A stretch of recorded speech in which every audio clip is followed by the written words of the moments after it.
I was told about nearly a month ago now, or asked if I'd like to do it by the chairman, Mark. I think I'm the first commoner to to be in the job, but I'm obviously very delighted and very proud, and my association with the club goes back a long way. So to continue that into my 80th now. Yeah, I'm really delighted, and I look forward to it very much. It's amazing when I look back, because I came here I think at the age of 9, and then progressed through all the Warwickshire young sides, and then I was offered a contract at the age of 15. So I wasn't an academic at school, so I thought I'd like to do that. I always loved cricket. Played for the school teams, and all my essays were for stranded on a desert island. It was we got a bat and a ball to play with, so that was brilliant.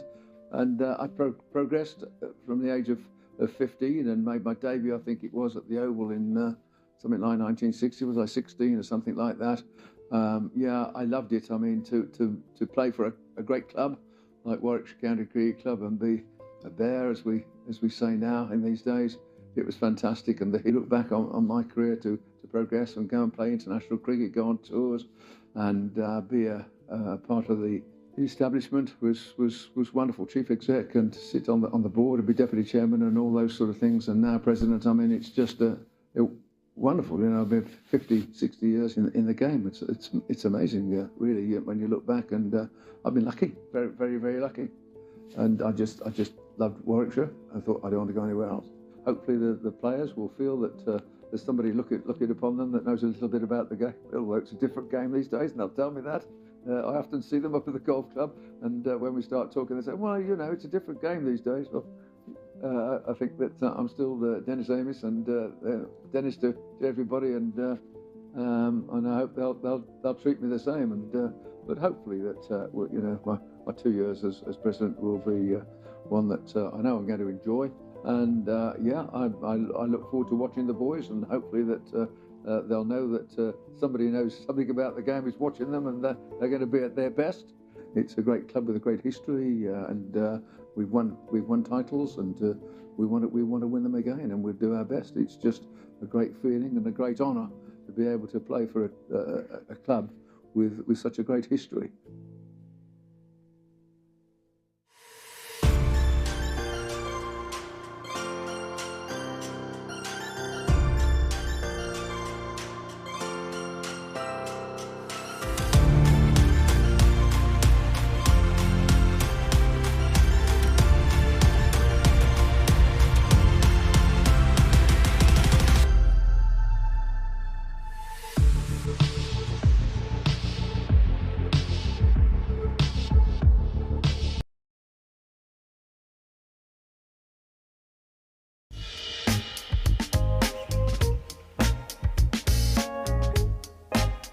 So this is our junior training session for ages under 9s up to under 14s.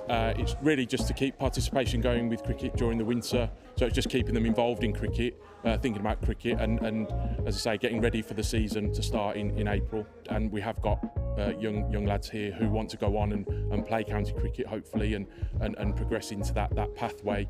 So to see somebody from the local area who has made that step up into professional cricket, especially a lad like Rob, is a great inspiration for them. Obviously, with the scheme that's helped, we're going to put the money towards having an artificial surface, which will only then increase participation, not only for the club in games and training, but also in the local community, meaning we can hire the venue out and allow access to hopefully schools and other teams in the community as well.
Edgbaston aren't afraid to get properly stuck in when it comes to sustainability. They've even built their very own allotment right here at the ground, where I've been joined by Director of Operations, Claire Daniel.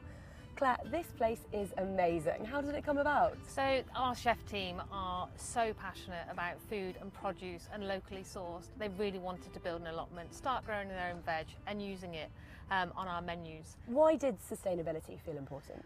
We've got an ability to have a really positive impact on climate change, and we take it very seriously. So we are really focusing on plant forward, more vegetarian and vegan options. We don't use any single-use plastic at all across the stadium. All of our energy comes from renewable sources. We recruit in the local area. And it's about having a really positive impact on the city. This couldn't possibly sustain all of the 500,000 visitors that you receive each year, so where else do you get your produce from? That's the wish, ultimately, is to have somewhere big enough. We don't get any produce from outside the UK. We home make 90% of the produce that we serve on all of our menus, which makes it a lot easier. And we use kind of locally sourced traders and vendors. We also work closely with Fordhall Farm. They help us within our retail catering, and they've been an excellent partner of ours. Fordhall is one of the first organic farms in the country.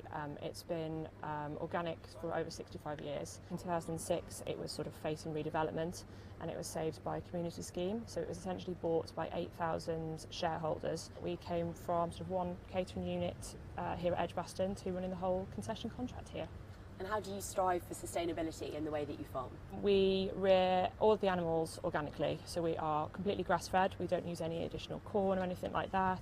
It is Soil Association certified. Does that have an effect on the taste of the food? Do you say that the cricket fans are benefiting as well as the environment here? We definitely think that the meat tastes better. It's reared slowly for longer, which produces a better tasting product and hopefully something that people enjoy here. In a venue this size, wastage is always going to be an issue. Fortunately, Edgbaston have hit upon a brilliant solution. Local food redistribution charity, Let's Feed Brum. Let's Feed Brum started about 7-8 years ago, and we go out every single day of the week, including 2 breakfasts, to feed the homeless, really acting as befrienders who help to bridge the gap between people on the streets and the services. The food is a huge part of that. You know, that is absolutely our way to connect with people and provide exactly what they need whilst having those important conversations. Edgbaston have been absolutely incredible. They've really pioneered this community spirit. They always provide us with their surplus food, because then we can go out that very night or that morning, hand that food out to people who need it most. You know, sometimes we might see 80 to 100 people in one session. Just being able to use what otherwise would be food waste, but actually putting that to a great home is incredible. Do you think that other venues should be taking note? 100% of the venues should get on board. We've spent a really long time working with environmental health, working with experts. Anything we need to do to make sure that food is not being thrown away unnecessarily and actually is being literally put in the hands of people who need it most. So I would encourage any venue to reach out to a charity like Let's Feed Brum to understand actually how can they work together to help the community. Locally sourced organic produce arrives, fans enjoy delicious eats while they're at the cricket, and anything unsold goes to those who need it the very most. When it comes to food and sustainability, Edgbaston, it seems, has got it sussed.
body was in a monster group, and they were a really good ship there. And they came, in fact, they got to the playoff final last season. They were very, very close. After a couple of times, they were twins. And they released some of their best, but when it looked as though they dropped any team, they let some of their best players go. And I think about 4 of them looked at it. So they just about still in the premium. But they're operating on a unity. Good morning, ladies and gentlemen. Welcome to Edgbaston and the final day of the County Championship match between Warwickshire and Kent. Warwickshire County Cricket Club would like to extend a warm welcome to all supporters, and we hope you enjoy your day with us. At the close of play yesterday, the stage of the match was Kent, having won the toss, invited Warwickshire to bat first, and Warwickshire declared the innings close on 453 for 4. In reply, Kent were then dismissed for 178 and asked to follow on. At the close of play, they were 27 for 1. In matches, Edge Home Authority has confirmed that floodlights are available for use in the competition. If it is in the opinion of the umpires that an natural light has deteriorated to an unsuitable level, they may authorise that the floodlights be turned on so that the match may continue in acceptable conditions. However, if in the opinion of the umpires artificial light then exceeds natural light, making it difficult to see the red ball against the surround, they may be suspended in order to maintain player and spectator safety. The teams for this match, not necessarily in batting order, starting first of all with Kent, Zach Crawley, Ben Compton, Matt Quinn, Daniel Bell Drummond, Joe Denley, Jack Leading, Jordan Cox, Sam Billings, Joey Ellison, Conor McCurr, and Michael Hogan. And for Warwickshire, Will Rose, Rob Yates, Alex Davis, Sam Payne, Dan Mousley, Ed Barnard, Michael Burgess, Chris Stokes, Hassan Ali, Chris Gosford, and Ollie Landau. The umpires for the match are Richard Illingworth and Martin Sackett, the match referee Bill Smith, and the scorers Dawn Harp for Kent and Mel Smith for Warwickshire. There has been an umpire's inspection, and play was due to get underway at 11:15 with 4 overs lost, leaving 92 in the game.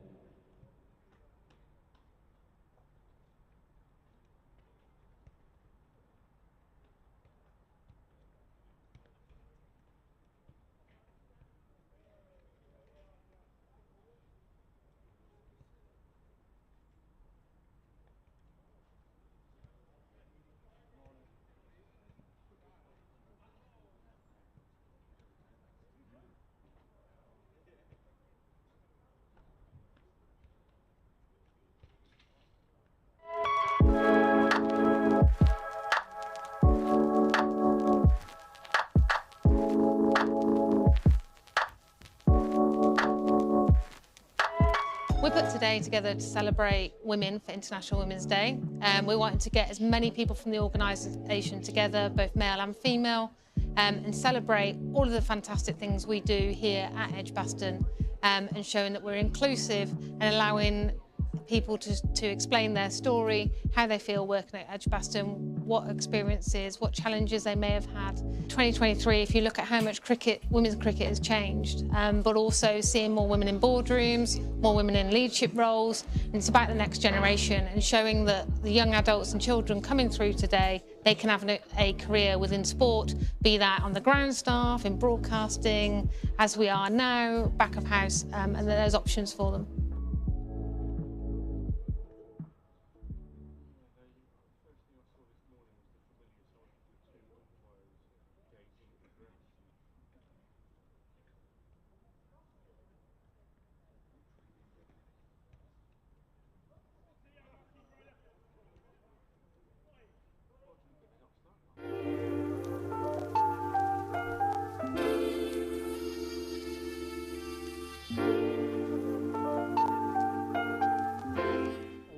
Edgbaston Stadium today. We have a partnership already with Warwickshire and Kent Cricket Club, and I thought it'd be a brilliant experience for the third year sports journalism students to come along to an actual match, to see the facilities, to meet and see some of the other journalists in action. And the staff here have been brilliant. You know, Dave allowed us to interview a player. We're going to be speaking to a coach later. So it's really just an opportunity to come here to see some cricket, to put our student, our sports journalists in the environment which we hope that one day they'll be serving in and working in. And it's a bit of a taster, really, just to give them an insight into how a sports journalist behaves during the day, what they do, the kind of work they have to produce, and really a day in the life of a cricket correspondent. Right now we're in the press room at Edgbaston, an absolutely fantastic facility. I'm here as an experience with the uni, with the course. Interviewing the player was a great experience because it meant I got to understand how it works and how you sort of how to speak to a player one-to-one, because you kind of get a bit starstruck when you're talking to people for the first sort of time. I did a macro placement at Edgbaston during the summer. It was during the T20 blast, so we came to games and took a few photos for the social media and took a few videos for Instagram. A few of them went out on the stories and all that sort of stuff. When we went and met in the BBC radio studio, so it's good to sort of meet the journalists that were in there and how they work and sort of their practices. So that I could use that in the future if this is sort of the route I take. It's really good that BCU allows me to gain practical experience while I study. It's just an insight into what goes on, and this is so important to our course because we not only want to skill the sports journalists of tomorrow, but we want to bring them to the actual places where hopefully one day some of them will be working.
So in that final, you scored 100 and took 2 wickets as England went on to win the first ever World Cup. Can you remember how you felt when you walked out and then scoring that 100 on the way to winning a World Cup? I was a little bit nervous when I first went out, but then I think with nerves, you play more cautiously. And I was really elated when I came out, particularly because my father was there and greeted me with a rug over his arms. So, yeah, because he was in his 80s at the time. Yeah. What was the crowd like that day? Because obviously we've got the Ashes here at Edgbaston this summer and tickets flying for that, and it's going to be so good when we see how many people come and watch that. What was the crowd like then? How much excitement does it give you to know that there's going to be so many youngsters perhaps coming to watch the women play in the Ashes this summer? It gives me a lot of excitement to know that there'll be more people here this time, and in fact that they'll bring their children and they'll want to then play. But in fact, when I went out to the middle, I just concentrated on what was going on in the middle. I was very aware when we came off and we were given the medals by Princess Anne. And then I got my MBE and went to and met her there, and that was great. Because I'm talking about the men's cricket. She said, no, I don't mean the men's cricket. Yeah, and Eve, you play a lot of your cricket obviously here with Sparks. This place is sort of steeped in history. Does it make it a bit more special even to know that you're playing this professionalised game now and the likes of Enid have blazed that trail for you? Yeah, absolutely. It's an honour really to be able to play here and know that everything that you guys have done to be able to give us this opportunity to be able to play professional now. I think the way that the women's game's going, it's only going to get better and better, and it's great to see that. So obviously you played that World Cup final here and you hit 100 in the final. What's it like to then be back at Edgbaston looking at it, knowing that's 50 years ago and seeing all the changes that have happened in that time? I absolutely adore coming here, and it just brings back very, very happy memories. It was quite a landmark tournament because it was the first Cricket World Cup ever, men's or women's, and I was watching a daytime quiz show and it came up as a question. It was, when was the first Cricket World Cup held? And lots of people say things, 1975 or whatever, in the men's, and they were like, no, 1973, won by England in England at Edgbaston. So there you go, you can make it onto the BBC quiz shows. This is our ground here, this is where we love to play, and it just brings back very, very happy memories. This is Mike Taylor at Edgbaston, where Warwickshire will start the 4th day of their game against Kent only a little late. 11:15 to get started here on a day when Warwickshire will have no time to waste. They took 11 Kent wickets in 55 overs yesterday and are looking for 9 more to try and force what they hope would be an innings victory. Kent are going to resume in 10 minutes time on 27 for 1. That's still 268 runs behind. It's overcast and it's been drizzly this morning, but play to start at Edgbaston in just over 10 minutes.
Well, with the time at just after 10 past 11, it is time to say a only slightly belated good morning from Edgbaston. This is Mike Taylor from BBC Radio WM in the company of Matt Cole from BBC Radio Kent, and a small number of spectators who've maybe hesitated leaving the house this morning to see whether play would be possible, but it is at 11:15, and I'm bound to say it's a slightly earlier start than I thought it was going to be when I arrived at the ground a couple of hours ago. The covers were peeled back about an hour ago, and since then there has been some quite extensive work going on, in particular to the footmarks right on the creases where the bowlers are landing at either end of the pitch. At the Birmingham end in particular, there was a small amount of excavation seemed to be going on, but it has been sorted evidently to the umpire's satisfaction,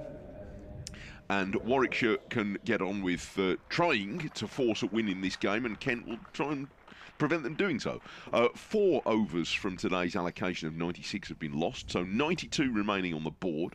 I'm bound to say, given how grey the sky is and the forecast that it's going to stay that way, it might be a stretch of the imagination to think we are going to get all of those 92 overs in. So can Kent hold them up for sufficient of the 92 overs, Matt, to, I don't want to say get away with a draw, that might be a bit unkind. Be a big effort from here, though, considering, I suppose, just psychologically from what they did yesterday at 158 all out. Just going to have to change the mindset a little bit, I think. Although, I'd say there weren't really many loose shots yesterday. Jordan Cox did leave one, which seemed back and hit his stumps, but Joe Denny perhaps chased a slightly wide one from Hassan Ali, but Warwickshire bowled really, really well too. Well, the first over today is going to be from Chris Wokes, and there's a run straight away here for Ben Compton, pushing a full delivery off his pads for 2 runs to deep square leg. So the match situation, Kent with those 2 runs, now 29 for 1 in their second innings. They trail by 266 after being dismissed for 158 yesterday. The wicket shared out among Warwickshire's 5 seam bowlers. It is an exceptionally strong attack they've got out in this game. Wokes, Rushworth, Hannon Dolby, Hassan Ali and Barnard. A stronger attack than I think Warwickshire have had out for 2 or 3 seasons. Wokes from the Birmingham end bowls outside the off stump of the left-handed Compton, who lets it pass through. When they're all fit and available, then they do have a big, strong hand. That's been, having players fit and available for the last few years now, has been rather a problem. Well, it's certainly as good as any attack in the country, you'd say, isn't it? I don't blithely dismiss the likes of Surrey and Hampshire, but with that lineup, it's very strong this game. Wokes right arm over the wicket and again onto the pads of Compton, who just nudges it round his front pad. I think he got some bat on that. No, he didn't, because umpire Saggers indicated 4 leg byes. So that pushes the score to 33 for 1, and not quite on the right line yet, Chris Wokes. So they're already drying the ball. Robbie Yates has a towel come out of the waistband there to dry the ball, and after the first 2 deliveries, the same Mr. Yates was grabbing a bit of sawdust to put just in front of Michael Burgess on the bowlers run up from this end. So obviously it is still a little bit wet underfoot. It was quite damp, I think, in the second half of the night, judging by what it looked like when I got up this morning. Wokes bowls and Compton's forward defending firmly up to mid-off, and there's no run. But even around 9 o'clock it was a bit more than drizzling here, so there was some mopping up to be done, and most of it seemed to be done quite speedily. It's just the footmarks at either end, and when you've got 5 seam bowlers using, it's pretty important. And the basically the pothole where the delivery stride goes. Wokes bowls, and it's full, and again on Compton's toes. He turns it up to mid-on this time. There's a scrambling stop, there's no run. So there is that footmark, isn't it? The final footmark in the delivery stride at both ends. There were, as you say, excavations by literally were digging into the pitch, the ground staff, just before play, and packing that full of well, soil of some sort. I don't know, to be honest. I probably shouldn't speculate, should I? Some sort of filler, anyway, to try and hold the force of the bowlers as they come in. Woke's bowls outside the off stump. No stroke from Compton. So 6 runs added in the first over today to take Kent to 33 for 1. Compton 17.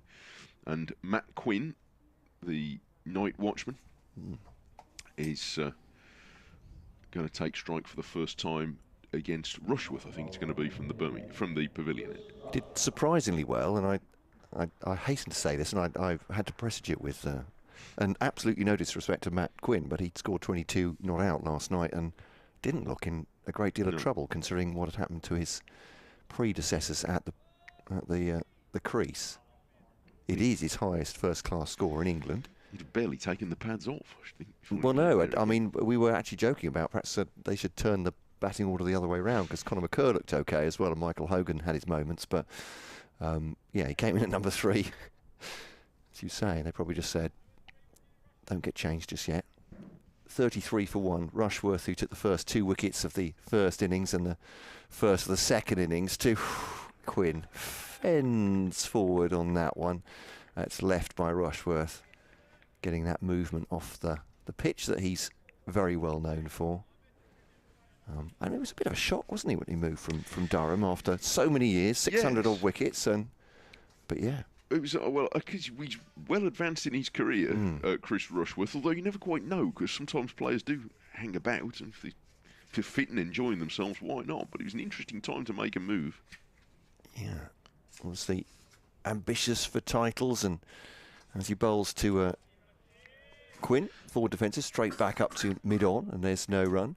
I think he's only 35, Chris Rushworth, which... again, sounds enormously disrespectful. I was quite surprised. He seems to have been around for so long. A sort of stalwart of county cricket. Well, yes, and one of the most productive seam bowlers in county cricket. For quite a long time. So 22 on his Warwickshire shirt. He runs away from us to Matt Quinn, who thinks about playing that. Makes a half movement forward through to the wicket-keeper. And there's no run. So, yeah, grey skies here, but I think the forecast doesn't show any further rain at the moment, but I don't think it was supposed to rain this morning either, so there we go. No, it's just the forecast just grey. Yeah. So, I think that will be a consideration. It's the light is unlikely to be great, I think, at any stage today. So, Warwickshire will not want to hang about. Rushworth then too. Quinn, who edges it, but it's low to second slip, bounces twice. You can hear there's absolutely nothing from the slips there. They weren't excited. It's gone along the ground, so. Well, a little smattering of applause. It was a good ball from Rushworth, there's no doubt about it, but Quinn survives, 33 for 1. He wouldn't be the quickest of this lineup, but like Oliver Hannon Dolby, he's going to examine your technique most of the time. And in what you would think would be favourable conditions for bowling too. I think he'll be pretty pleased with this. Rushworth bowls to Quinn. Gets right behind that one, as you can hear from the report from the bat on the effects microphone. I'll back up the pitch to Hassan Ali at mid-on. He'll have a part to play, I'm sure, today. Bowling absolute beauty to Daniel Bell-Drummond. Spitting off a length just outside the off-stump, and Bell-Drummond was caught surprise, fending it off to point. He had 40 at that stage, showing some real resistance, played some lovely shots, but he was top scorer in the innings, and this man, Matt Quinn, was the second top scorer, 22 not out, and a bit of bat and pad on that, so it looked like it was going down. End of the over, 33 for 1, and was that a maiden? I think it was. Yeah, absolutely right. So 33 for 1. Rushworth starts by conceding absolutely nothing from his first over. What's coming out here? Oh, an array of fashion items. Dan Mosley wants the long sleeve jumper. It feels like a long sleeve jumper day. It is. It's damp. Cold, but also damp, yeah. Get into your bones. Well, it would, although not if you were 21 like Dan Mosley, I wouldn't think. Who put on some entertainment in Thursday evening, and then, from what I can gather, very much continued it for a little while yesterday afternoon when he came to bat. Wokes bowls and Compton defends the first ball of a new over up to mid-off. I saw a tweet from George DeBell of the cricketer saying, "You're going to love Dan Mosley and his batting." I think he will reach a wider audience quite quickly. And could easily have made sure of getting to his maiden first-class 100 yesterday, but... he was batting for the team at that point, yes, wasn't absolutely. he, rather than for himself, which is... noble thing to do when you're 94 not out for the first time. Square leg's gone back about 3/4 of the way to quite a long boundary on the Holly stand side of the ground. There's already a long leg back. Wokes bowls. Oh, and he hits Compton, who was trying to leave that. Hits him high on the pad. Wokes is the only one really appealing. The behind the stumps, they were rather grudging in their appeals. And Wokes walks back, slightly chastened by that. He was looking for a little bit more support. But it was the first one he nipped back to Compton. It was high on the thigh pad. It took him above the flap of the pad. But just reminding Compton that he can move the ball in at him as well. Compton bowls. Oh, Wokes bowls, and Compton gets a ball that lifts a little bit, and he plays it out square on the offside. But it was an awkward rising delivery, and this is a much better over from Wokes, who's now finding the line he's looking for.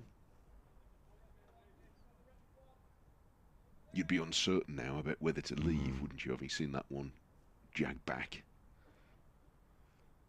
In bounds, Wokes, familiar approach, and he beat Compton, I reckon, on the forward push. He might argue that he pulled the bat in, played inside the line of that. So perhaps we'll give him the benefit of the doubt. But it's an awkward line now. Yeah, it's a lovely over from Wokes, this, isn't it? You say, putting doubt in the batter's mind. Will you be more concerned about leaving the ball now? One to come. Compton had such a productive summer last year. He's waiting for Wokes. A short ball. When maybe there was a glove on that, and it wasn't quite hauled in by Burgess. It was fading on him as he dived full length away to his right, and he couldn't quite haul it in. It might have been a technical chance, that, but it was an exceptionally slim chance, I think. Burgess made as much ground, I think, as you could reasonably expect him to do. Yeah, agreed, and not a convincing shot again, though, from Compton, was it? And down the leg side, he gets a single. So Quinn on strike. More sawdust comes in front of Michael Burgess there. Rob Yates appears to be in charge of sawdust. He's the VP of chopped wood. A fourth slip is added. Will Rhodes adds himself, the captain, to the other cordon. As Wokes comes in, rising delivery to Quinn. Just got up near his chest. Matt Quinn's a tall man, so yeah, warm applause from the Warwickshire faithful. Not surprised. That was a great over. Well, that's exactly the sort of line he was looking for. And Rushworth, having very quickly dropped onto a length. It's going to be an examination, this, for Kent, who must be feeling pretty sore. I mean, Thursday and Saturday were not good days for a team that must have come in with a bit of bounce after an excellent win last week. And it was a very good chase of 200 odd in the fourth innings last week. Yeah, it was difficult at times for them as well, but yeah, it was Leaning and Compton who dug in. Compton with a century. Once again, there's quite a lot of responsibility on his shoulders. I don't think he'll mind that very much. He would bat for 2 weeks at a stretch if he let him, I think. Rushworth 2, Compton now, 3 slips in behind him, and just squares him up a little bit, squirts out through gully. Will they come back for 2? No, just a single there. And there's going to be some mud on the trousers there.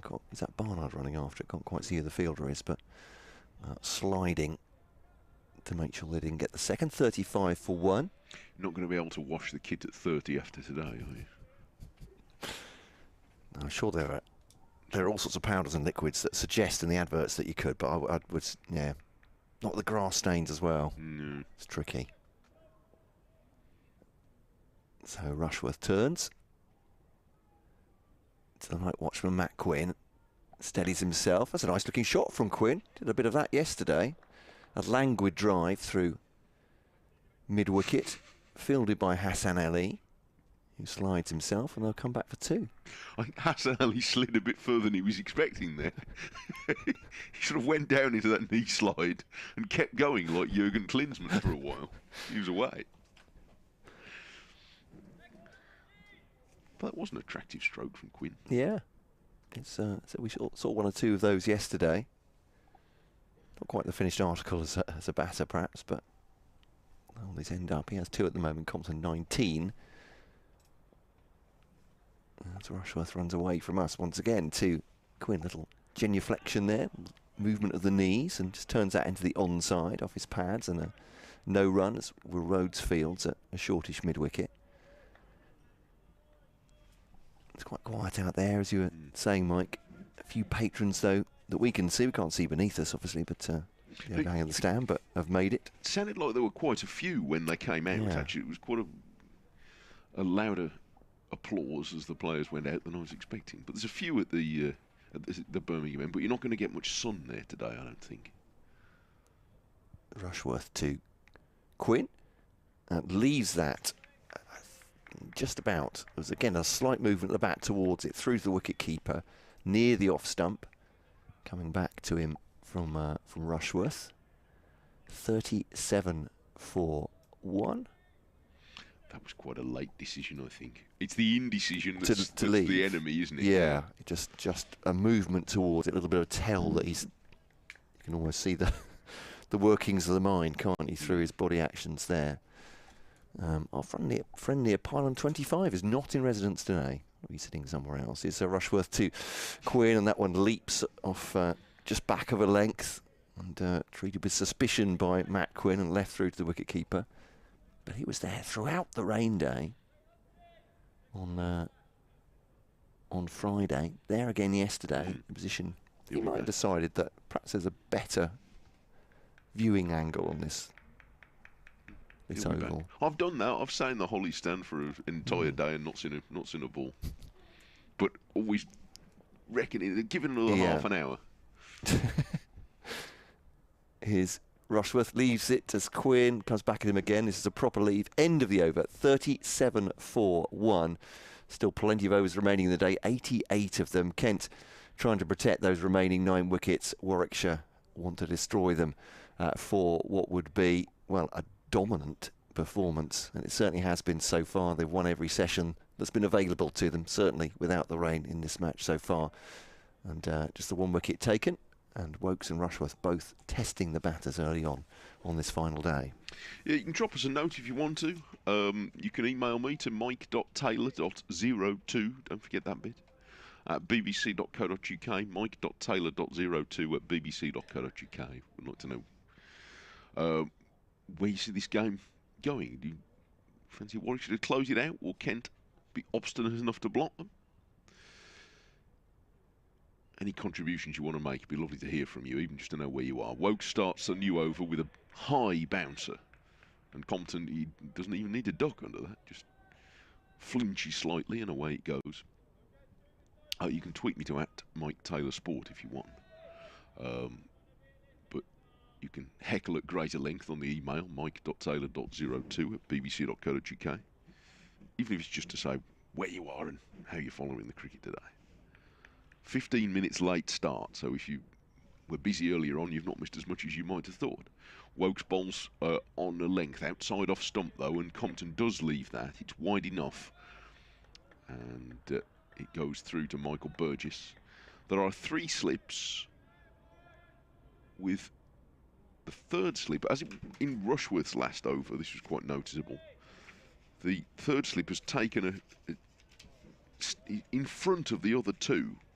I don't think there's a great deal of pace and carry now.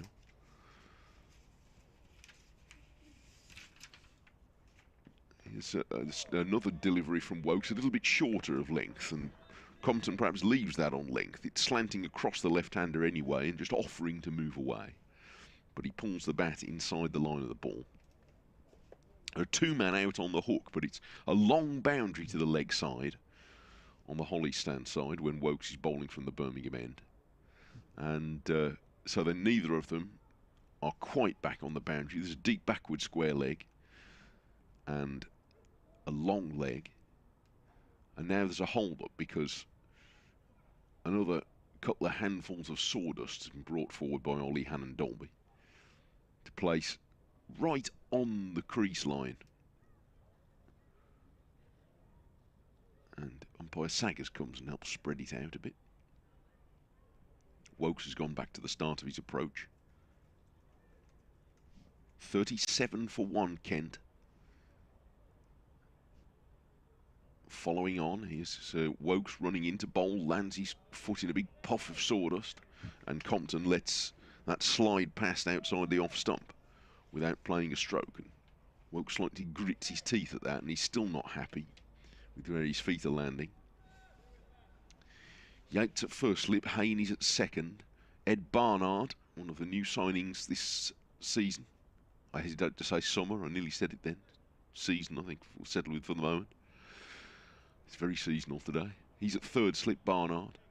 There's a backward point, extra cover, mid-off quite wide, mid-on, deep backward square leg and a long leg. Wokes bowls a short delivery, and Compton's into position quite early for that, and just guides it round to Hassan Ali at long leg, and they have one. 38 for 1, and Compton up to 20. The first innings deficit was 295, so 257 the gap at the moment. And that's worth keeping an eye on, because as well as obviously the overs ticking away, if Kent were to make so much progress they'd get into credit, helps them closer to a draw perhaps. Here's Quinn with 4 slips now waiting for the right-handed night watchman, and he's beaten outside the off stump here by Wokes. Don't think he was all that close to that. End of another Wokes over. 38 for 1 in 13 overs, 5 of them this morning in Kent's second innings. 20 to Compton. Quinn is 2. The man out was Zach Crawley last night. For the second time in the day yesterday, LBW to Rushworth, who he's going to bowl again from the pavilion end, where the footmarks seem to be, if anything, it's hard to tell from here, but just judging by the reaction, it's slightly drier at this end, or less damp than it was at the Birmingham end, where there seemed to be more extensive work going on before play started. Rushworth starts a new over and beats, I think we can say, Compton there. He was groping forward a bit for that, and that one looked as though it just deviated off the pitch a little bit, and Compton will be glad to have missed it. Have you alerted the Shires, Matt? I have indeed, yeah. Well, everyone's praying for bad light and rain in Kent at the moment, so. But no, actually, it's probably as bright as it's been this morning, I'd say, at the moment. It's by degrees, though. Rushworth bowls and takes. Compton on the pad.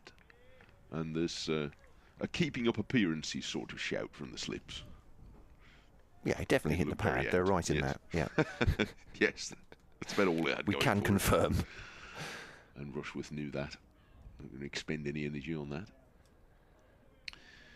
3 slips. Again, Barnard, more noticeably with Rushworth bowling, he's a pace and a half closer at third slip than the other 2.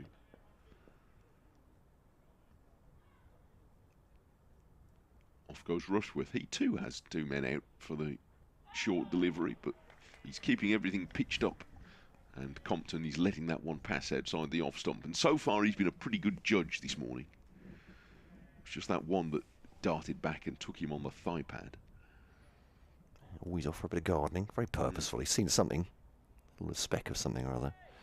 So Hassan Ali, obviously part of this attack. Is he... Well, how long is he with Warwickshire for? He's with them for quite a chunk of the season, for all of this early chunk of championship games. It's tricky, isn't it, trying to sign overseas players these days for any length of time. Off goes Rushworth away from us, and forward here in a well-organised defensive stroke is Compton.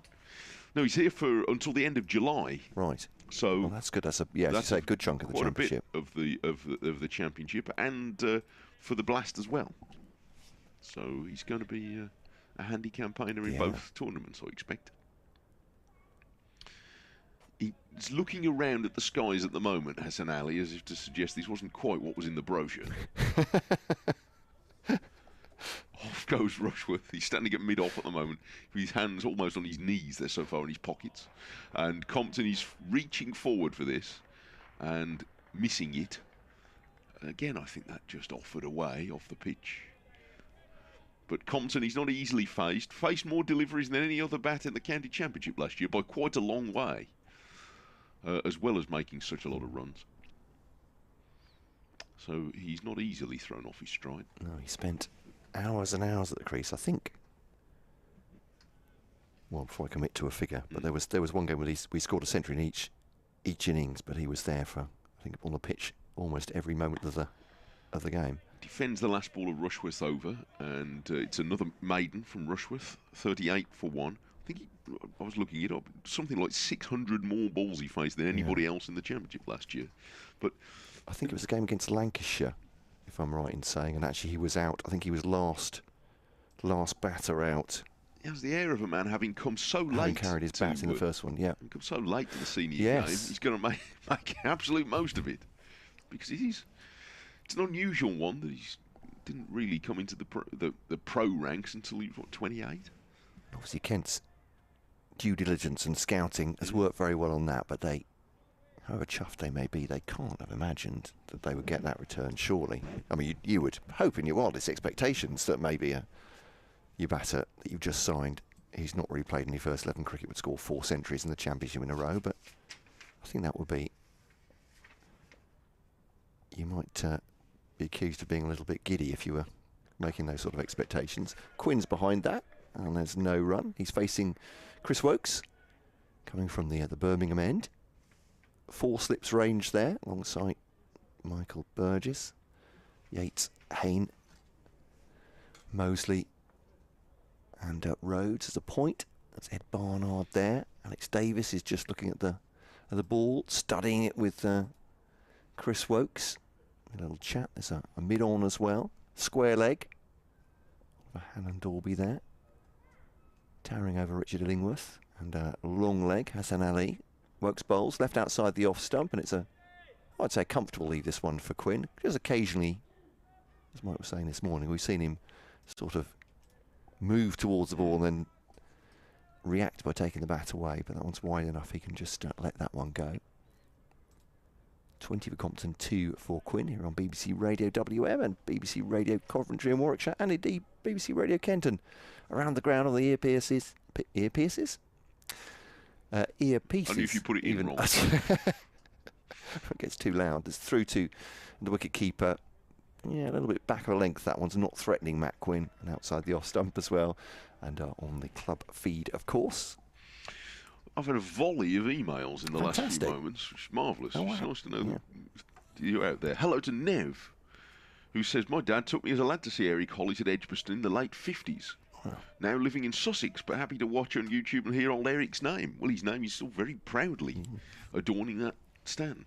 Wokes to Quinn. Oh, bowls him! Takes the stump out of the ground, and Matt Quinn's watch as night watchman is over. He goes for 2. And that's 38 for 2 Kent, the off stump coming out of the ground. And, well, he absorbed a few deliveries, I suppose, Matt Quinn, but maybe not expected to be there that long. Out for 2. Wokes has the first breakthrough of the morning. And a spectacular one it was too. Yes, he was a little bit late on that, to put it mildly. Matt Quinn, it's a good ball though. Angled, came from a little wider on the crease, if anything, but he plucked out the off stump rather neatly. So he did his job to a degree, Matt Quinn. He got them over the line last night and hung around for 25 minutes this morning. But with respect to him, now we're into the real meat of the issue, aren't we, with Daniel Bell-Drummond coming in? Yeah, Bell-Drummond had a bit of a torrid start, actually, yesterday. Like he's been worked over by a couple of bowlers, survived a big LBW appeal. One edge low towards the slips as well, but hit some really crisp shots in his 40. And as I said, got a wicked delivery from Hassan Ali. Just fending off to point. A conversation between him and Ben Compton. And 2 down then, Kent. Woke strikes first, 1 for 9 from his 4.4. Sort of day when the bowlers will love to bowl, not just for the conditions, but for their averages as well, when Kent are not looking to aggress at all. You might get wickets for low runs. I'm sure no one's obsessed with that. Here comes Wokes. 2 Bell-Drummers just come in, keeps that low through gully. Very deliberately played. He'll come back for 2, maybe a 3rd. Yes, indeed. Sam Hain, I noticed, didn't bother herring after that one. Footing a little bit tricky on the outfield at some point, so but has stopped it going for a boundary. 41 for 2. Bell-Drummond's first runs, and that's... Is it the end of the over? No, they're just changing over. No one to come. I thought it was quite a long hole, but they're waiting for the slips to come back. Our friend Nev will be pleased to know there's a picture of Eric Holl. He's actually on the back of the stand that still bears his name, which is over to our right. And they've got, a bit like at Lord's and at various other grounds, they've got things wrapped around the pylons with photographs of, you know, people who've taken, you know, the best innings return or a high score in whatever competition here at Edgbaston. There's the best first-class figures by a Warwickshire bowler here at Edgbaston. 10 for 46. That's in the innings, I'm assuming. Yes, yeah, I was going to say. The innings figures, so yeah. That's quite something. Alex Davis brought in at a leg slip, effectively. 3 slips and a leg slip for Ben Compton.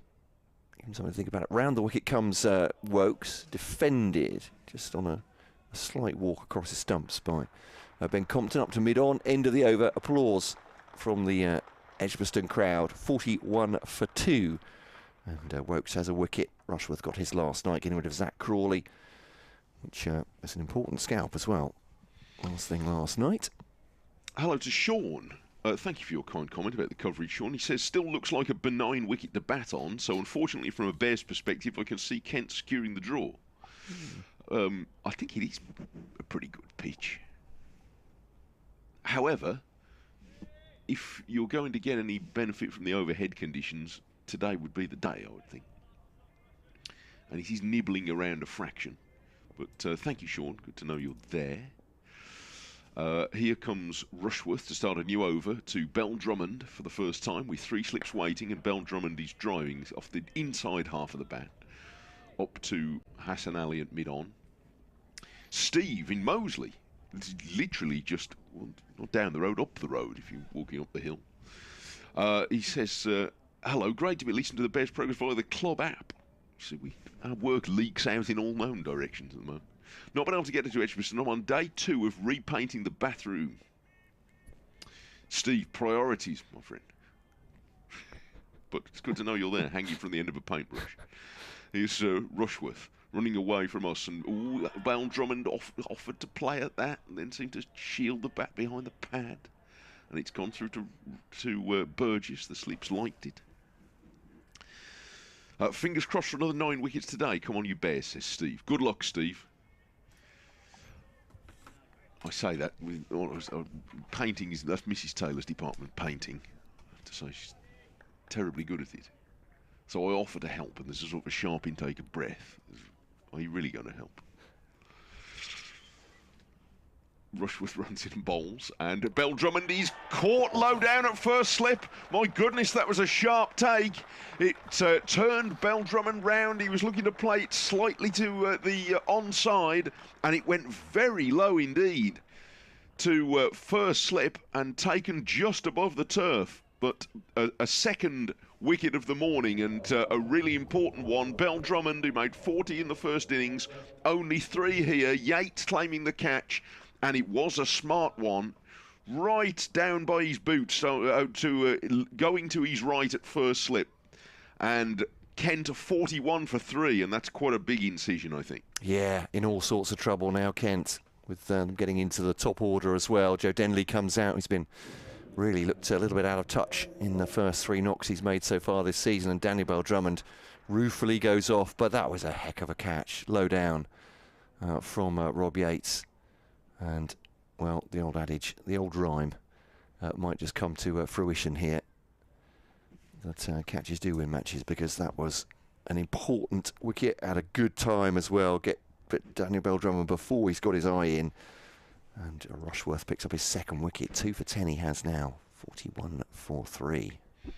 Those of you watching the stream will have seen a few replays of that, and it really was sharp. Yeah. Because low, and actually it was fading away to Rob Yates' right, so he's almost sort of taken it behind second slip in the end. But it was very low. Good grab that. 41 for 3. And wickets in successive overs for Woakes and Rushworth, and now Joe Denley. Yeah, as I said, he has not looked the Joe Denley of old in the first 3 innings, although it's only early in the season. He could do with getting his himself set here. They need him now. Rushworth bowls, and Denley is forward, a positive defensive stroke out into the covers. 41 for 3, 254 runs behind still. Which is a big deficit to try and erase. I wouldn't be thinking of that at the moment. No. So beyond this, Jack Leaning would be up next for Kent. Then Jordan Cox and Sam Billings. I mean, it's a good-looking top 7, certainly on paper. Joey Everson after them, the all-rounder. And then with Matt Quinn already having batted, by the time you're into Conor McCurr and Michael Hogan, you're not far away, I think. But never say never. You never know what's going to happen here. But they're making the ball move around, these two, aren't they, this morning? Getting what they can out of the pitch, and certainly making life very difficult for Kent. 4th slip has gone in now. Rushworth bowls, and Denley is beaten here, pushing a little bit away from his front pad. And Burgess takes that. It just held its line. It pitched about a stump and a half outside off stump, and just straightened a fraction. And Burgess has it. The 4 slips are they're very close company, aren't they? There's the way that they're standing. I don't think there's that much carry. I know Rushworth is not the quickest of the bowlers by any means, but they're quite close there. 4th slip, almost bending round to gullies. Rushworth bowls, and Denley defends that into the ground. It bounces up into his pad. And he sort of lifts his 2 hands as if to declare his innocence. But he survived that. It's a wicket maiden for Rushworth. 6 overs, 3 maidens, 2 for 10 now. The wicket of Crawley last night, and 41 for 3, Kent, still a long way behind. Yeah, this is a proper test for this Kent batting lineup. As I said, this bowling attack as well, doing things that Kent just couldn't seem to do in the first day, and a bit that they got to bowl at Warwickshire wasn't anything like the movement, anything like the pressure on the batters. But obviously, if you've got 5 great frontline seam bowlers, it means you can keep them all fresh and running. But straight off this morning, Woakes and Rushworth asking question after question to the Kent batters. Ben Compton is still there for the moment. Leg slip still in, and 3 slips as well. He drops that into the offside. He's moving as if to take a run forward, but decides against it as Alan Dalby comes up from mid-off threateningly to perhaps run one of them out.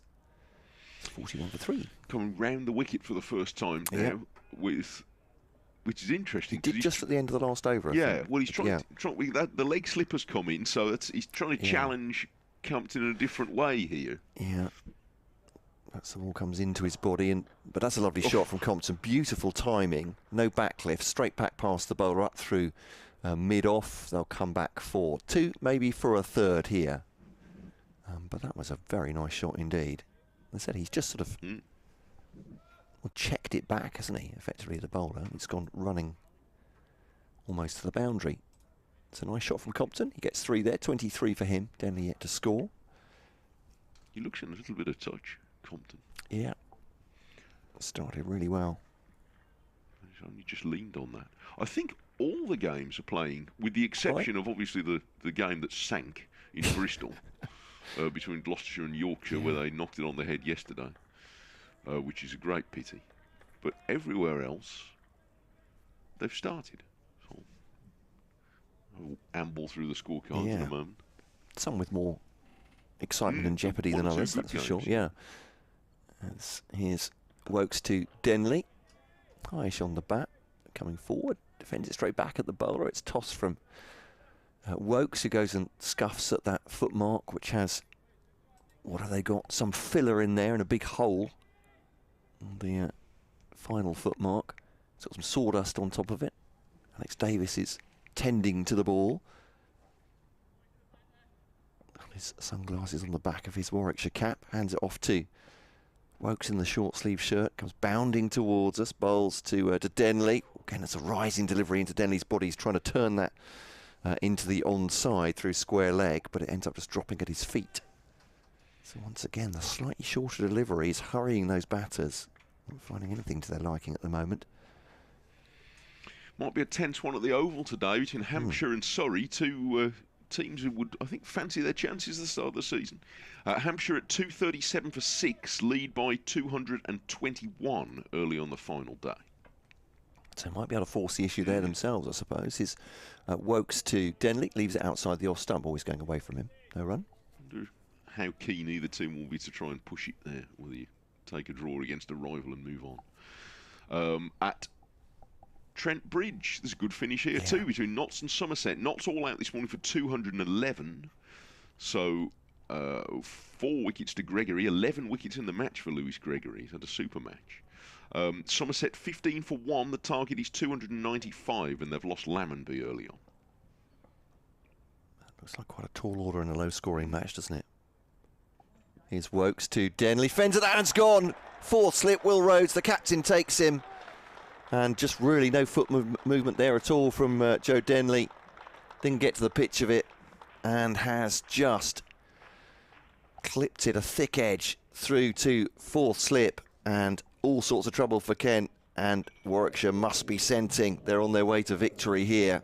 A long way still to go, 6 wickets still to 4, but they're getting through the Kent top order now, with Daniel Bell-Drummond having gone in the previous over from Chris Rushworth, and now Wokes getting Denley for a duck. Yeah, that didn't look great. I mean, it's a good delivery, but Denley's sort of on the walk forward. He's in the end, he's got finished up with one hand on the bat, and it's a regulation nick to 4th slip. So that never settled, I'm afraid, Joe Denley. And a big opening now at 44 for 4. The momentum has been with Warwickshire since about midday on Thursday. Yeah, really. It's fair to say. Yeah. The high point for Kent in this game so far was the fall of Rhodes' wicket on Thursday morning. Since then, it's pretty much all gone in the same direction. And they've not competed in the other sessions, I think. As you say, only the first session. Well, even that was 104 for 2, wasn't it, by lunch? So you'd say Warwickshire have been bossing this all the way through. And Kent's hopes, well, may rest on this partnership indeed. These are the 2 that took them home against Northamptonshire. They need a stand like that right now. They need maybe a ton from Compton, maybe 50 or more from Leaning, if they can. But the home side, all sorts of favourites here. Rushworth has 2 for 10. There's a couple of wickets for Wokes now, and they are working over these Kent batters. 44 for 4. Compton, the only one who's suggested any permanence so far, and indeed the first ball of a new over. To Rushworth's annoyance, it comes off the outside edge of the bat and runs all the way through the gully. And a posse of 3 fielders chase after it. You can tell a team feels on it in the field when 3 of them all chase after the same ball. Everybody wants a piece of the action. At 44 for 4, not really surprising, I suppose, isn't it? They're scenting something here. Possibly break into a canter myself at that, but 2 to Compton anyway. He's 25. He did at least keep that down. It was a sort of, if you can say, a controlled edge, if that's not a contradiction in terms, that's what it was. 4 slips now. waiting for Rushworth to bowl to the left-hander, and that's a secure forward push. And again, even the defensive touches are quite often well timed. Was pushed firmly into the covers where Davies fields, and there's no run. More from the correspondence. Hello to Mike, who says, no, I'm not praying for bad light and rain. He says, I'm praying for a decent batting performance from Kent, in contrast to the abject display yesterday. It's worth remembering we did this an awful lot last season, a disastrous first innings, throwing away batting points as though they were going out of fashion, then recovered in the second. Rushworth bowls and Compton defends out on the offside. I should say Mike's email arrived about 15 minutes ago. We lost surprisingly few games considering how few batting points we actually scored, so let's hope. Thank you, Mike. Dave says, good morning, gentlemen. Gentlemen? Well, Dave's gone to the top of the class. Dave here, painting some naval miniatures while listening to your commentary. Between an, I'm going to read these carefully, an intricate forecastle. Crikey. I got some cream for one of those. And that's on a ship, isn't it? Yes. Is that right? Simply by the word naval, I'm assuming so. Oh, sorry. Look, I'm from Birmingham. We don't do ships around here. Rushworth bowls and Compton defence on the offside. It's fielded by Davis. 46 for 4. You can't beat my detective powers, can you? There's a clue in that. Thank you. There we go, yes. Between an intricate forecastle and a quick couple of wickets should prove to be a thrilling Sunday. I can only wish you luck, Dave, because that sounds terrifyingly delicate. But there's you painting a naval miniature, and there's our friend, was it Steve, painting his bathroom? Yeah. So all ends of painting covered here. This is turned away by Rushworth into the leg side by Compton. There's no run.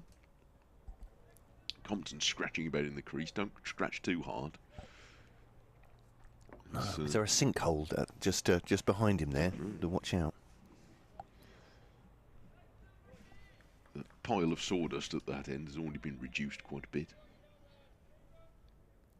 I think I'm right in saying that forecastle, I have to be very careful when I say this, gets abbreviated to something, and I'm not going to risk saying it. But it's not a rude word, but it's My imagination's failing me. Compton is following a ball here from Rushworth. He doesn't quite follow it enough to touch it, but it had enough for Rushworth to be stroking his chin afterwards and thinking that he beat Compton that time. But Compton avoided it, and that, for the moment, will be enough to settle Kent. At 46 for 4, Compton is really the chief obstacle at the moment for Warwickshire. Absolutely. There we go. Yes, it is indeed. So FO''C''SLE, the forward part of a ship below the deck. Traditionally used as a crew's living quarters. There we are. But I'm not going to try and pronounce it because it's a dangerous business. I'm off to do an update. We'll do one for you as well. I'll do one shortly as well for BBC WM in Coventry and Warwickshire listeners. In the meantime, Chris Wokes, he's sort of turning through circles at the end of his run, waiting for Jack Leaning to be ready. So he's like an aircraft burning off fuel at the start of his run, Chris Wokes. Doesn't want to stop moving. Now he's moving in towards the crease to bowl to Leaning for the first time, and Leaning gets his first run straight away with a rather well-timed nudge away into the leg side, and Hassan Ali ran in front of the west stand, which is a particularly good place to watch from if you come and watch cricket here. He fields, and they have one run. 47 for 4, so Leaning's moving straight away. And it brings Compton, the left-hander, back onto strike.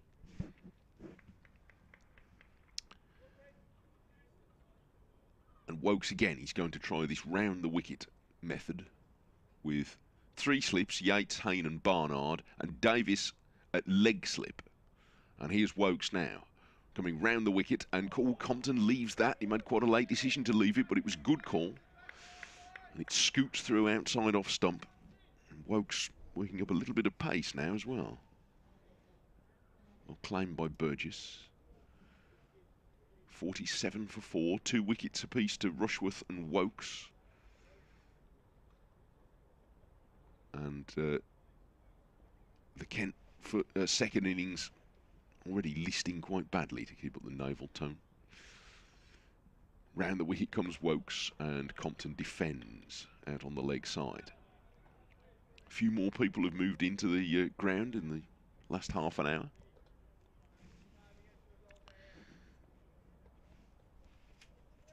Still to come, still plenty of good players to come. Cox, Billings, Evison, and then McCurr and Hogan, who held up Warwickshire a short while at the end of the first innings.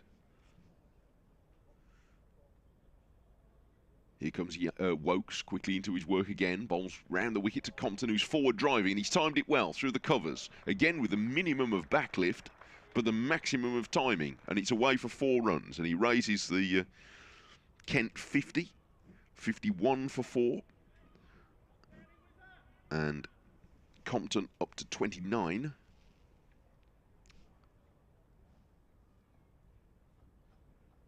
Hannon Dolby wiping the ball on a rag as he brings it back to Wokes, and they inspect it carefully. Just bumped into the hover cover, so maybe it got a bit damp over there.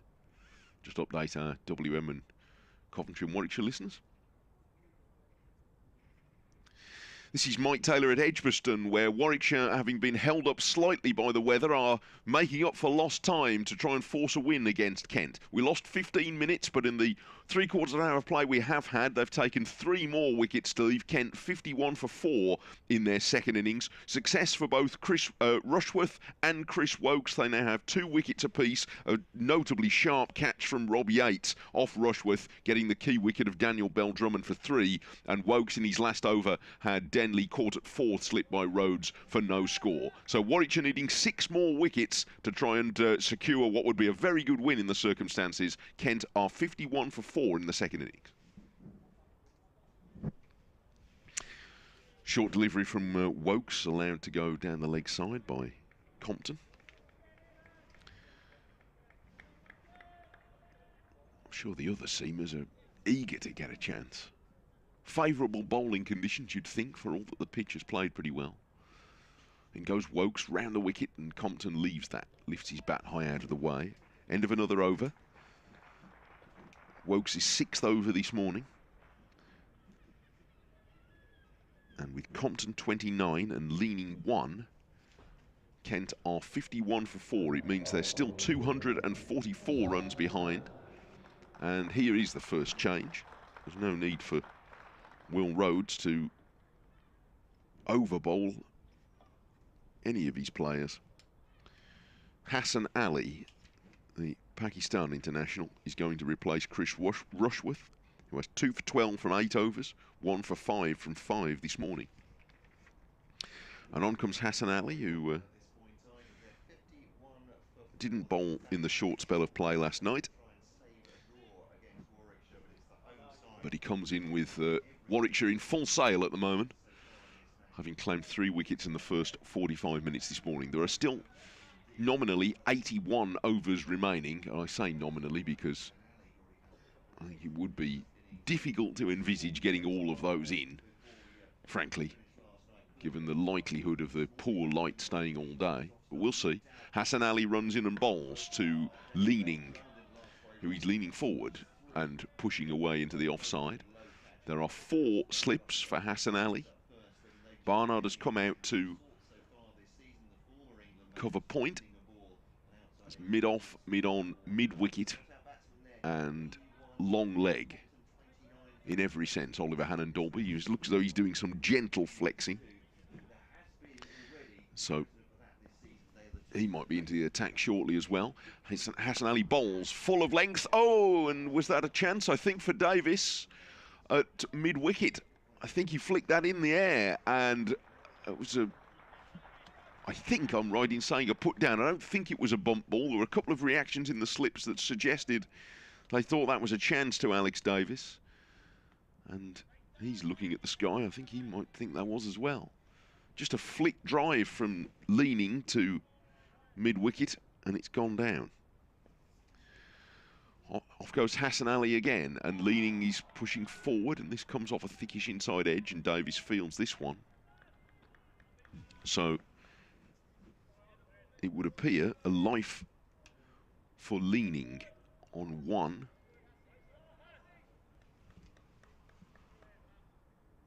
I would imagine it's the greatest light for seeing square of the wicket, but all the same. You'd probably have expected that one to be taken.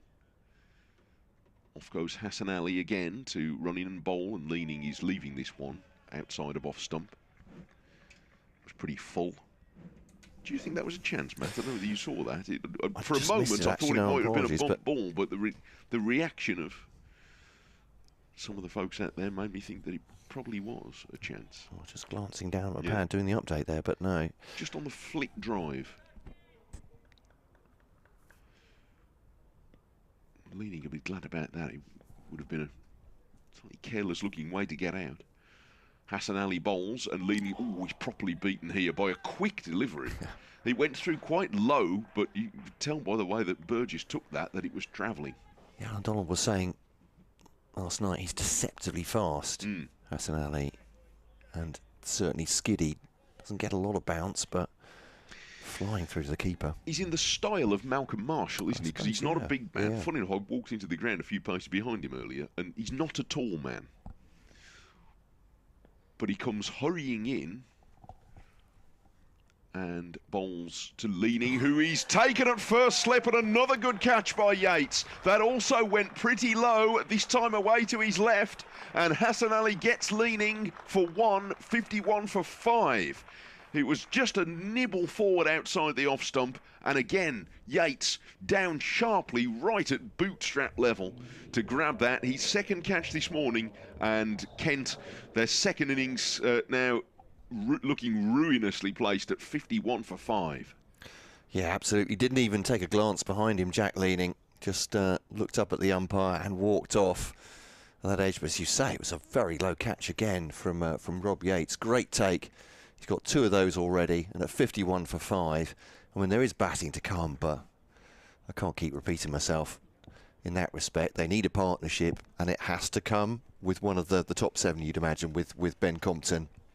As Jordan Cox runs out, they need something here, Kent, but it's looking all ends up. They could be going to a quite substantial innings defeat here. And Warwickshire have bowled so well. Again, once again, Hassan Ali in that over looking pretty much unplayable. Looks a simple game when you do it this way, doesn't it? Does, you know, pitching it up on the length and letting the conditions do the rest. I certainly thought last night, talking to Kent coach Simon Cook, they said, I thought this pitch is a pretty good one as well. There's not really much in it, but what there is, that's certainly being found by the Warwickshire bowlers this morning. Phil on kentcricket@gmail.com's got in touch. He said, I was a bit disappointed I'd miss a good competition this afternoon, so I'm off to play a gig shortly after lunch. Good luck. Break a string, a leg, I'm not sure, Phil. But I'm not sure Kent will get that far. Massively disappointing performance with both bat and ball. I must disagree with Mike, I'm afraid. I think the highlight of this match from a Kent perspective was day 2, he says. There we go. Enjoyed the rain, did Phil. Fortunate not to throw away a win last week due to the inability to take wickets on a decent second innings surface, and looking out of their depth this week. Not looking good for the season, Phil says.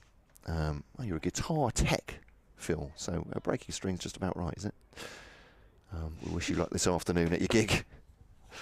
As Hannon Dalby pounds down from the Birmingham end, his first delivery of the second innings. Sorry, Big, it's not. Sorry, he got through 3 overs last night. His first of the final morning. So Phil full of woe, as many Kent supporters will, I'm sure, be at this. As well as Warwickshire are bowled, 51 for 5. Looks pretty dismal. A little bit grey out there, as Mike was saying, but the floodlight's not on. No questions about the light. Round the wicket comes Hannon Dalby to Compton.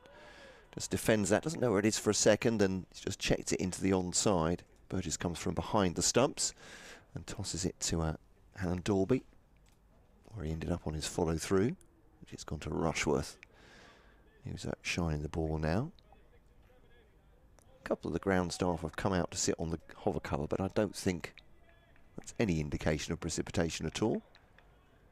Probably just resting their legs at this point. Jordan Cox is having a good look around at the far end, just prodding around, seeing what the pitch is looking like today. Made 17 in the first innings, and then left a good one from Hannon Dalby, which bowled him the aforementioned double-barrelled seamer. Now at the top of his run, 3 slips for Ben Compton. Round the wicket, bowls now. Compton up near his midriff, plays that down with soft hands, just blocks it. Ball's not moving far, just about 6 feet from him there. So Warwickshire, after a rain-affected game against Somerset last week, hoping obviously that the amount of time taken out of this game by rain won't stop them from victory. At the moment there's every sign that won't be the case. And Kent maybe had the better of conditions against Northamptonshire, but having the worst of this contest. As Compton defends again off middle stump. Since I last saw Ollie Hannon Dalby, it looks like he's been to the barbers. Well, he's got it's a very close shave, isn't it? I'll say. I'm not sure that's a number 1. That's a 0, isn't it? I think he's had it all taken off. Good heavens. What was his coiffeur like last season? More than that. Hard not to be, really. Yeah. Maybe he's after a bit more pace. You think wind resistance? A little more aerodynamic. Well, there certainly isn't any now. Look at that. Comes in, bowls to Compton. He settles on that on off stump and defends it back. He's run up as he comes in, so his arms aren't quite together, are his right hand goes sort of out for a couple of strides. Yes. As he's almost like going into run up towards takeoff. There is something in tribute to Bob Willis about him, isn't there? I can see that. You know, Bob Willis sort of arrived in a flurry of arms and legs, but it's an organised flurry in that it's the same every time, and it works. 50-odd wickets and 20-odd last season. He's getting better as he matures. Bowls now to Compton outside the off stump and through to the wicket keeper, and there is no run. Actually, I stand corrected. The first couple of strides, his right arm is next to him, and then it sort of it flays out a little bit as if he's trying to get momentum. Perhaps he's trying to spread his wings a little bit and then into the delivery stride. But as you say, it's very organised when it gets to the crease. 51 for 5. Very tall man. Yeah.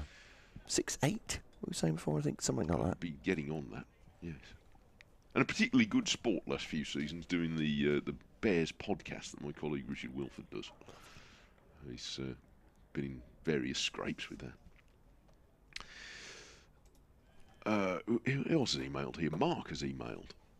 He's enjoying it, listening this morning. He said, I was at Edgbaston all day yesterday with my son Archie and his friends. We had a fantastic day and enjoyed listening to Alan Donald at lunchtime. Yes, he's in a members forum, I think, yesterday. Yeah. He's there again today, but I'm sat here at home making my way through a pile of paperwork before starting work again tomorrow. Oh, I'm sorry to hear that, Mark. Steve wouldn't mind a hand with the paint in his bathroom if you wanted him round for a bit. It's my son's first season as a member. I wanted to say how impressed I am with Warwickshire and the way they welcome their younger fans. A true family club. Well, good stuff, Mark. They'll be pleased to hear that. Thank you. Here goes Hassan Ali starting a new over, and he bowls to Cox, who plays sort of in to out here as he pushes forward. And it goes up to mid-off. John Cox, who won 2 titles this winter.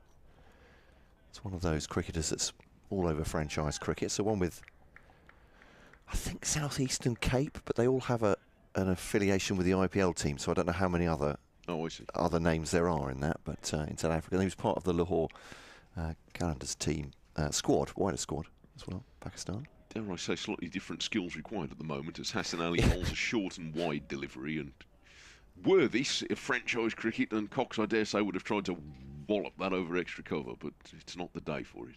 Yeah, he needs to stay around about 10 times as long, I think, doesn't he? Yes. As he would do in the... It would be somewhat appreciated. Compton is flexing his knees at the non-striker's end.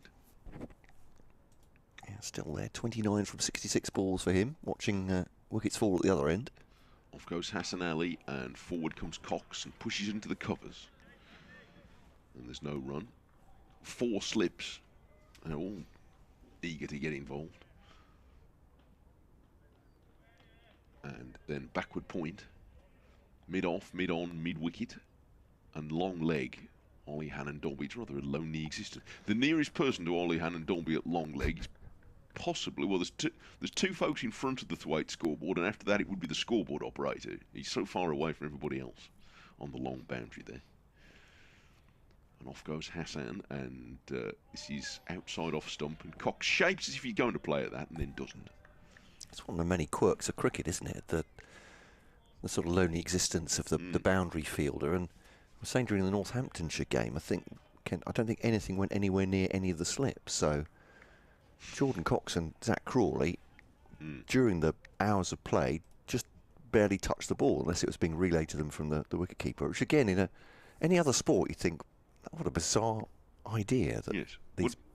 What did you do at work today then? Well, Hassan Ali bowls as you turn off his pads by Cox for his first runs plural, because there'll be at least 2. Chris Rushworth has got there first, and they're going to have 3. So Cox is away with 3. I mean, I was terrible at cricket, but I would back myself to stand around doing nothing and then occasionally relay a ball to another fielder. Some of my best performances were those. Batting at number 10 and fielding third man both ends.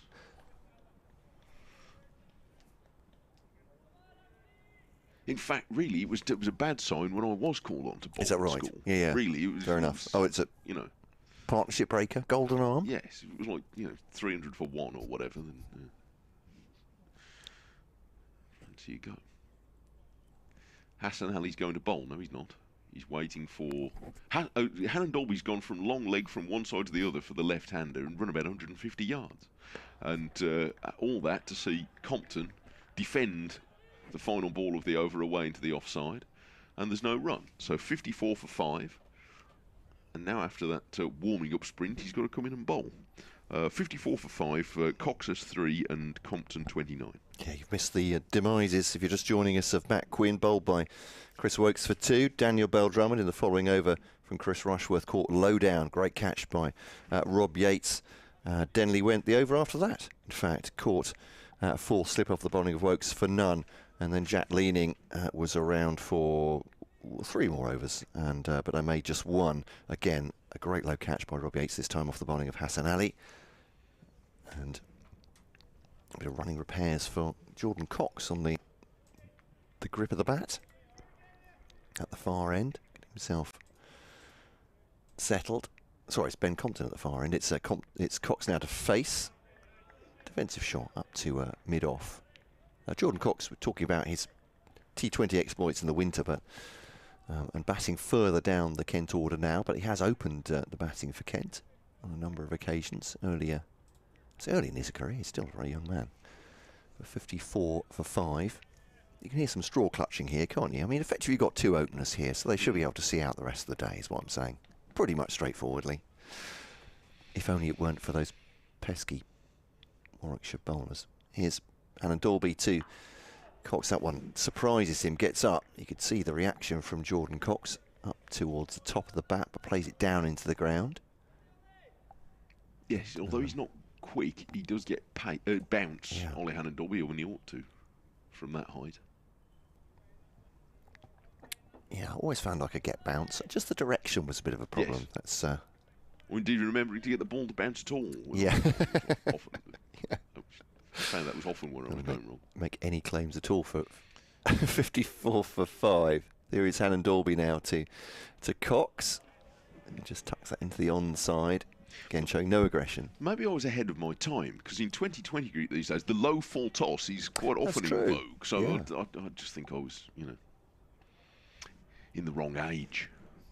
Well, it's similarly, I would back myself to chase batters well outside the leg stump if they were trying to make room. Yes. It's just if they stood still, there'd be an awful problem. There we are. Ball after ball. The game has caught up with us. Yeah.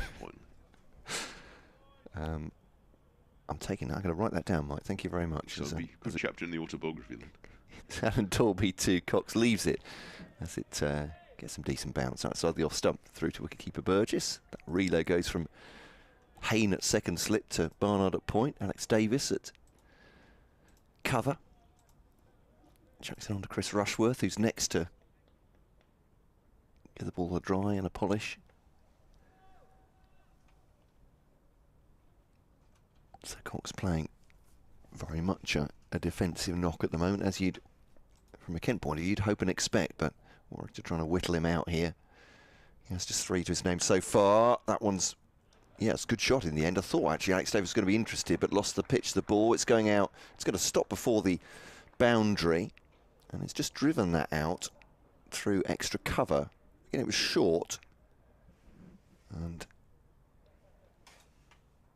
just back of a length, I should say. 57 for 5. So 3 for Jordan Cox. He moves, doubling his score to 6. Compton will face the last delivery of Hannon Dalby's 5th over, none for 13 so far. It's the most aggressive stroke we've seen so far today. It was, he went reaching for it a bit. As you say, I wasn't sure entirely it was fully controlled. No. When it started, but actually it did pierce the field, and it split the field on the offside, so the placement was good. Hassan Ali has got himself a drink down at deep third there, provided by the 12th man. Compton nudges that into the onside of Hannon Dalby, picked up by Alex Davis, and that is the end of the over. 57 for 5.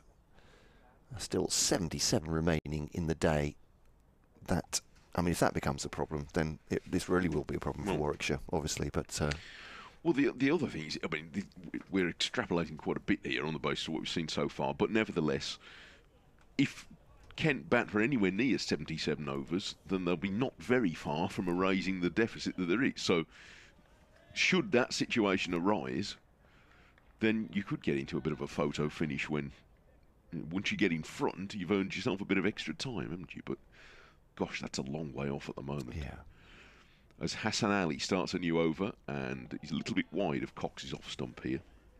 And so Cox isn't playing at that. He's been reasonably judicious about what he has played at so far. Jordan Cox.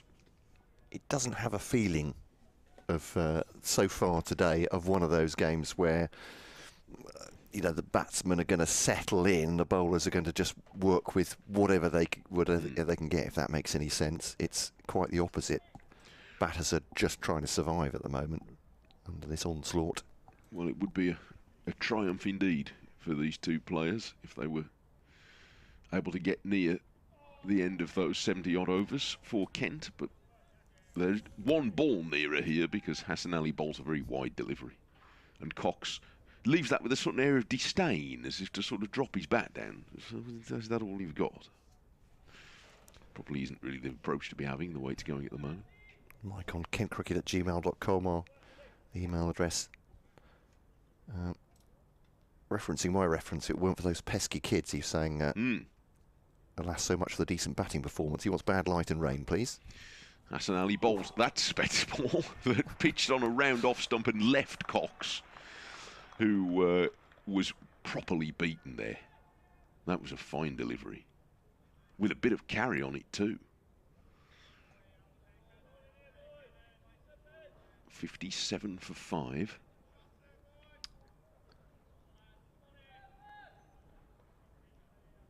Four slips in place, and off goes Hassan Ali again. He runs right through the crease, and he has Cox pushing slightly across that, but out of the middle of the bat up to mid-on. There's a couple of times he's played in that sort of way, slightly across the line, just as Bell Drummond did, and he was dismissed. It's a slightly dangerous game to be playing. Looking at Hassan Ali again, I mentioned Malcolm Marshall before. Might be more apt in a way to create sort of like a right-armed Wasim Akram, in that just runs through the crease. There's no discernible leap really as he approaches, but it's a proper sprint in, and Cox is forward, comes off the outside half of the bat, but it's controlled, a push down to gully.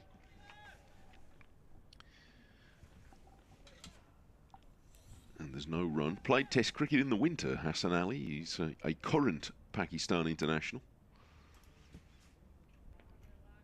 22 Test matches.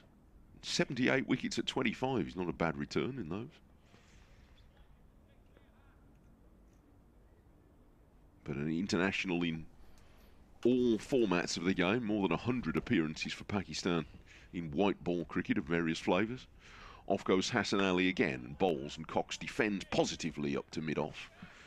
And he's seen off a maiden from Hassan Ali, who's 3 overs, 2 maidens, 1 for 3.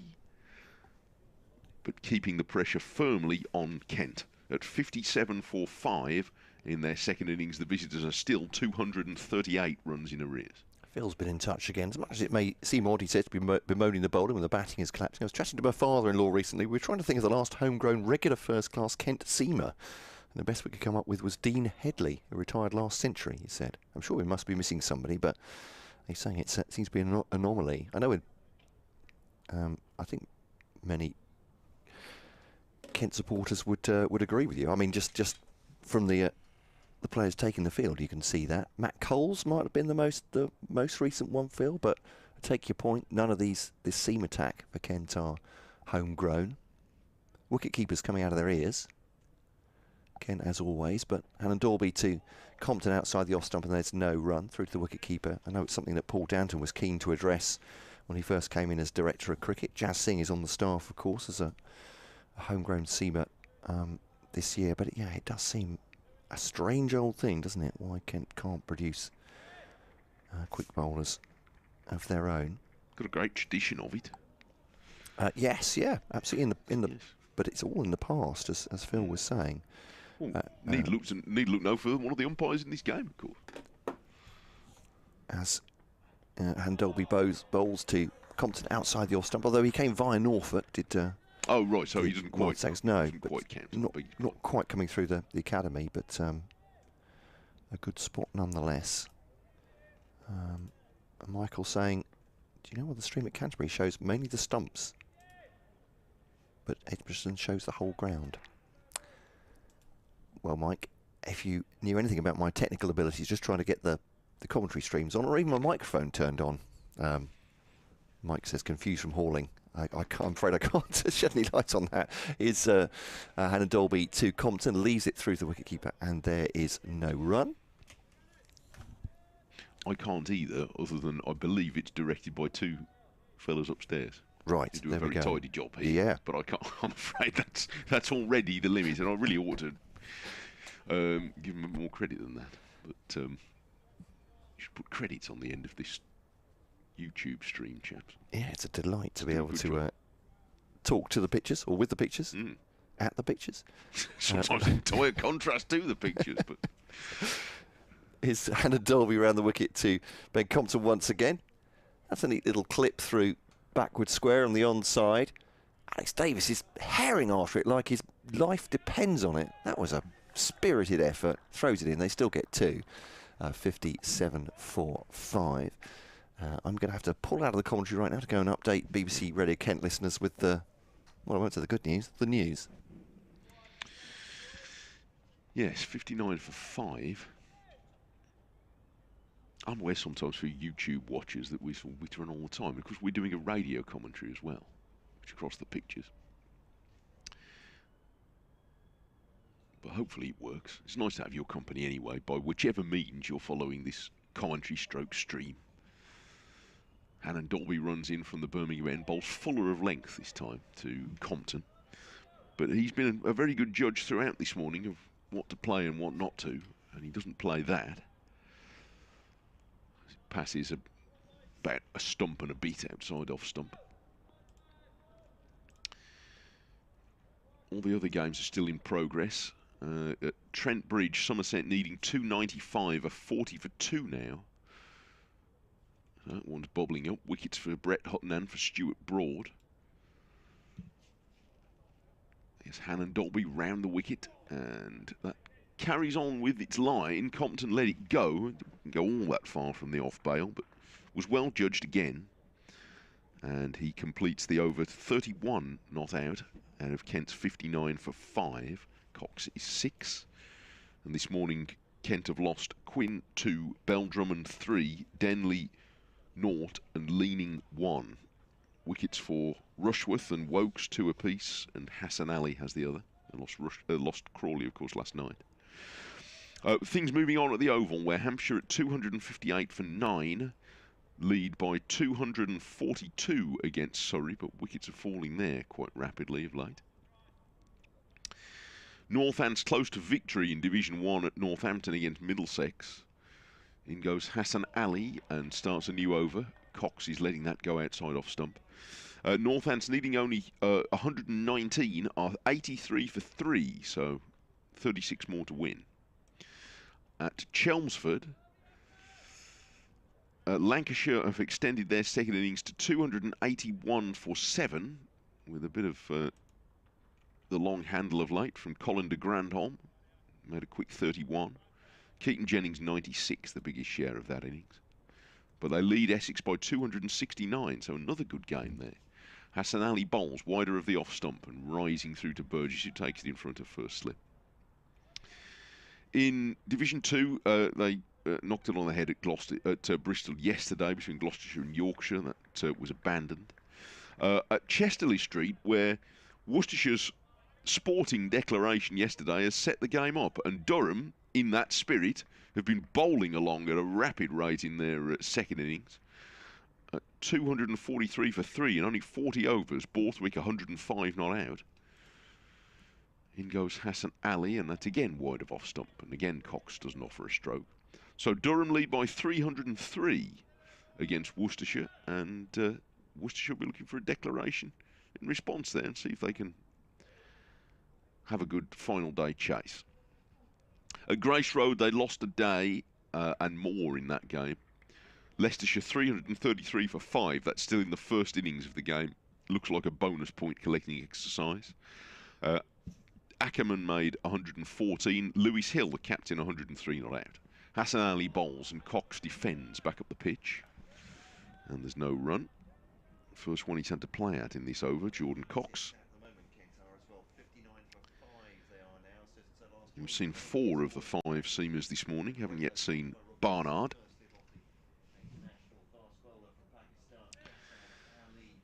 He might get his opportunity soon. As far as I know, lunch is still at 1 o'clock. Expecting it then. We lost 15 minutes and 4 overs from the allocation this morning. 4 slips wait. Hassan Ali bowls and Cox cuts. I think that's gone over the slips for 4. Yeah, he went off a toppish edge and went over the line of Rhodes at 4th slip, but high over him. And away to the boundary for 4. Not really in control of that, but having at least gone hard at it with the cross bat. Cox gets his first boundary. He's 10, and it's 63 for 5. But keeping Hassan Ali interested. He's still overcast, but for the moment, the drizzle seems to be holding off. Off goes Hassan Ali, one to come in this over, and Cox is turning that away from his pad into the leg side. It's the end of the over. 63 for 5, Kent's second innings, with Cox 10 now, and 31 to Ben Compton. Hassan Ali now through 4 overs, 1 for 7, just 2 scoring strokes off him, and the one in that over was fairly out of control. Did someone say rain? Is it going to rain, Mike? Well, do you know, it does look like the sort of day where it could start drizzling. That would be the one concern. Here is Ed Barnard now, by the way.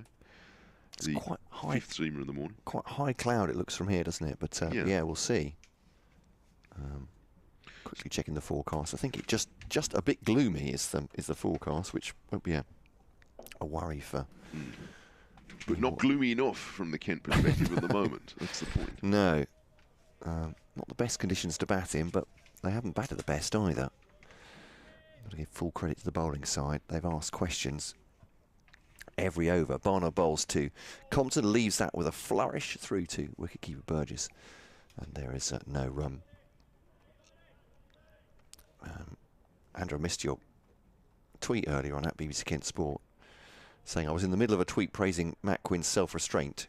He says armchair commentator's curse as he got out to Chris Wokes. Yeah, just beaten all ends up by Wokes on that occasion. Wickets falling in the other matches around the country as That's a quick delivery from Barnard, actually. Left on length, I think, by Compton as it bounces through to the wicket keeper. Ian gets in touch and confirms that it's a rather wet and foggy day, but he's in the Outer Hebrides. Okay. Hello, Ian. Thank you for your message. He says, I'm enjoying the commentary and the live stream from my home on the Isle of Barra. Absolutely marvellous. Yeah. Hope he gets down and see a county game this year. Would it be nice to see you, Ian? Wokes to Compton. He's gently deflecting that through backward point. Hassan Ali fields, and he'll take a single. Compton moves on to 32, who, dare I say it, feels like the object of that poem, and he's keeping his head well all around losing their wickets. If I can paraphrase, 64 for 5 they are now. But yeah, it won't make its way down here. It might be a bit of a reach, mightn't it, from the Outer Hebrides to Birmingham. It'll take a while to get down here. Somerset have lost a third wicket against Northamptonshire. 46 for 3 they are now. As that's left by Cox outside the off stump. They need another 249 further, so Nottinghamshire perhaps scenting victory there. Hampshire are finally all out, an innings break there. Apologies if you just read all these out while I was away, Mike. I hope not. But so they might have all moved on dramatically. But is Hampshire now all out? So, so sorry, they have moved on. Yeah, sorry, no, need 243 to win that. That could be a thriller at the Oval. Here's Cox. Crikey, that leaps off a length, and Cox is beaten. Just rests on his bat. Through to Burgess. Yeah, that'd be actually quite a tall order, considering how long they got left. But yeah, if they attack, looking more like a draw, but they'll be defending their opening wickets as well. I can't tell from in here whether I'm looking at the crown. I'm assuming that he isn't, but it's a sort of an odd, sort of milky light at the moment. Yeah. You sometimes get when it's about to start drizzling. I take your point. As Barnard comes over the wicket to Cox. Just glance behind square. That one will come back for a hard run too. He's not run out, is he? Whew, that's a good throw coming in from Hannon Dalby. Burgess has not left the umpire wondering whether he's taken the bails off, has destroyed the stumps. But wow. So that was a real hard run for the second by Jordan Cox. He was absolutely flying and reaching there. And that would have not pleased the head coach, I think it's fair to say. They've been run out going for a risky second, but 66 for 5. In the circumstances, that was a very, very tight second run. A very tight run. Yeah, that was a close one. I'm trying to see a replay, just winding the stream back a little bit.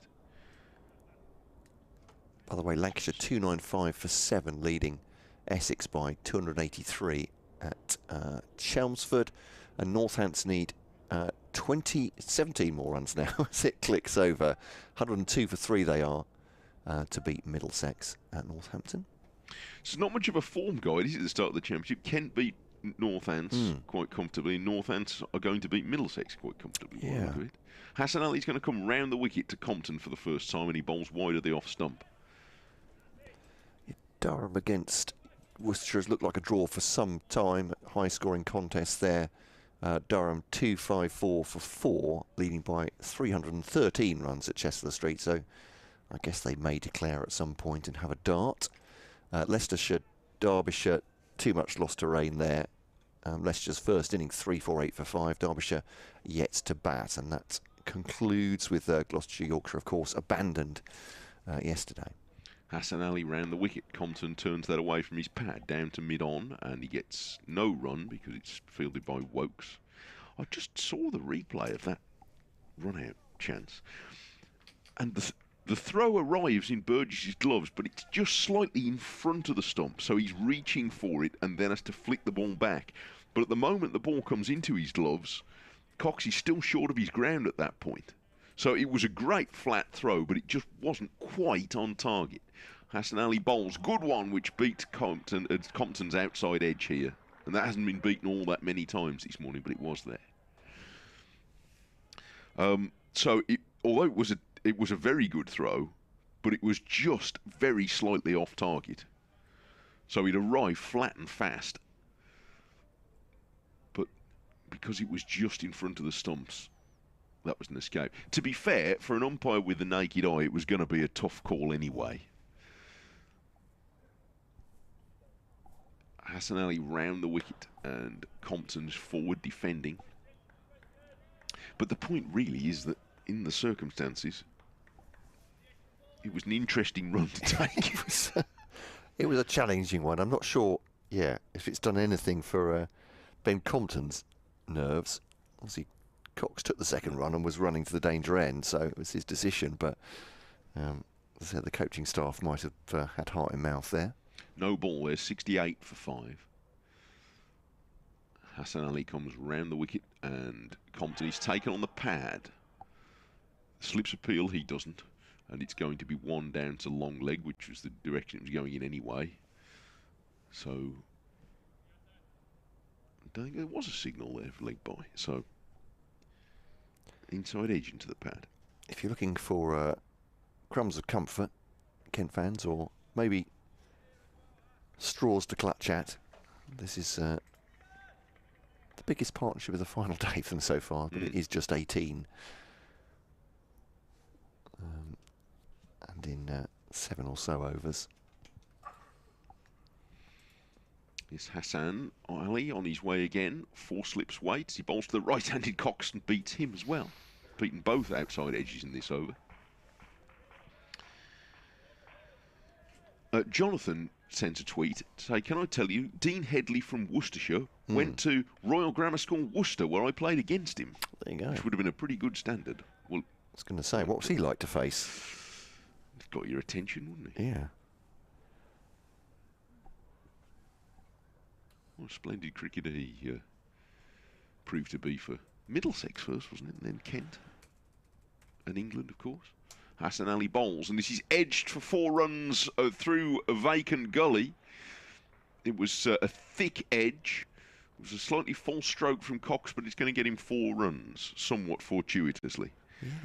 You're absolutely right. He was at Middlesex first for a season, so, or certainly professional for a season. So I'm not sure he can claim to have come through the Kent system either. But certainly adds to Phil's point rather than detracts from it. That lack of homegrown seamers for Kent over the years, over recent years, I should say. Certainly the last 20 or so. 73 for 5 at the end of the over. 33 Compton, 16 to Cox, but it's been an exciting 16. And that been one edge over the slips, one edge round them. A sort of an airy push through extra cover, and a hair-raising second run. I mean, in other circumstances, an exciting innings from Jordan Cox, exactly what Kent require. Not quite. Round the wicket comes Barnard to Compton, withdraws the bat quite late for that. Actually gets close to his body, doesn't it? Seems to follow him in there towards the chest, and does well to keep out of the way, does Compton. Good delivery from Barnard.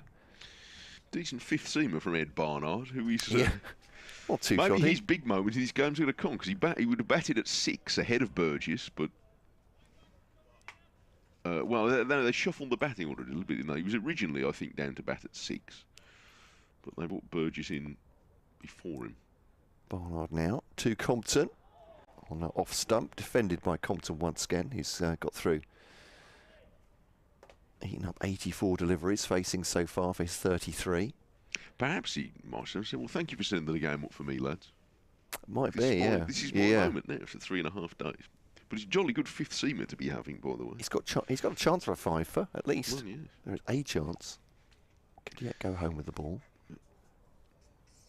One of a number who followed the path from Worcestershire to Warwickshire, or vice versa.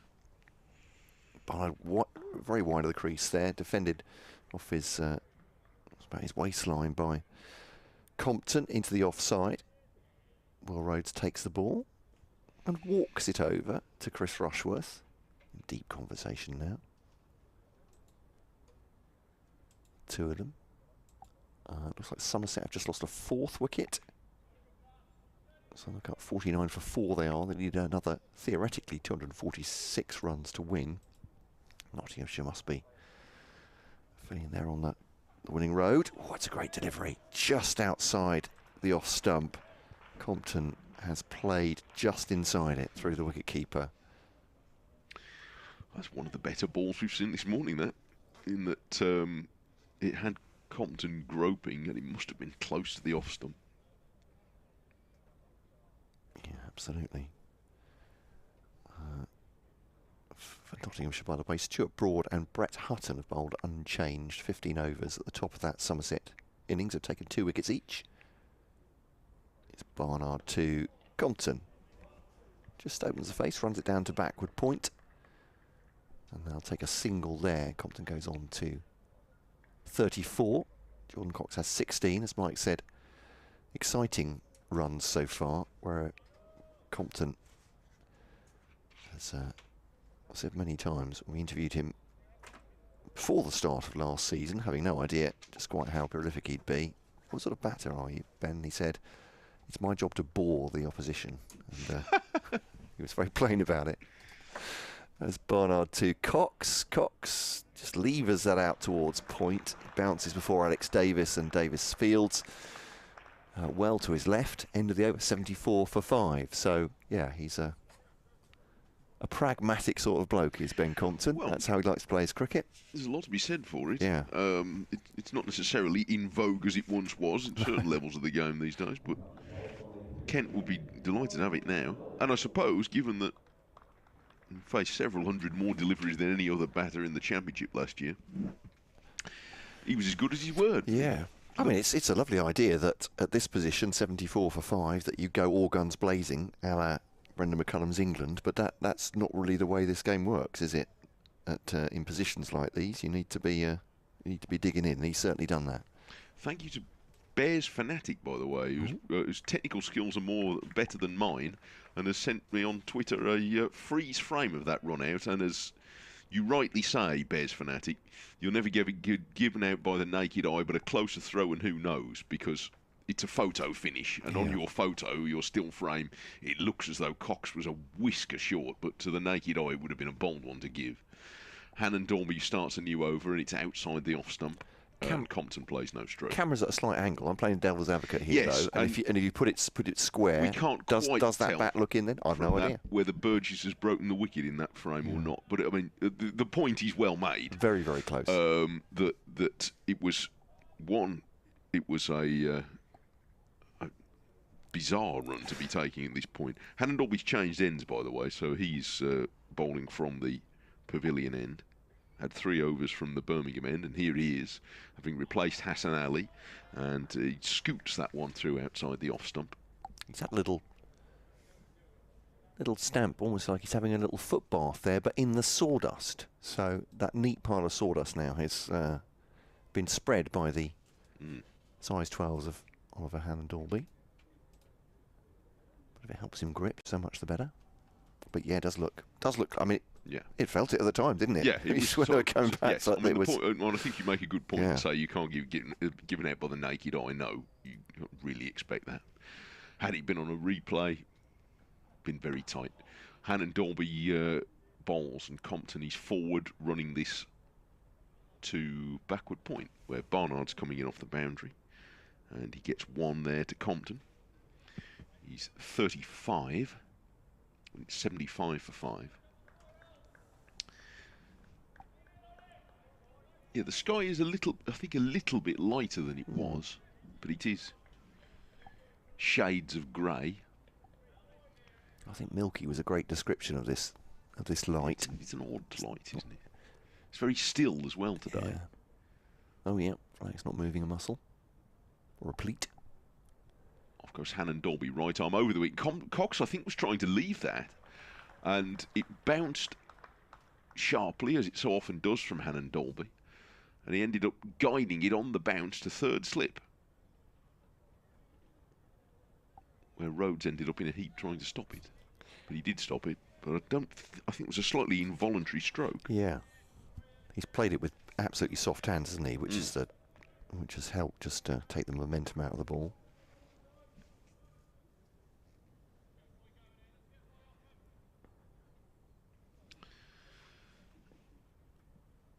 Off goes Hannon Dorby again, 3 slips wait, and that one jagged away. And Cox went to play at that, but that went as far off the pitch as any ball we've seen so far today. And Well, in the end, he didn't really play and miss it. He just wasn't sort of nowhere near it. But gosh, it went at a big angle, that one. Yeah, I think playing that at all would have been some feat, wouldn't it? You'd have had to be in some nick to edge that. Yeah. My goodness. Northamptonshire have won. Crikey, they ate up that last 20 runs quickly, didn't they? So, yeah, they're beating Middlesex by 7 wickets. Oh, well, getting for the lunch queue. Hannon Dolby bowls, and that's driven hard down the ground, well fielded by Hassan Ali at mid-off.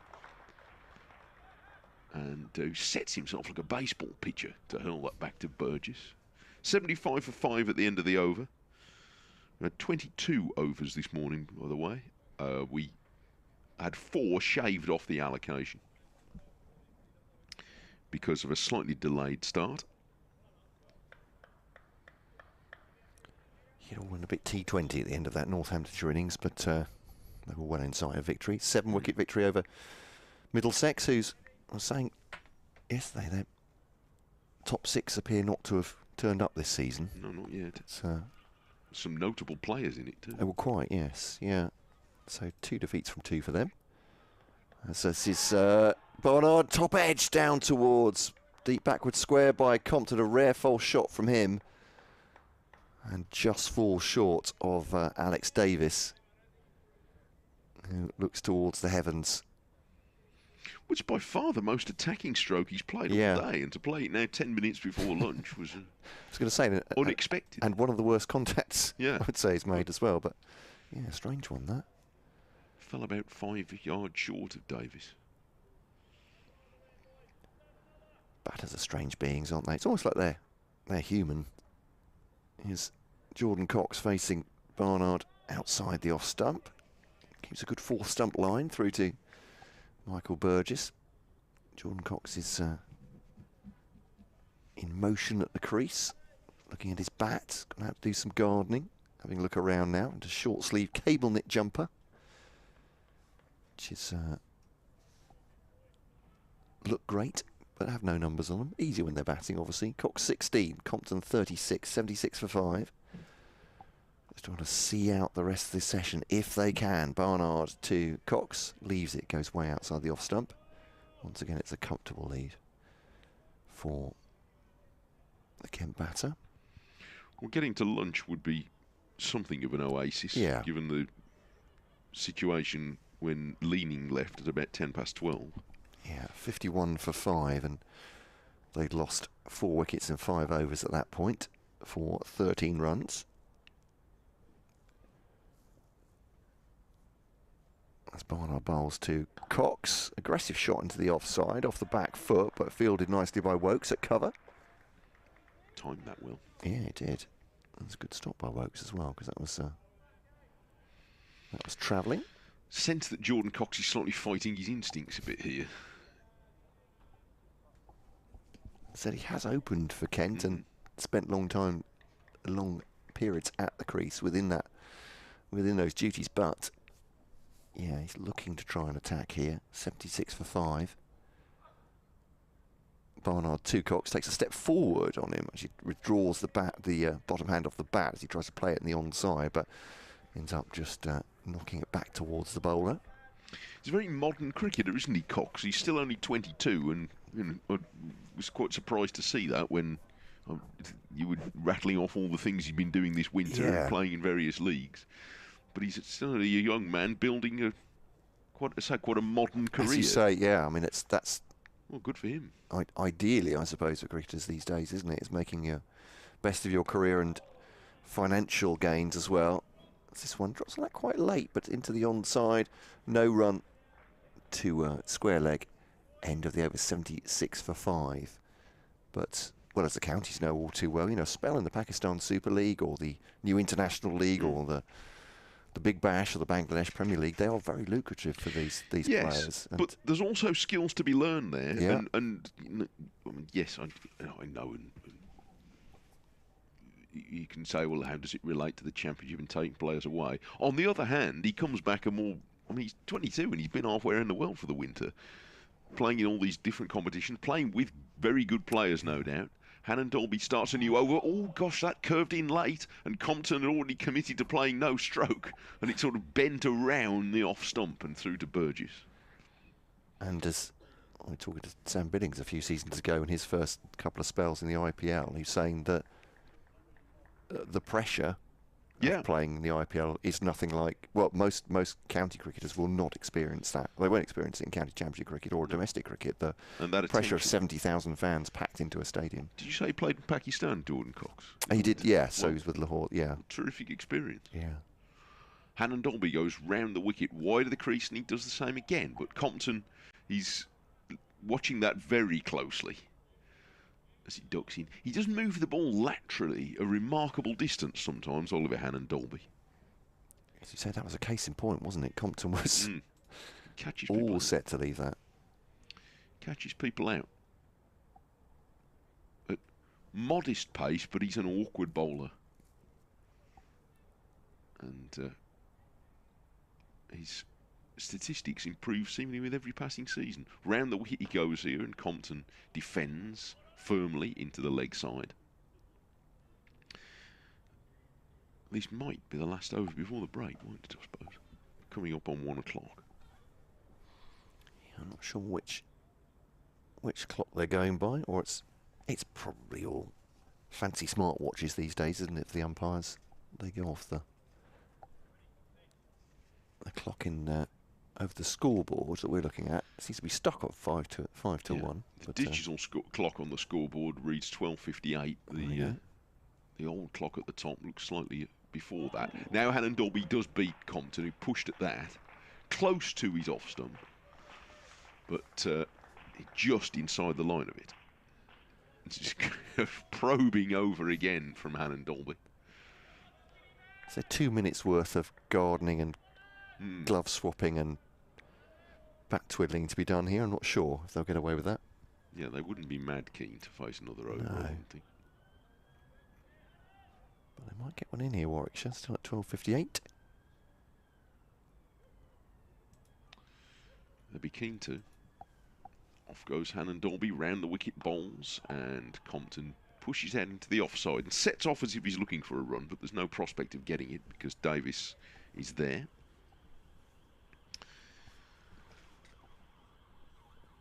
.76 for 5, so this may be the last over before lunch. Or the last ball before lunch, if it is. Depends how peckish the umpires are. Umpire sag as he's doing his bootlace up at square leg. Here's Hannon Dolby rushing in again and bowls wider of the off stump. And we have Warwickshire now. Look, there's no sooner he birds his gloves and they're off. Arriving like the Keystone Cops down the pitch quick to get to the other end. So they know what's happening. They've just got to be ready, haven't they? And I reckon they've got 20 seconds at this point. But it's where the umpire is. Where's the umpire? Yeah, Batters are going to have a conference, but the umpire's there, and it says 12:59. So, I think we're only just into the pips, so I think they're all right. So they're going to get another one in. Ed Barnard is there. It was quite a comic scene, that, as they all set off. Here's Barnard on the stroke of 1 o'clock, bowling to Cox, who drives. And it looks like it was going to go through the gap, and it's very well stopped on the dive by Wokes at extra cover. And instead of being maybe 4, although it's a long boundary and it's not the fastest outfield, it is only 1. But a fine piece of fielding all the same by the England all-rounder. So 1 to Cox, he's 17, 77 for 5. I still sense that Drizzly's not all that far away. It's all right at the moment. But I don't think Warwickshire will want to look at 60-odd overs left on the board and assume they're going to get them all. I don't think that is necessarily the case at all. Barnard goes round the wicket to the left-handed Compton, who's glancing for 4. Well wide of Burgess, and he wouldn't have carried anyway in the air to him. Just guiding it the way it was already going. And 4 to Compton.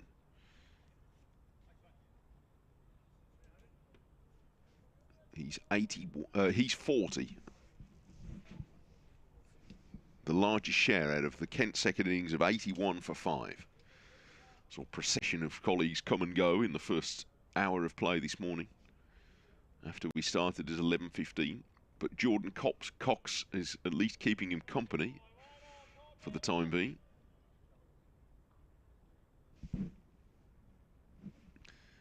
Here comes Barnard, round the wicket, and forward comes Compton, defends firmly back to the bowler.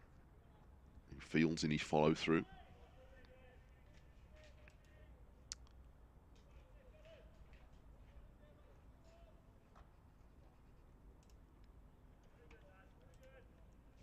.81 for 5. Do an update shortly for our BBC local radio listeners, and then when we get to lunch, she'll give you 40 minutes or so of peace. Here comes Barnard round the wicket. Oh, he beat Compton. That one moved away, I think, judging by the way that Compton played that. It was just short enough to go past the shoulder of the bat. But Compton has remained splendidly unperturbed all morning so far. There have been some good balls, but he's managed to avoid them. And he, at least, has kept the Kent standard flying this morning. Round the wicket comes Barnard. Compton's going to get a run here, turning it off his pads to square leg. And with one ball to come, he'll hope that's him done for this morning.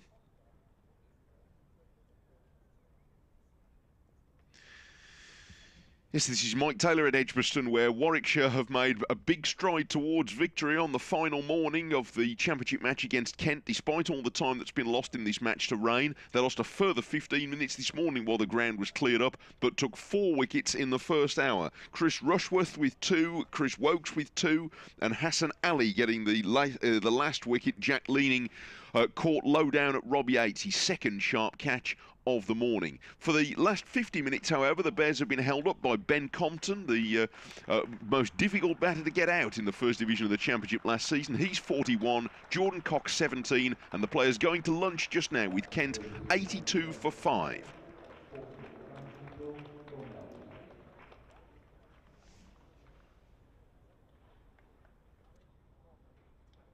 And that is lunch. The final ball was defended by Cox, so that's the break. At 3 minutes past 1. So they'll resume in 40 minutes from now with Kent on 82 for 5 in their second innings. That's 213 runs still behind. And we shall return for the second session when, assuming the conditions have not changed from now, to just around 20 to 2.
Hassan, welcome to Edgbaston. Just explain to us how proud and how delighted you are to be here. Well, thank you so much to welcoming and firstly I would like to say thanks to the management of Warwickshire Cricket Club. They give me an opportunity to be here and playing for them. It was always pleasure to be here, and I think it's been 7 years I'm coming again and again with national team, with A team and with franchise team. I had a good experience last year. I was playing for the Lancashire. I enjoyed my time there. So I want to play county cricket. As I said earlier, and even the last year, when I was growing up, the legends like Wasim Akram, Wakai Yunus, Sukran Mushtaq, and there's a couple of guys who always, talking about the county cricket. So they always said that if you're gonna get chance to play county cricket, you should go there. So we always ask why. So they said that you're gonna learn lots of things, and obviously it's a different country, and you're also gonna learn about their own cultures.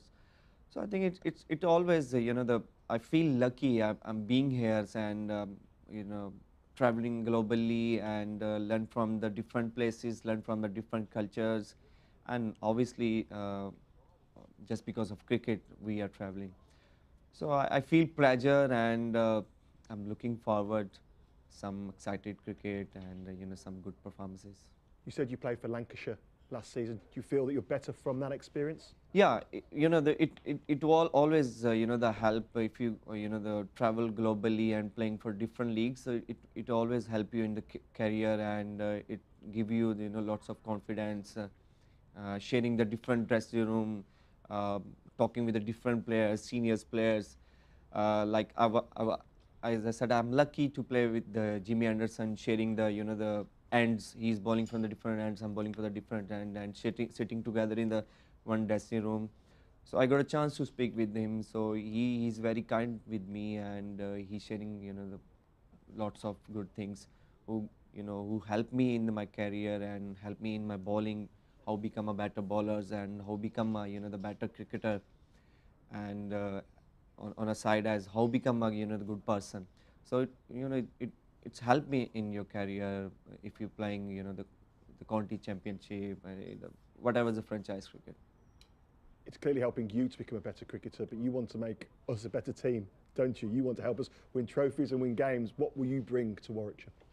Oh, well, obviously I'm here to perform for my team Warwickshire, and it will be great. I'm gonna lift the trophy for my club, and I think if I play on my potential, if I'm giving my 110% every day, every game, so I think that that will be the better for the team, and obviously for me. So it always the bit difficult to go on a different country and a different culture and perform there. So but when you perform, so you feel yes, you are on the right track, you're on the right place. You've trained with the team today, you trained with them yesterday. Obviously some familiar faces. Alex Davies at Lancs, Chris Wokes from the international scene. What have you made of the group? Oh well, when I arrived, I came on the first day on the dressing room, and the boys came to me and shake hand me, hug me. So I feel really the welcoming, and they know me very well. I know a couple of faces like Chris Wokes, and we played to each other, and we have a a little relationship. So it always the pleasure, and the boys are hanging around, and boys are well gelling, and I don't honestly I don't feel I'm on a different place. They make me more comfortable, and they make me feel like a home. So I said I thought it's gonna be the well. So yeah, it's nice to be here. It's lovely lovely to be here. And talk to me about Edgbaston. We've got a big reputation in cricket. What do you make of this place? It's a lucky place for me. If we talk about back in 2017, we start our journey from here, Champion Trophy, yeah, unfortunately we lost the first game against India, but we won second game against South Africa. South Africa was the #1 team at that time, and I was the man of the match, and that was my first man of the match in ODI. So that's lucky ground for me, and the Edgbaston is lucky for me, and for me it's a couple of memories here. So it always, as I said, always to be here in England and playing in a different grounds. But as I said, it's lucky for me to get first man of the match in ODI, and that was the Champion Trophy.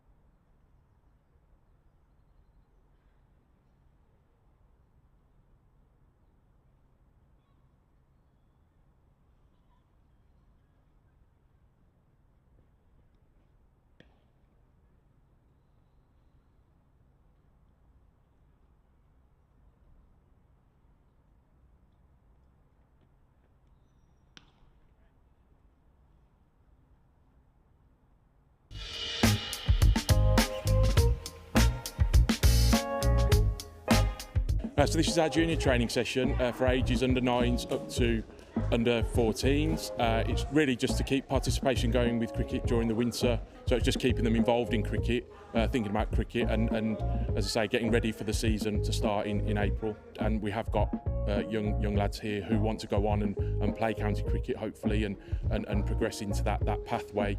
So to see somebody from the local area who has made that step up into professional cricket, especially a lad like Rob, is a great inspiration for them. Obviously, with the scheme that's helped, we're going to put the money towards having an artificial surface, which will only then increase participation, not only for the club in games and training, but also in the local community, meaning we can hire the venue out and allow access to hopefully schools and other teams in the community as well.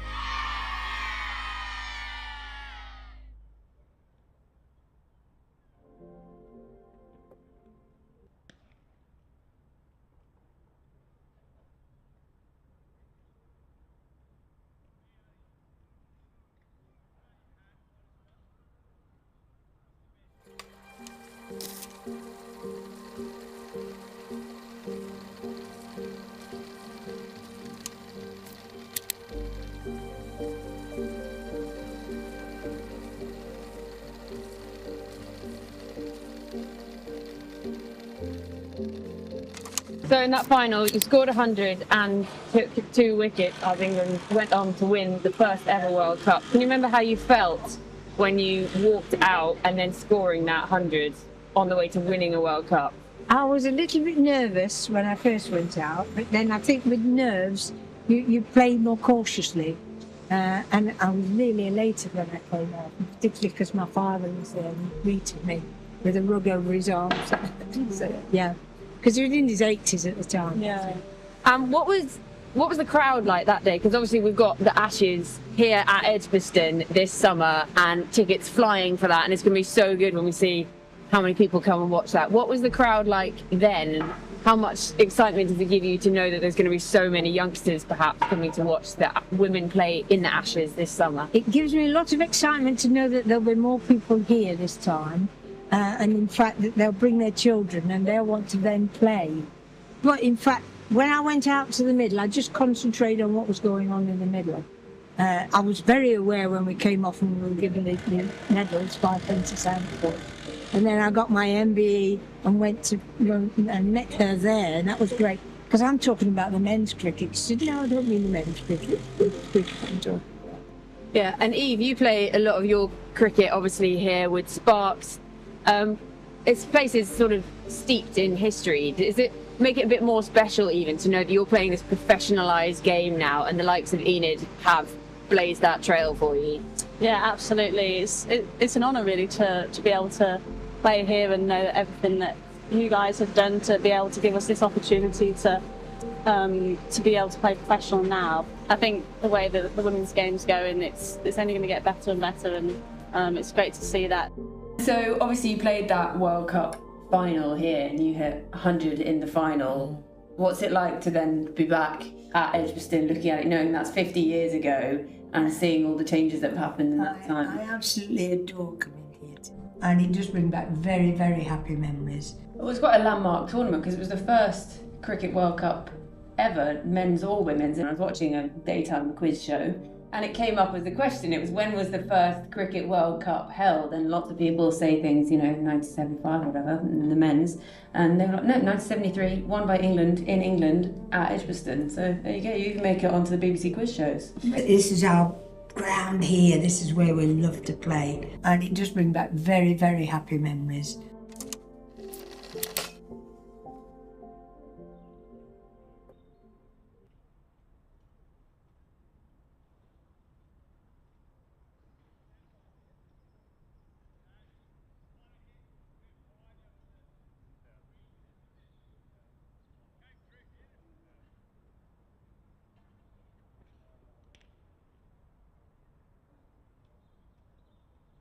I was told about nearly a month ago now, or asked if I'd like to do it by the chairman, Mark. I think I'm the first commoner to be in the job, but I'm obviously very, very delighted and very proud, and my association with the club goes back a long way.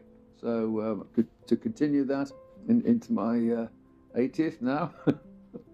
Yeah, I'm really delighted, and I look forward to it very much. It's amazing when I look back, because I came here I think at the age of 9, and then progressed through all the Warwickshire young sides, and then I was offered a contract at the age of 15. So I wasn't an academic at school, so I thought I'd like to do that. I always loved cricket. Played for the school teams, and all my essays were for Stranded on a Desert Island. It was we got a bat and a ball to play with, so that was brilliant. And I progressed from the age of 15 and made my debut, I think it was, at the Oval in something like 1960. Was I 16 or something like that? Yeah, I loved it. I mean, to play for a great club like Warwickshire County Cricket Club and be a bear, as we say now in these days. It was fantastic, and you look back on my career to progress and go and play international cricket, go on tours, and be a part of the establishment was wonderful. Chief exec, and sit on the board and be deputy chairman and all those sort of things, and now president. I mean, it's just wonderful. You know, I've been 50, 60 years in the game. It's amazing, really, when you look back, and I've been lucky, very, very, very lucky, and I just loved Warwickshire. I thought I don't want to go anywhere else. Hopefully the players will feel that there's somebody looking upon them that knows a little bit about the game. Although it's a different game these days, and they'll tell me that. I often see them up at the golf club, and when we start talking, they say, well, you know, it's a different game these days. Well, I think that I'm still Dennis Amiss, and Dennis to everybody, and I hope they'll treat me the same. And but hopefully that you know, my 2 years as president will be one that I know I'm going to enjoy. And yeah, I look forward to watching the boys, and hopefully that they'll know that somebody knows something about the game is watching them, and they're going to be at their best. It's a great club with a great history, and we've won titles, and we want to win them again, and we'll do our best. It's just a great feeling and a great honour to be able to play for a club with such a great history. The bowlers were immense, smashed their areas, made it look really hard for their batters. So let's back it up again. Session 2 and first class intensity. Come on. Cheers. So we get that. Fucking lovely, guys.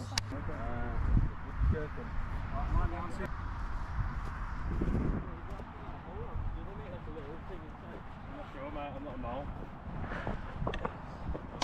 mole.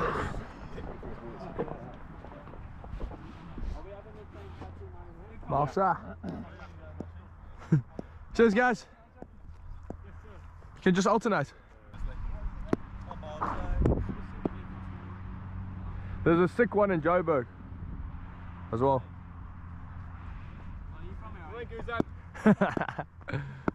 Shut up.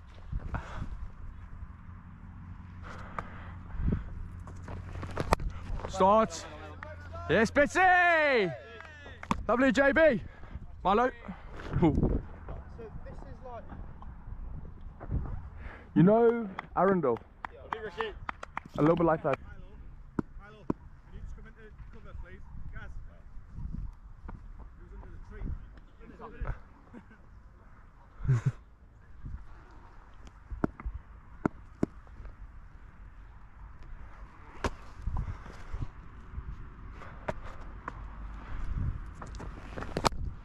Oh, Rashi, nice Betsy.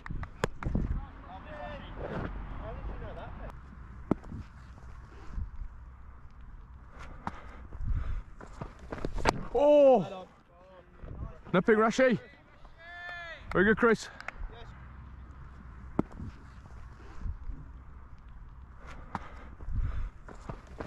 Oh, nipping Rashi. Very good, Chris.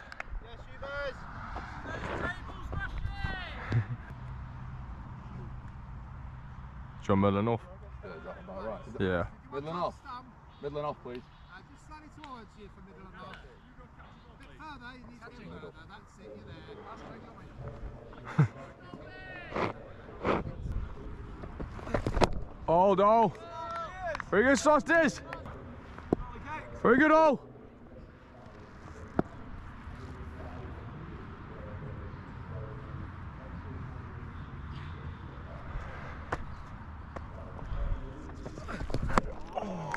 Nice, all.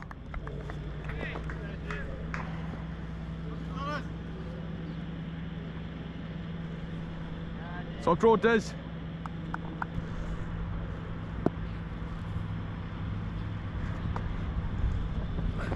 Oh, yes, Des. Nipping Des that.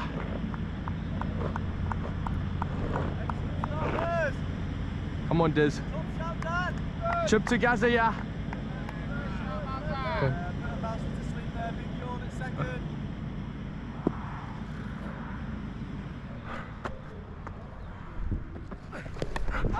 Yeah. That is skillful. That's a little glance. That is so skillful.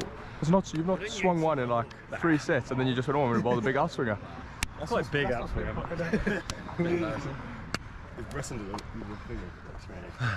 Nice catch, AC. Thanks. Very good. Follow him out.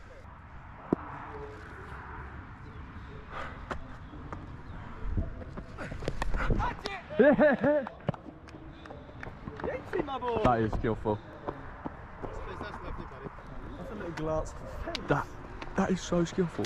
It's not, you've not swung one in like 3 sets and then you just went on with the big outswinger. That's quite big outswinger. He's pressing it with the finger. Nice catch, AC. Thanks. Very good. Follow him out.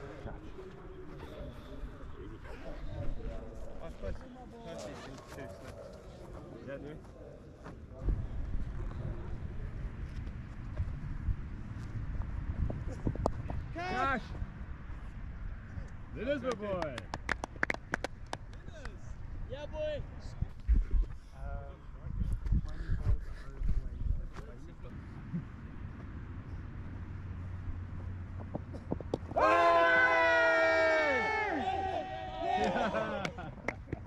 You okay, boys?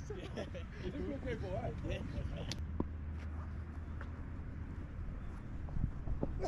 Oh! Rolling. Excellent, Des.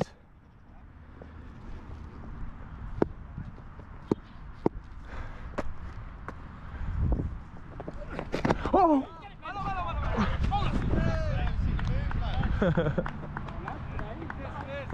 How many was it? Mouse.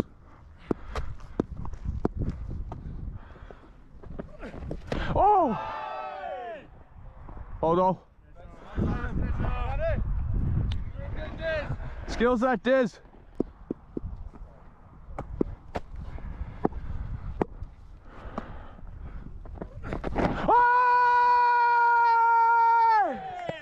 Well, Diz. Saw what you did there. Saw what you did. You do that well, dude. You do that well. Go on. Great day, lads. There's no colour to take a picture of that. You've got that. Hold. Did he hit that? Did he hit that? Milo, go well. Both pads. Milo, well done, boy. prefer you in a captain. Well, Miller, that was lovely to watch. Thanks, Miller. Very nice. Well done, boys. Thank you. Well done, guys. Good job. Nice pass. Steve. Well done, Diz. Well done, mate. Very good. I don't know, we've got about another 20 today.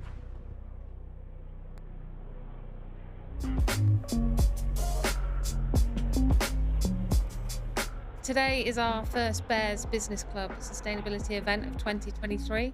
We've got some excellent speakers from Net Zero Now and from Drax. Also Lydia, our sustainability manager here at Edgbaston, talking about our journey and how we're going to get to net zero. I'm Emily Trad and I'm joining you from Net Zero Now.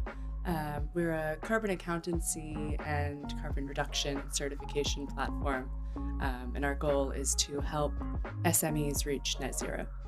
So today I'm presenting just a bit about the company as a whole and how we are providing a tool for SMEs to get to net zero, what the barriers to entry are and how we're meeting those and creating a sector-specific approach. My name's Fee Bush and I work for Drax, which is a renewable energy generator supplier, and we're now pioneering BECCS, which is bioenergy with carbon capture and storage. I'm here today to talk about carbon removals and the use of technology in the fight against climate change.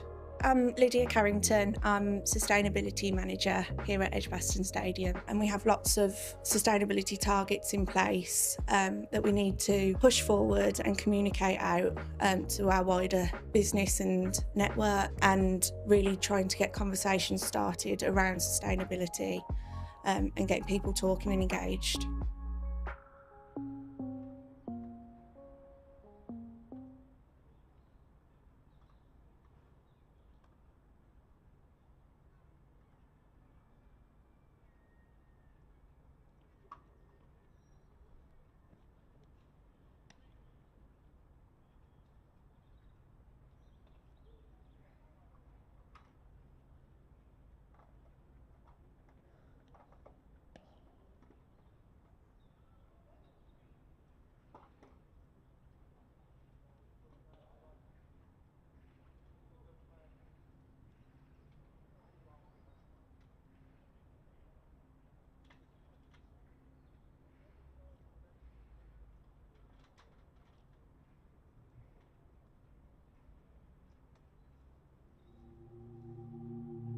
Sensory rooms are incredibly important for us. Edgbaston wants to be for everyone, and we want anyone to be able to come and watch cricket and feel comfortable.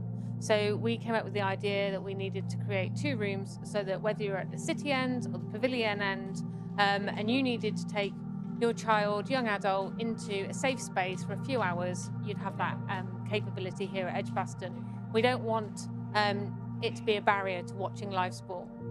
I think before sensory rooms we struggled, if we're honest. If we had a 2020 match, for instance, which is a few hours, that's a long time, especially for Stanley to not get overwhelmed or overstimulated, and not having a break or somewhere to go or somewhere to make it easier to get through them tough times is hard. So I think I know that Lindsay's boys and Celia can have a place to come, a safe space. Their times can be manageable now at the cricket, and we can last a lot longer. And they're my biggest supporters, so yeah, it's really good now. It's made a good change in our lives. Well, it was just all the time. It was just all too overwhelming. Like the noise, because it's soundproof. Like there's no more noise anymore. I wanted to watch it, but like the crowd was really like overwhelming, and like the speakers. But in here, it's just really not. We love to pave the way, so we've got other grounds coming to take pictures. Understanding how we do it, how we operate it is really key, and the ECB are doing a bit of a case study on us as well. To have this space does help, and I think it's something that if I can help spread that and an acceptance and awareness, and that's a good thing for all of us to do, really.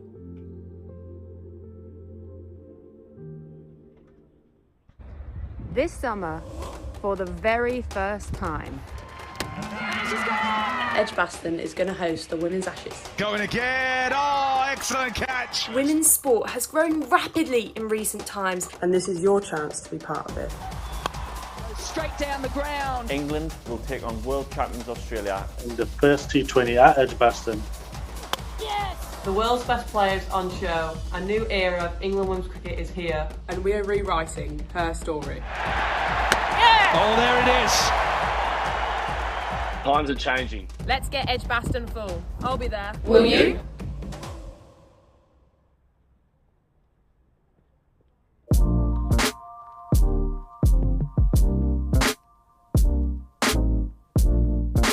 So Birmingham Unicorns we set up about 2 years ago. We're the second only fully inclusive LGBTQ club in the country. We kind of set up because it felt like there was a need to engage the community in this fantastic game of cricket. So Warwickshire and Warwickshire Cricket Board have been instrumental in helping to pull that together. Some of the stuff that we've been able to achieve, we've only been able to do with their support. We've had 2 sessions now here at Edgbaston over the last 2 years, which has just been amazing because they're obviously very high profile. They're a big, well-known club here in England, and that helps with visibility. And if a club like Warwickshire gets involved, it just helps with the whole inclusion message and making sure people do feel comfortable and able to come along and watch, play cricket, get involved somehow. It's the obvious, isn't it? Cricket's a great game, brings people together. It has so many benefits from health, but for fun, for inclusion, to allow people to feel safe. And I mean, that's what this club's about, but that's what cricket's about as well. So if we can support it in a day like this, and in any way we can, we will. It brings you right back to why you play the game, which is to have a laugh and have fun with people that you enjoy being around with. So we've done a little bit of bowling today. I only started playing last year, so for me, I was opening the bowling. There's a lot of pressure on that. So we're just talking about the mental side of that. Being kind of a team sport, but in an individual in a sense. It's been really good, actually. Really good, really enjoyed it. Oh, so I've been with the Unicorns about a year now. Before that, I was out of the game for about 15 years, played a lot at school. But I think that's one of the great things about Unicorns, is that we're a club where the majority of members, either as adults, haven't played much or at all actually and come in, yet they come in, everyone gets equal opportunity and everyone gets to have an equal chance to have a real good time as well.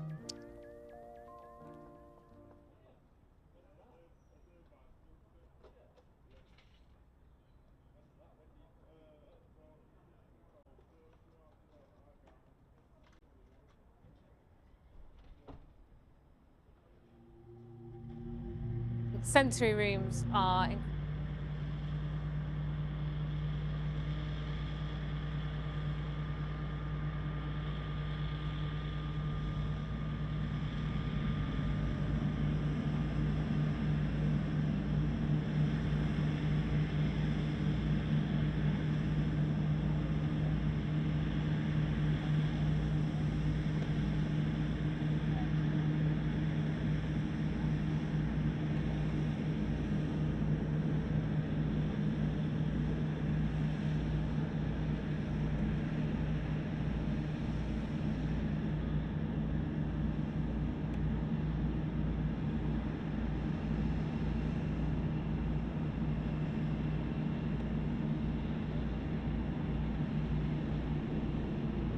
sensory rooms are incredibly important for us. Edgbaston wants to be for everyone, and we want anyone to be able to come and watch cricket and feel comfortable.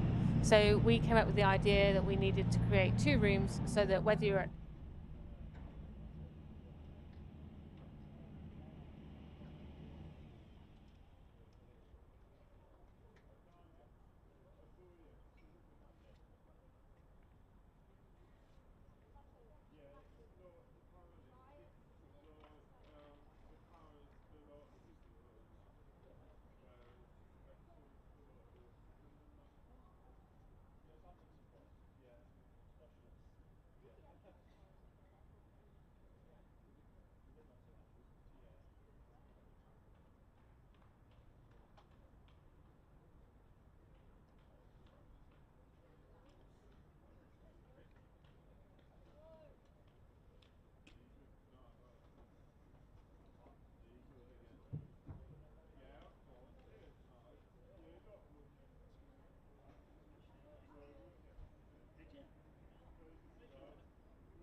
We may have just heard the bell a few moments ago, so a little after 20 to 2 will be starting, but I suppose that's going to make it a round 40-minute interval because Warwickshire squeezed an over in before lunch at 2 seconds to 1 or whatever it was.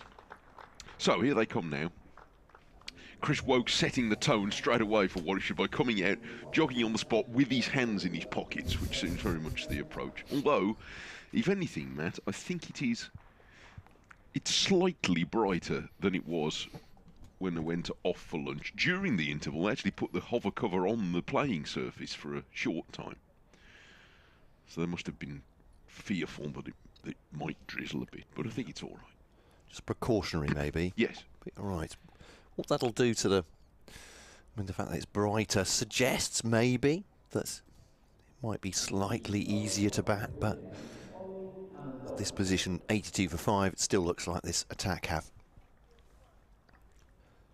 more than enough to finish off the remaining 5 wickets. Certainly, if they get another 67 overs at Kent here, it's going to take a Herculean effort for Kent to stick in and try and save this one. But if they do, I'm sure, I mean, that would be a huge fillip, showing the character of the side. But Warwickshire still heavy favourites to win here. Yes, it'd be quite an escape, but they did get through the last 50 minutes up to lunch, the last 13 overs, without losing another wicket. Ollie Hannon-Dolby is going to bowl the first over after the break. He bowled 2 short spells before lunch, 3 from the Birmingham end and 2 from the Pavilion end, and it's from there he's going to continue. With 3 slips bowling to the left-handed Ben Compton, who has 41, and he lets the first ball of the afternoon go past outside the off stump. And he, Compton, has been the major obstacle for Warwickshire so far. I think he played just one loose shot this morning, didn't he? As you were saying, the one attacking shot really he played was a pull down to long leg, which dropped just short of the fielder. But otherwise, he's been doing Ben Compton type things at the moment. Off goes Hannon-Dolby again, round the wicket, and Compton, he's edging on the bounce to third slip. That was a relatively rare false stroke, but he at least kept it down. And it fell a yard short of third slip, I think. Looks like Hassan Ali is already warming up at mid-on. Looks like some exotic dancing he was doing there, but I think he's just warming up the knees and thighs. But there we go. Hands in pockets for him at the moment. Off goes Hannon-Dolby, right arm round the wicket, and the Compton drives. He comes off a thick inside edge, and Hannon-Dolby fields on the bounce and picks the ball up as if he's sort of found an injured bird and he's cradling it to somewhere. He's very careful. Moving it back to Hassan Ali, who is waving to the pavilion. He can't have forgotten something. He'd been out there 2 minutes. Comes Hannon-Dolby using the sawdust as a marker to start with, runs through it, and then runs in and bowls outside off stump. And carries through very low to Burgess, and there's no run. Yeah, it looks like he's sort of dusting his feet with it to start off with. Is it? I'm trying to think which athletes it is who do have the foot rub, the resin or whatever. Is it weightlifters or something like that? The weightlifters on the hand, the talc on the weight lift, yes. But is there a foot one as well for some sort? I can't. Yeah. One. What would you need it for? Don't know. Used to walk through that one on the way into the swimming. Well, yeah, that's what it reminded me of first off. Yeah, the sort of foot bath. Off goes Hannon-Dolby, round the wicket, bowls wide of off stump, and there's it's gone safely through to Burgess, who takes it in front of first slip. That was good fun at the Commonwealth Games, the weightlifting. Have you seen weightlifting?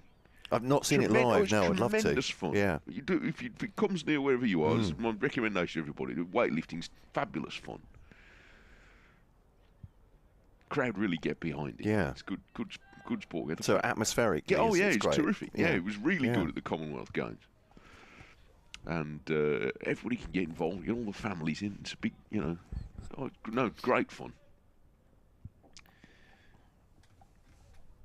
Off goes Hannon-Dolby. Third slips come quite a bit closer now. And after that one that didn't carry.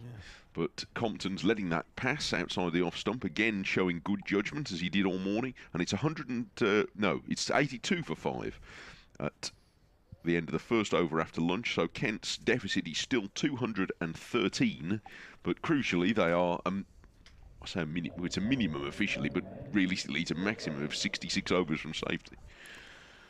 So there was a signal to the dressing room, wasn't there? And the 12th has diligently stepped onto the playing surface with a helmet and was just summarily told to go away again, which seems very unfair. He's trying to read the whims of the fielders there. It's exactly what they wanted. Brought a helmet. No, that's not it. Go away. So maybe in a couple of overs' time. Although I believe that Burgess stood up to Alan Dalby, didn't he, I think? Maybe on the first... Yeah, that wouldn't be the first time. Yeah. He can do that. Maybe in the overs last night, but... So it is Chris Wokes then, the England man, to bowl to Jordan Cox. 17 so far, goes down the leg side. Cox, I think, decides not to hit that. It's going pretty rapidly down the leg side and shoulders arms eventually.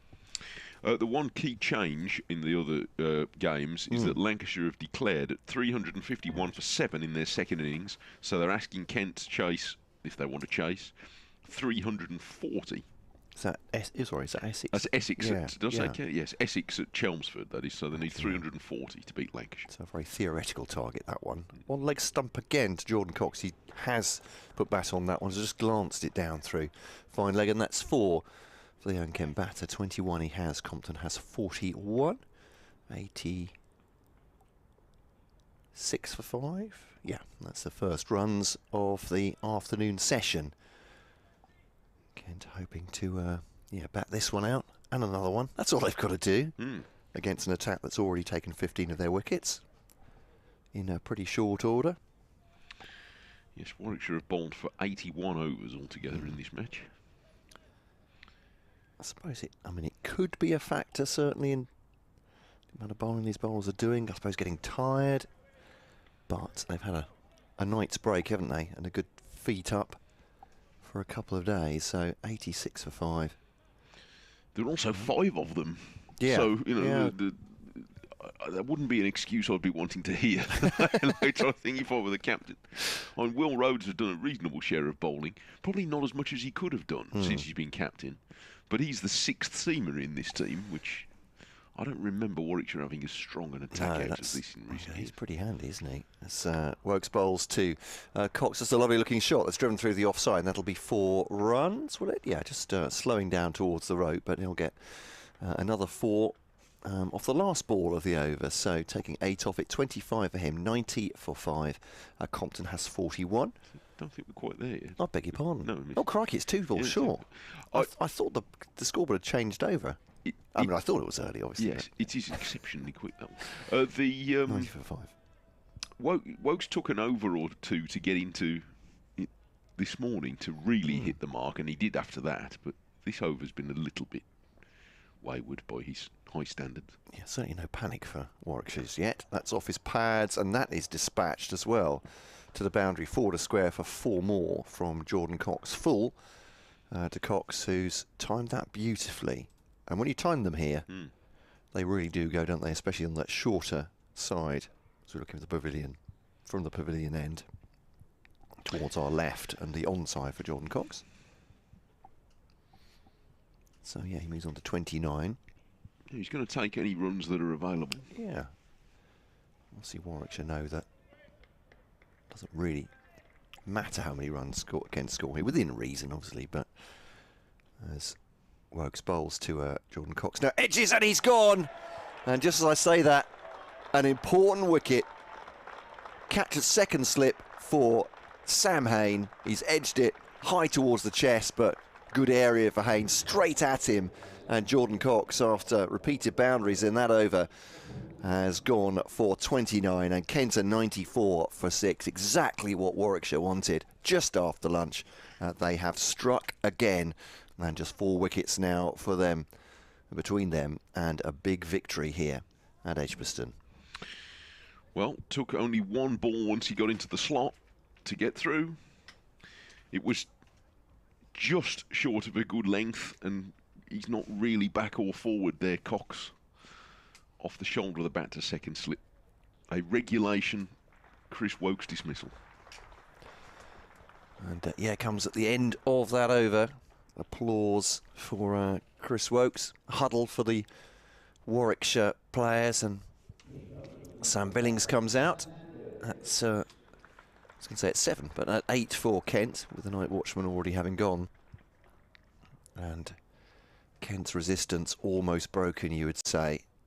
Haven't seen Joey Everson very much in 4-day cricket across his career so far, but he may have a huge job to do for Kent. But at the moment, it's looking like an almost impossible task for the visiting side just to avoid an innings defeat here. Warwickshire have absolutely dominated across the 4 days so far, and the play that we have had, considering we've lost so much to rain, they have made significant progress throughout this match, posting 453 and then bowling Kent out for 158. Now they have them 94 for 6, and well, again, they are odds on to win this. Sam Billings doing some bends and stretches at the non-striker's end. Ben Compton will face this first ball from Oliver Hannam-Dolby, but just 4 more wickets to take for the Bears. Well, it'll be a good game to win with more than 4 sessions lost if they can come up with a result. 4 wickets to get. Hannam-Dolby round the wicket, bowls outside off stump. And Compton, who continues to be unperturbed, allows that to pass through to Billings. His third slip's got a helmet on there, hasn't he? He's quite is he deemed close enough? Yeah, maybe close enough. He's fully 2 strides ahead of where he would be in the conga line if he were in a more orthodox position. It's almost a fine gully. Hannam-Dolby bowls, and Compton is forward playing that, sort of half shielding the bat with his front pad and guiding it down to Barnard. I don't know if that's decided by the fielder, the fielding side, or the umpires. When a Probably by the man himself. Well, yeah. Well, I honestly don't know, because there obviously are regulations for close fielding, aren't there? But how close do you have to be, and where do you have to be? If you're at fine leg, then maybe you'd have to be a little bit closer than that. I'm not sure. Yes. Round the wicket comes Hannam-Dolby, and Compton is securely forward and defends out on the offside. He's impressively phlegmatic, isn't he, Compton? Even the ones, he was beaten by a few good balls this morning, not many, but a few. And when he was beaten, he didn't appear concerned by it. He'd just go out and block the next one. The body language just doesn't alter, does it? If he's on an entirely different plane of thought. But that's a skill, because so often you see batters, they're beaten by a couple of good balls and then they play a poor shot. But to date, Compton hasn't done that. Round the wicket comes Hannam-Dolby, and again, he shows good judgment and allows that to pass safely outside off stump. He doesn't look easily rattled, that's for sure. Sean emails to say, if the Bears do win this, it will be the perfect bookend to a weekend where, and I quote, the mighty Villa won as well. Thank you, Sean. That's a big win, wasn't it, against Newcastle? Most impressive win. Doing brilliantly. Very, very fine performance from Aston Villa. Get your passport out, Sean. Might be off to Europe. Hannam-Dolby bowls. Compton defends on the offside. Win for Wolves against Brentford yesterday, which you were at, Wolves, and so it looks like a good one. They'll be sticking around in the Premier League, I think, for another season, Wolves. I didn't catch the Birmingham result, but or indeed Walsall. Came second at Sunderland. Well, there are worse places. West Brom winning at Stoke. Of course, West Brom as well, crikey. And, let's not forget. Yeah. Walsall defeated yesterday. It's Hannam-Dolby round the wicket, and no stroke from Compton. And lets that go. It's the end of the over. 94 for 6. Now, our station fact, just mentioning Aston Villa, covering Villa women in the FA Cup semi-final today. Oh, wow. It's on WM's DAB channel. It's about to start, actually. But they've done very well. They are off the top of my head. I beg your pardon. Hospital pass that one.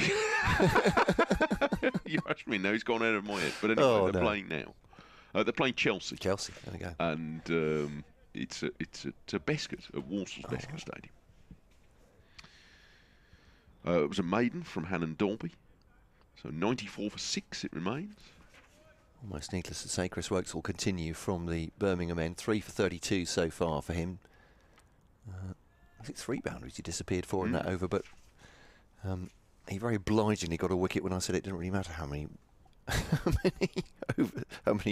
boundaries there were off the over, if they were taking wickets, and he did that. So Jordan Cox going for 29. It was a 45 stand with Compton. In comes captain Sam Billings with work to do, and that rolls his wrists over that one. That's a good looking shot.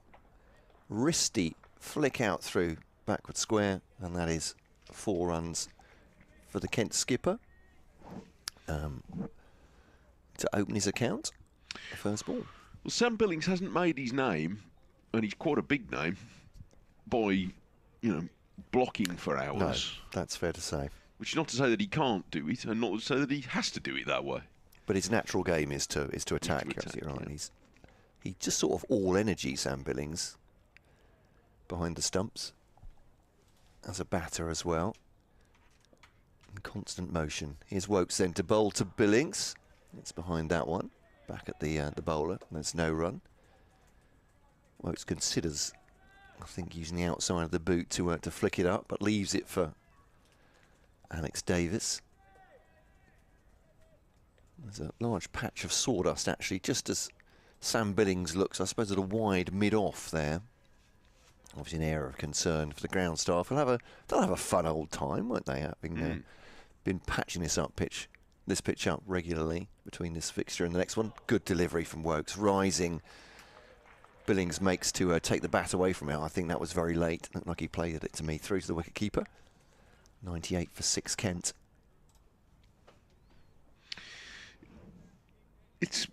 I don't know how Kent are going to assess their start. I mean, winning the first game against Northants, and it was a good performance by all accounts. Yeah. Excellent result. They played really well. And then, well short here. As Wokes bowls to Billings. This one's left on length outside the off stump through to the wicket keeper. The bowling is short of numbers at the moment. They still have injuries. No Nathan Gilchrist, their top wicket taker from last season. Stewart injured in the first game, unable to bowl in the second innings. So they are a bit of a patched up attack. Conor McCurr on loan. Wes Agar arriving. Well, he may have already arrived. He's on a flight yesterday, so that would make sense. I'm not sure quite how long it takes to get from Australia, but probably not 3 days. Here's Wokes to Billings. Well wide that one, and a comfortable leave. So they've got a game this coming week? Because Warwickshire haven't, but... it's their bye week. Yeah, they're playing Essex at Canterbury, starting Thursday. So you think Agar should be ready by then, I would imagine? They would certainly hope so, yeah, I think.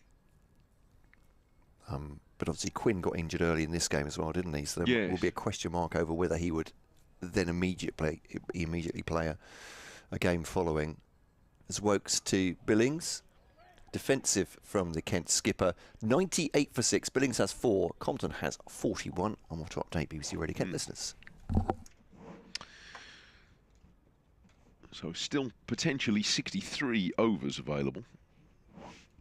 Oh, what you were doing it, and Matt's got himself tangled in the wire then. Could have been a mishap. But, well, you see, people don't know how dangerous commentary boxes are. We've had 4 overs since lunch. It's Han Dolby going to start a new over from the pavilion end to bowl to Compton, who is still 41 as he was at lunch, and once again he's with a defensive mindset, pushing the first ball of Hannon Dolby's new over out into the offside. Into his 11th over in all in this innings now, Ollie Hannon Dolby. 2 for 29 in 11 in the first innings, without a wicket yet in this one.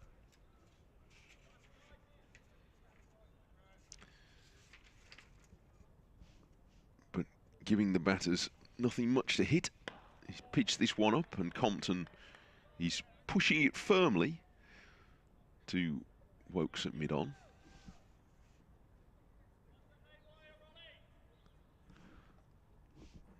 Wokes is working hard on the ball. Whatever polish remains on it into its 38th over. Looks as though he's still got a fair bit of shine on it, looking down in Hannon Dalby's hand. Doesn't have all that much punishment, I suppose. Hannon Dalby bowls, and Compton is very much settled in here defensively. And try and wear his way through the afternoon session. Which is not a bad approach. He's seen all too many partners come and go today. Crawley last night for 12, and then Quinn, the night watchman, for 2. Beldrummond 3, Denley 0, Leaning 1, and Cox for a lively 29.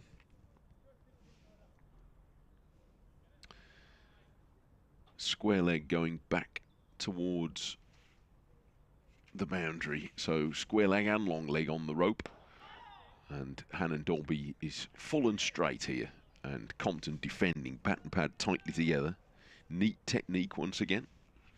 Hannon Dalby reaches down and picks it up in his follow through, and then bumps into the umpire as he's walking back to his mark. 2 to come. Again, the third slip is a little closer. There's a backward point, extra cover.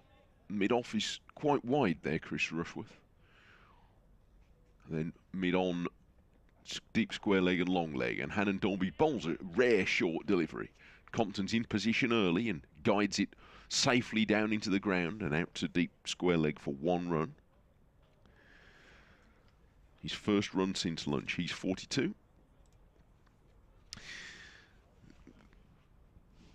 This is Mike Taylor at Edgbaston, where Warwickshire continue to press on towards victory. They've taken 1 more wicket since lunch, leaving Kent 99 for 6. Jordan Cox hit 3 boundaries in Chris Wokes' first over after the break, but then had his revenge by having Cox caught at second slip by Sam Hain for 29. Ben Compton remains 42 not out, but Warwickshire 4 wickets away from victory at 99 for 6.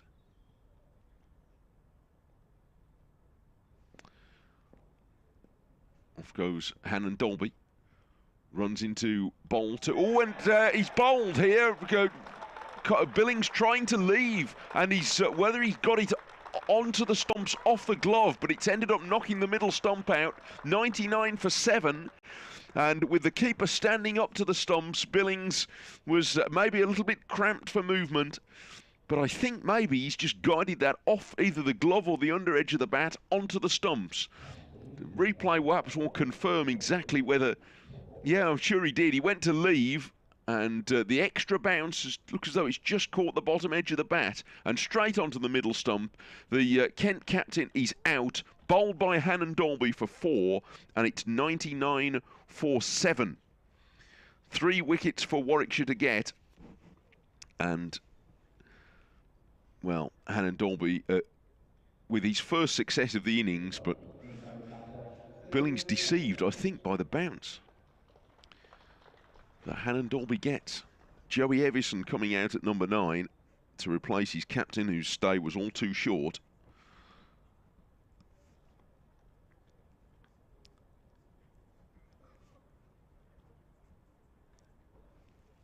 And Warwickshire closing in on victory with Kent still 196 runs behind.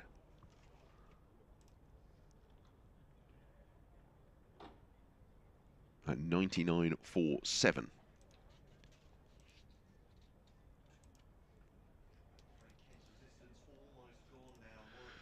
So Joey Evison, the new batter, going out to join the unmovable Compton.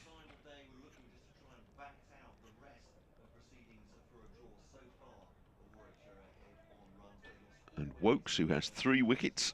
And let's see if he can make a further incision now.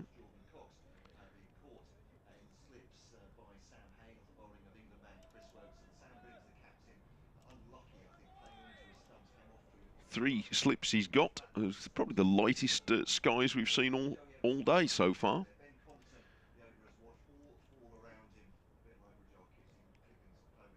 And in comes Wokes, bouncing into bowl to the left-handed Compton. First time he's bowled to him in this session.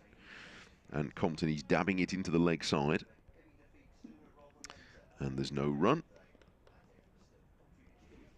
So Billings, the 6th man dismissed today, but the wicket shared around between 4 bowlers. So much as it was in the first innings, this Warwickshire attack working as a team to quickly see their way through Kent. Now Compton pulls the next delivery. It's a little short from Wokes, and he's hit it for 4. He timed it well enough to beat the fielder running round from deep square leg. And Compton's 6th boundary, one of his few attacking strokes today, raises the Kent 100. 103 for 7. Kent in the 39th over of their second innings, and Compton up to 46.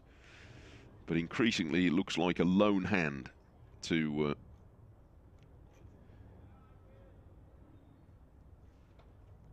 try and hold Warwickshire up.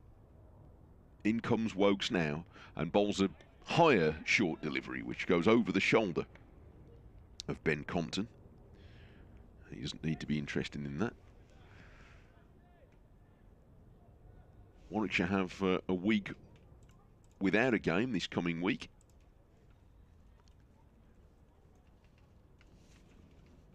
To reflect on what they hope is going to be a win here, having had the better of a drawn game in Taunton. In comes Wokes, and Compton defends on the onside. And then after that, their next fixture in the Championship is here at Edgbaston against Surrey. So one of the likely title contenders, you'd imagine. That's starting on April the 27th, and then after that they go away to Hampshire. So big games coming up for Warwickshire over the next couple of weeks. Hampshire and Surrey in what looks like it's going to be a tight finish on the final day at the Oval today. I'll recap the other scores in a moment as Wokes bowls and Compton again defends.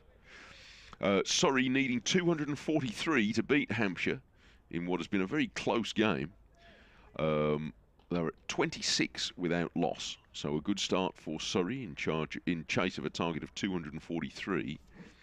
There are several games looking as though they're heading towards results on the last day. Already today in the First Division, Northants have beaten Middlesex by 7 wickets, reaching a target of 119 with comfort. Wokes bowls, and Compton pulls. He's miscued it in the air, but he's going to be safe. It falls away beyond mid-wicket, and they get 1 run. Compton keeps the strike at the end of the over. Whether we're going to see a slight change in emphasis now as he begins to run short of partners, we'll see. But he took on 2 short balls from Wokes in that over, pulled one of them well to the mid-wicket boundary, got away with it a bit on the other one. 104 for 7. Elsewhere around the country in the First Division, Somerset needing 295 at Trent Bridge to beat Nottinghamshire have struggled to 86 for 5. Being steadied at the moment a little bit by James Rue and Lewis Gregory, who took 11 wickets in the match, Gregory. But 2 wickets for Stuart Broad and 2 for Brett Hutton have undermined Somerset's chase. 86 for 5, chasing 295. Here goes Hannon Dolby to start a new over. 3 slips waiting, and he bowls full on the pads of Compton, who's kept the strike. And Compton drives it to mid-on, and there's no run. Good game in the... there's one of the First Division scores. Say Essex, needing 340 to beat Lancashire, have lost Alistair Cook for the 2nd time in the match. LBW to Jimmy Anderson, this time for naught. So, in the battle of the England legends, game, set and match there to Anderson, and it's 5 for 1, Essex chasing 340. Here's Hannon Dolby bowling again to Compton, who drives up to mid-off. I suspect Alistair Cook won't be hearing the last of that, will he? It might be mentioned in passing, I suppose, by his former England colleague. I should think so. Good game in the second division at Chesterley Street. Worcestershire needing 314 to beat Durham, where there's been mutual declarations in a good spirit. But Worcestershire 31 for 2, which is a sticky start. Off goes Hannon Dolby, running in again to bowl a short ball, and Compton pulls that as well. Out to deep square leg, but got on top of the bounce and takes 1 run. What else is going on? Leicestershire and Derbyshire, but that looks like it's bonus point collecting. Leicestershire 414 for 7. Lewis Hill 137 not out. But that's still the first innings of the match, and we're on the last day. I sense a slight change of tone about Ben Compton since the fall of that last wicket. Yeah, and it's not really surprising, I suppose, is it? As he might just look to open up a little bit. But, yeah, 105 for 7. It's this pair, then 2 tail enders. Hannon Dolby bowls for the first time to Evison, who turns this neatly into a gap on the leg side. Rushworth, his hat falls off as he runs round from mid-on, and they take 1. Actually, Everson was out for a duck in the first innings to Oliver Hannon Dolby, wasn't he? So he's very much fledgling career in first-class cricket. He has a century to his name so far. In 14 matches, averaging about 23. He's batting at 9 today, Evison. Round the wicket comes Hannon Dolby, and Compton again leaves stylishly, allowing the ball to pass outside off stump. A sweatband on each wrist, Ollie Hannon Dolby. I thought it's the sort of the day to get too sweaty. He won't, yeah, so he won't be short of one anyway. No. If one gets, I don't know, as you say, one's not going to get covered in sweat, I wouldn't have thought at this point, or soaked. He's working hard enough out there. And he runs past umpire Illingworth, who's rather well wrapped up, and this is a flowing cover drive from Compton, and he's going to get 4 good runs here out through extra cover. It's a fine stroke and an excellent half-century for Compton, who has done his best to stem the tide. He's 52 and it's 110 for 7. It's a positive whoop from somebody in the crowd there, which is nice. Obviously admire obdurate innings building. So yeah, Everson's just been past 50 twice and 100 once, so both of them for Nottinghamshire. Well, if he passed 50 today, he'd give Warwickshire a little bit to think about. Yes, he more or less has to, I would have thought, unless he's going to play the Compton innings and score 40 off 100 balls. Also would be handy.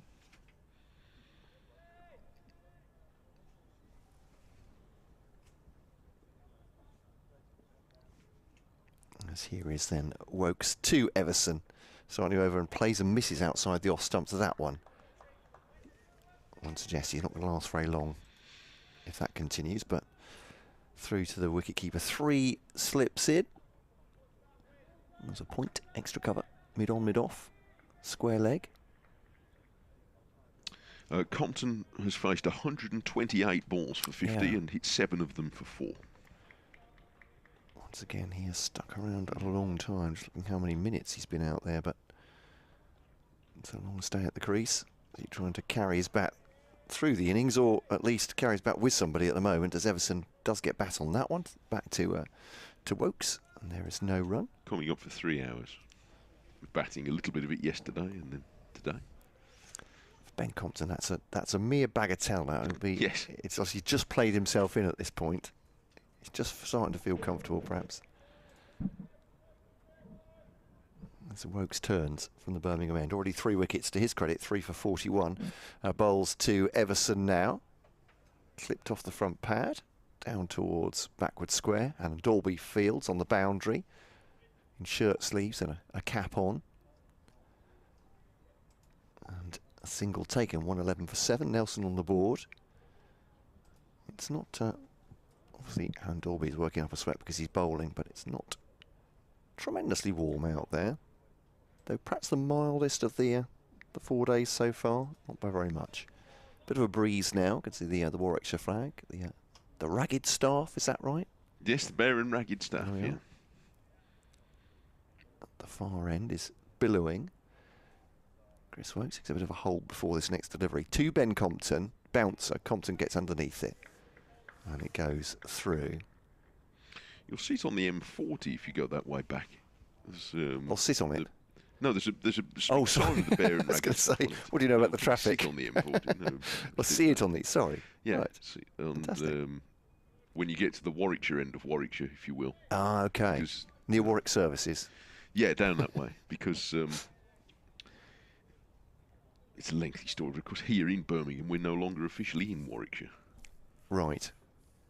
It's because it's a city authority, is it? Or whatever they call them, yeah. Birmingham Unitary, is it? No. Yes. It's a long time since I took that exam. Bouncer, pretty harmless one on the leg side. Ben Compton just watches it go by. So you don't officially get into Warwickshire as it now is until more about where you get on the M40. Okay. If you go that way, on Yeah. M42. In fact, if you go that way, you'll get into Worcestershire before you get to Warwickshire. But, I think that's probably the way back to the... Yeah. Try not to mess with the top end of the M25 to the Dartford crossing, if you can possibly avoid it. Another bouncer, and that one's pretty harmless, I would say, for Ben Compton. And 111 for 7. Don't know if Wokes is just trying to keep him off strike even at this point. But such is their success with 7 wickets already, probably not. Just trying some short stuff at Compton to see if it rattles him, perhaps, or you'll find anything more about him. But there's no run at the end of the over. well, it now looks as though the weather should be set fair for long enough. In that the skies have lightened. I was a bit concerned before lunch that it might start to drizzle. I think Warwickshire will think they should be all right if they keep going the way they've been going. Here's Hannon Dolby to bowl to the right-handed Everson, again with a third slip a little closer than the others. And Everson drives firmly to mid-off. You saying they brought him down from Notts? Everson. Joey Everson, yes, he was on loan for the last part of last season. Actually played one first-class match for Kent as well, and starred in the One Day Cup final. Scored 97 there, which had some Nottinghamshire members grinding their teeth that he scored those runs at Trent Bridge as Kent won the trophy. Still only 21. Yeah. He leaves alone a rising ball outside the off stump. As you'd understand, there are obviously Nottinghamshire fans saying, why on earth? This bloke looks good. He's 21.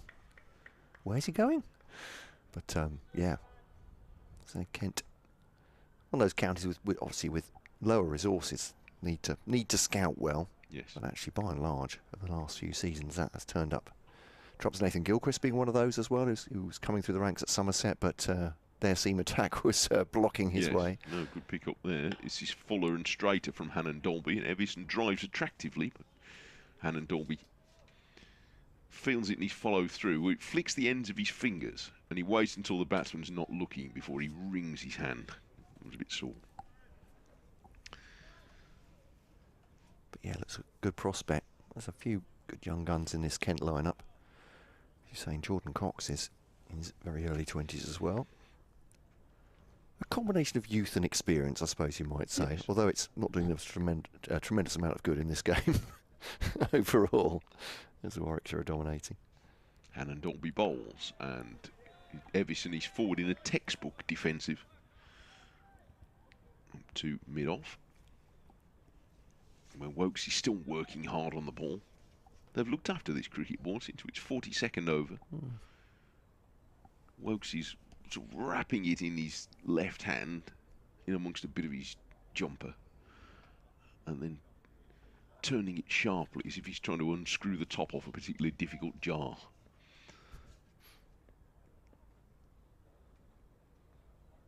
To polish it. Umpire's fidgeting with something. And now Hannon Dolby. It's quite a long, straight approach, but as something of a sprint. And he bowls a shorter delivery, which Everson, up on his toes, rides the bounce and guides it up to mid-on. And Rushworth comes ambling into field. Again, there are 2 men out for the pull. Hassan Ali, who is out in the deep at long leg. And the deep square leg, Davis, is just slightly in front of square leg. A few degrees round, and he's a few yards in off the rope. Off goes Hannah Dolby, runs past us, bowls Fuller, and Evison drives off a bit of a thick inside edge, and it's going out to that man Davis. But all along the ground, so he gets 1, and that's the only run from the over. He keeps the strike, 112 for 7. Evison has 3, Compton 52,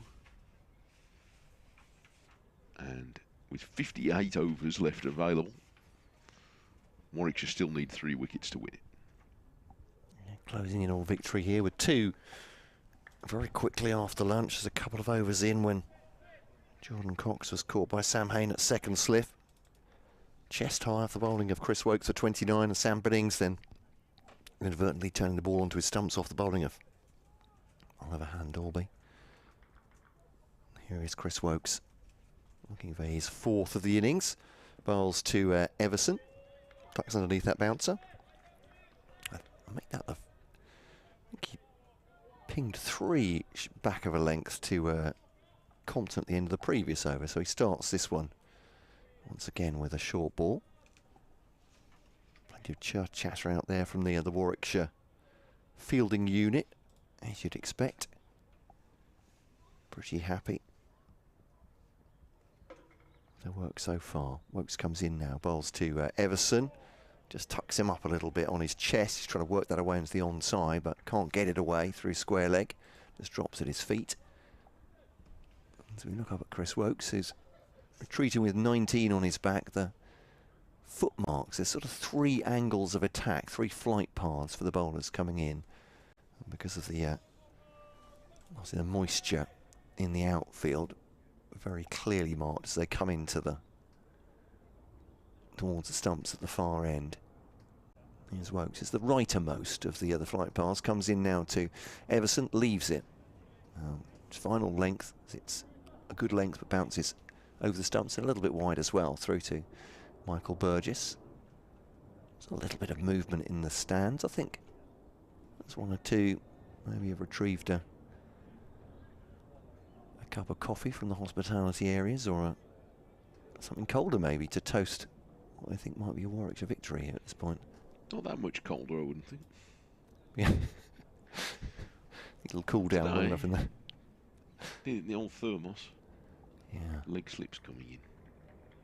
Yeah, so Will Rhodes puts himself in at that position.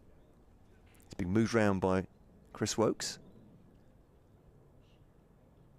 In comes Wokes now to Everson. That squirts off the edge. It's low past 3rd slip. Not sure it would have necessarily carried even to a 4th, but would have been close. Mosley was interested, wasn't he? Tumbling away at 3rd slip.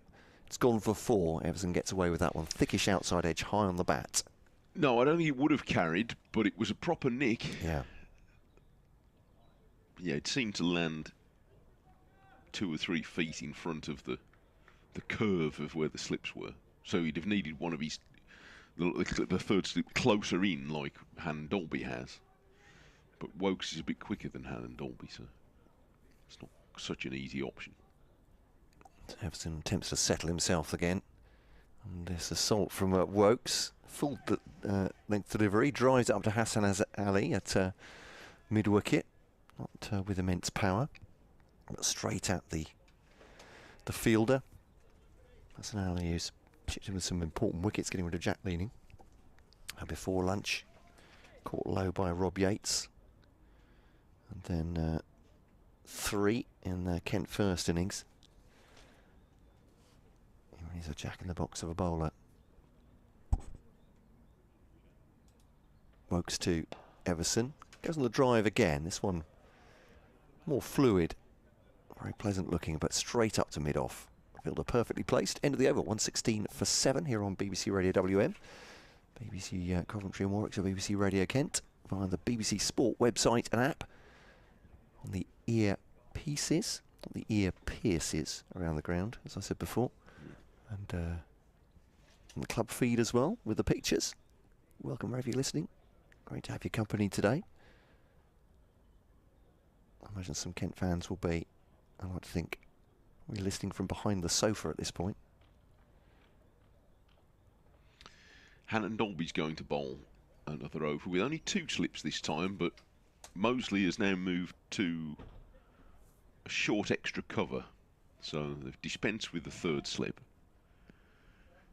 And the man going out to deep cover now, for Compton at least, when he's on strike. And he defends Hannon Dolby's first delivery straight to Mosley. Man at short extra. For those wondering, and there'll be some who don't know, but will be wondering, Compton, he's one of the Compton dynasty. He is indeed, yes. He's the great-grandson of I believe Dennis, so. He is... I think I was reading. Nephew of Nick, I think. Right, so it'd be 3 generations on from Dennis. Backward points come up closer now to, well, more or less to Gully, really. In a patch of sawdust all of his own there. As Hannon Dolby runs in and bowls Fuller. And he seemed to have slower delivery, if anything, but Compton sees exactly what's going on, defends it. I beg your pardon, cousin of Nick. Oh, right, okay. Grandson of Dennis. Beg his pardon. There we go. Right. There's been an exchange now. Rhodes and... or rather, Mosley and Barnard have swapped places. So Barnard's gone to short extra and Mosley has gone to quite close in gully now. Hannon Dolby bowls. Ooh, and that wasn't too far away from the off stump, but again, Compton's judgment was wise. For a moment, I think he had second thoughts at that, as if to try and play at it, but he left it alone. Saw Billings get into trouble a few minutes ago with trying to leave a ball from Hannon Dolby that kicked up and caught the under edge. Yeah, got himself in a tangle. Thought he might have hit glove at one point as it running up towards him. Everson having a good look around now, isn't he? Just making sure he establishes himself. Hannon Dolby bowls, and this is Compton defending out on the offside. And there's no run. Did Warwickshire feel they were poorly served by the weather last week against Somerset? Is it fair to say, or...? Maybe a little bit. I mean, the first day of that game was lost at Taunton. I wasn't there, but I got the impression that they were a bit grumpy it was lost, because I don't think it rained on the day. It was one of those, a bit like the game in Bristol, actually, where it was the previous rain that called it off. Off goes Hannon Dolby, bowls full and straight, and Compton defends impeccably to mid-on. So they made the most of the time available. About this time last Sunday, they'd opened up a sort of a winning chance. They'd left Somerset roughly 2 sessions to bat, and Hannon Dolby got a couple of wickets straight away. So there was an opening there for a moment, but Lammonby in the end, I think, batted through, and Somerset got to safety in the 3rd innings. Just noticed, by the way, Somerset have lost 3 wickets in 6 balls. They're 89 for 8 at Nottinghamshire. Hannon Dolby bowls Fuller, and Compton drives neatly through extra cover without great power, but just pushing it into the gap, and he gets 1, in fact, as Davis hurtles after the ball.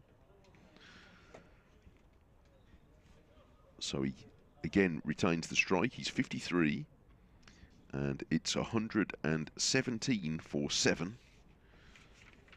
Hannon Dolby's got through 11 overs today, 14 in all, 1 for 25. And here's the first change of bowling this afternoon. Hassan Ali now.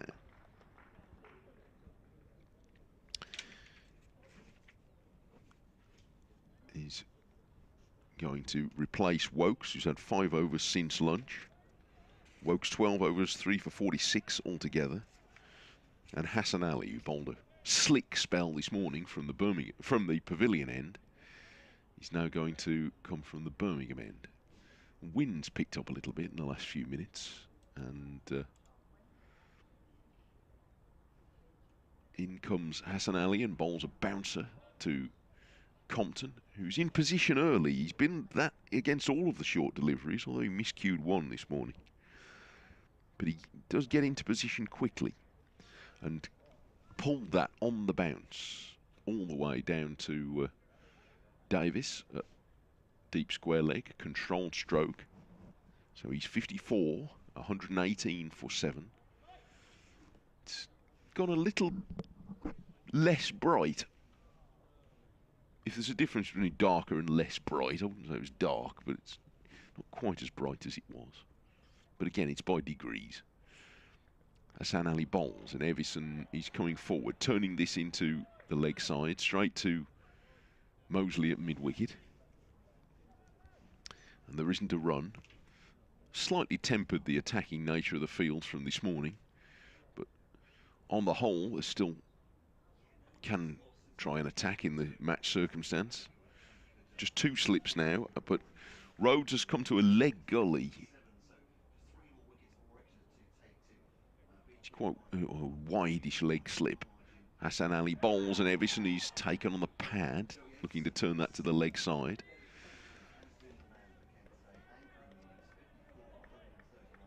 And there's no run. So 2 slips, but so it's a bit wider than an orthodox leg slip that Rhodes is. He's about 30 degrees, I suppose. There's a deep backward square leg, mid-wicket, mid-on, mid-off, extra cover and a backward point. Here's Hassan Ali sprinting in past the umpire, and a good stroke by Evison. It was slightly over-pitched and drifting onto leg stump, and Evison clips it through mid-wicket for 4 good runs. He goes to 11, his second boundary. And it's 122 for 7. Archie sends a quick email. Hello, Archie. Says, I'm here at Edgbaston today and enjoying the domination from our mighty Bears. Gosh. And enjoyed watching Rushworth get Crawley twice yesterday. It was a rough day for Zach Crawley, out twice in the same way on the same day. I'll always love watching and supporting the proper cricket, not the 100. Well, glad you're enjoying it, Archie. Here's Hassan Ali bowls. Oh, Evison nibbles at that. Maybe just pulled the bat inside the line of it. Pushed a little bit towards it. And there's no run. Haynes hopping on the spot from one foot to another.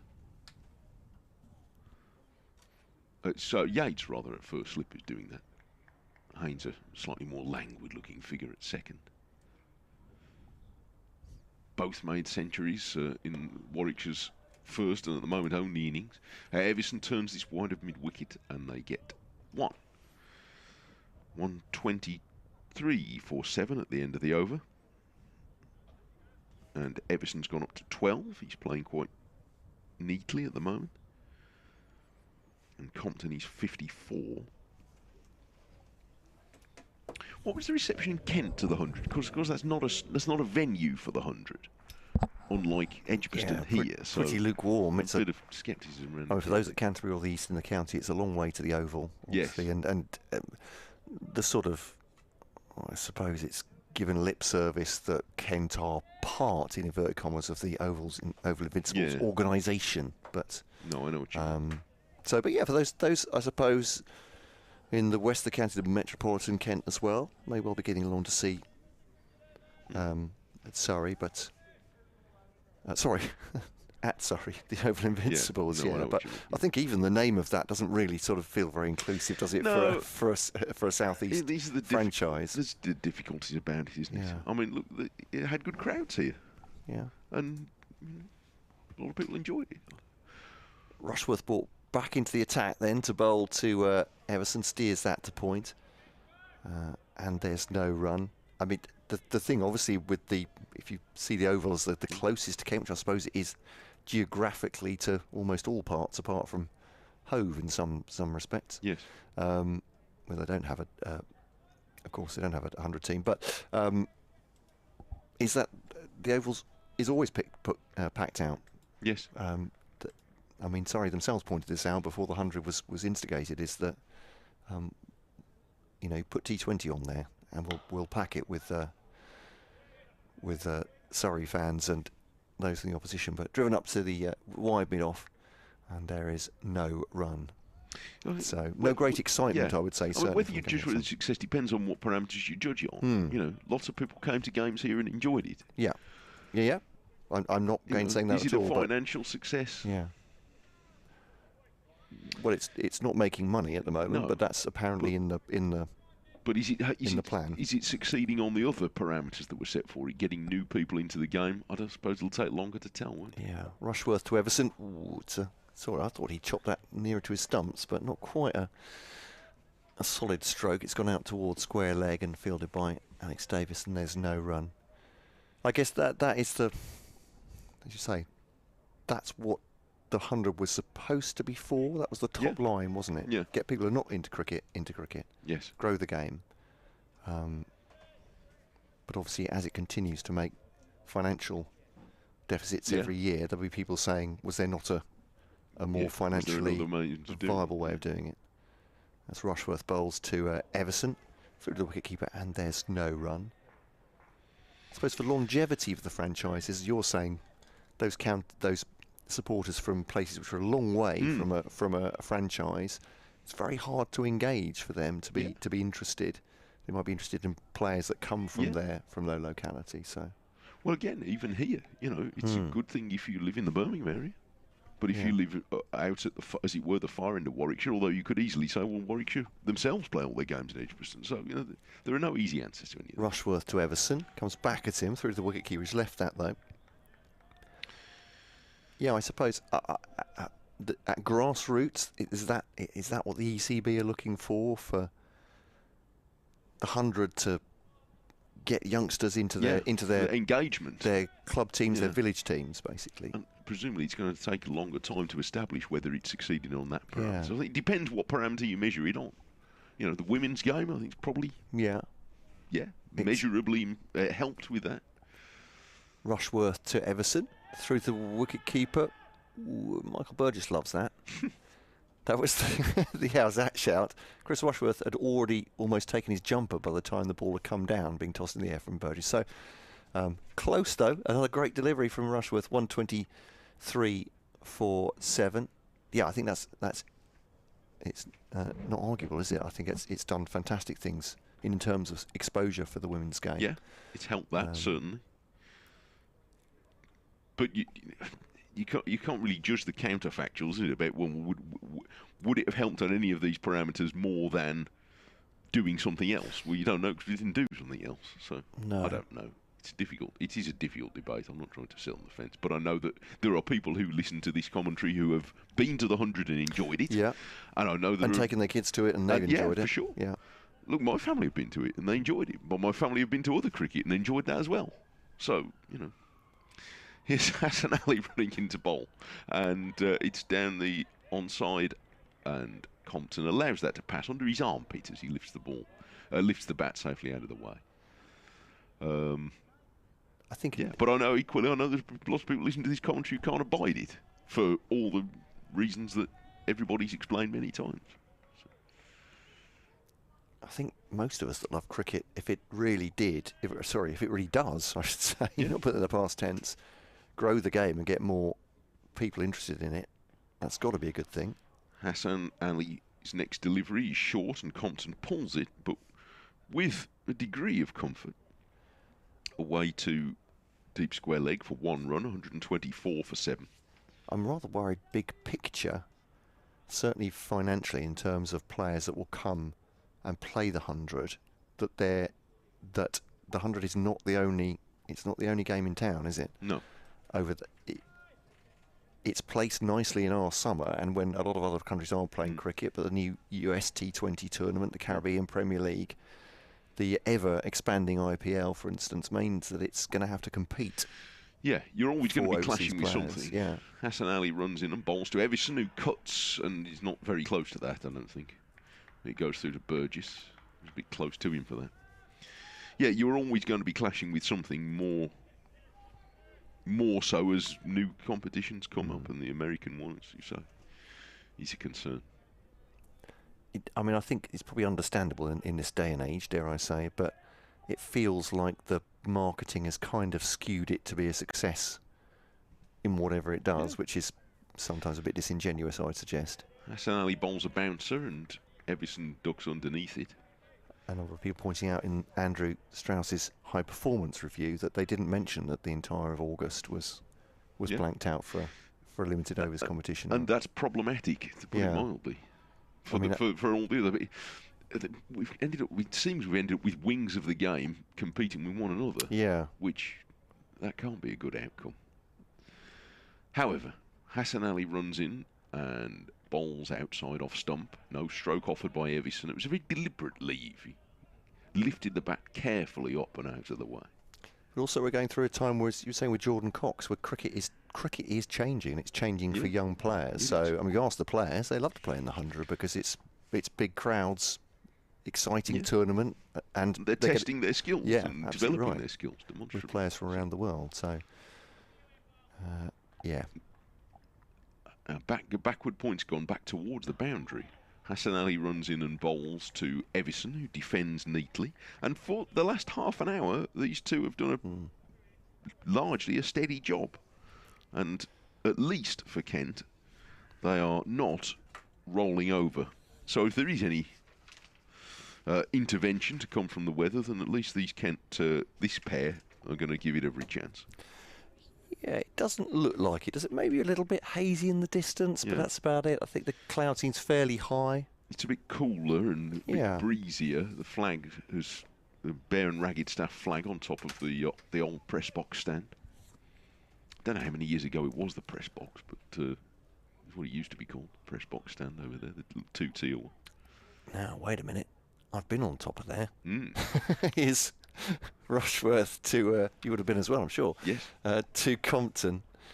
One very memorable time in 2007 when Kent won the T20 Blast. Well, it wasn't called the Blast then, T20 Cup. It's a very exciting day.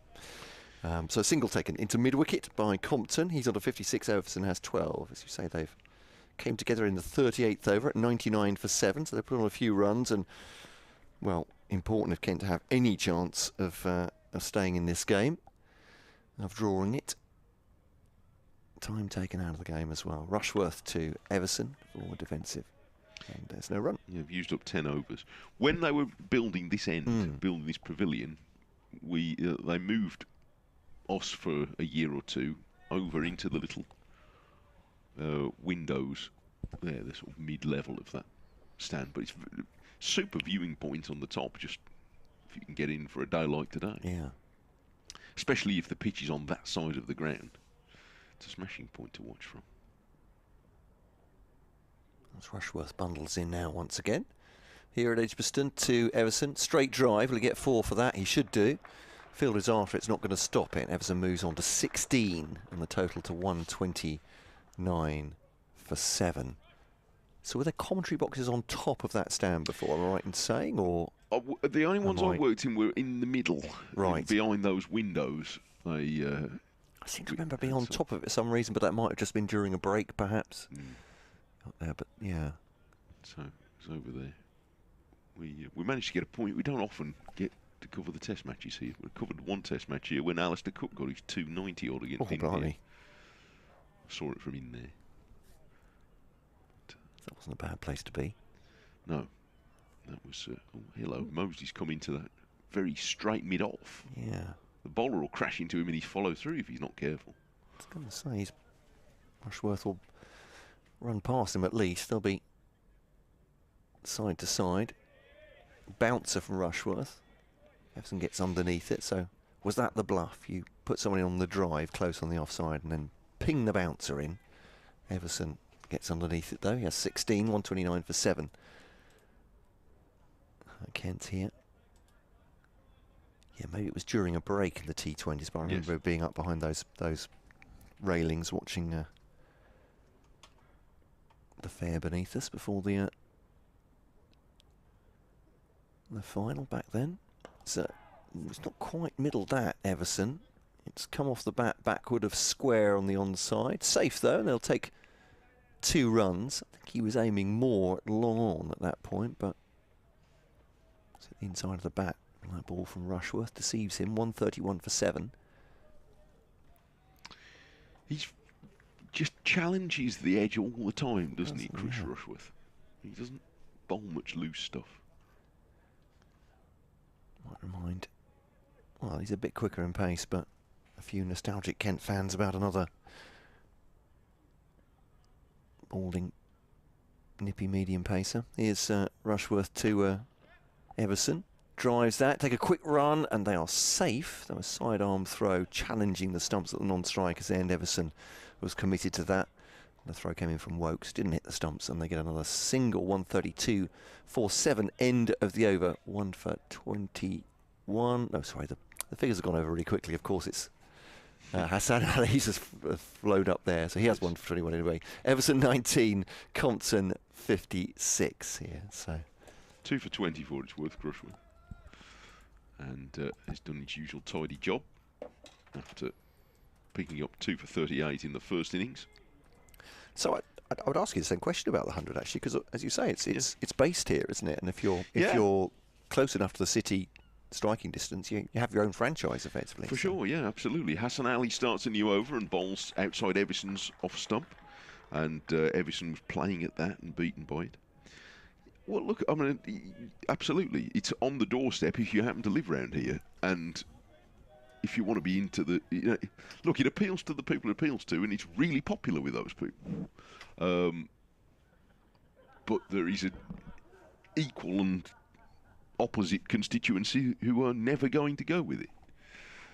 So alas, the game's a bit divided in that respect. Everson leans forward again. He played at that one, just about did. Hassan Ali wobbles it past the outside edge again.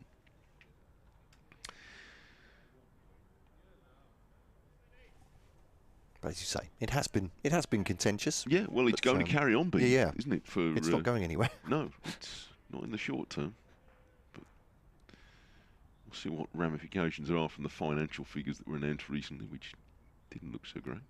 Hassan Ali bowls, and Everson runs this off the outside half of the bat, and he's going to get 4 to third man. Kept it down,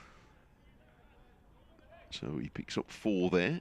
Hassan Ali won't be too chuffed about that, but he will at least be pleased that he was close to the outside. Well, he did get the outside edge that time. Everson's 23. It's 136.47.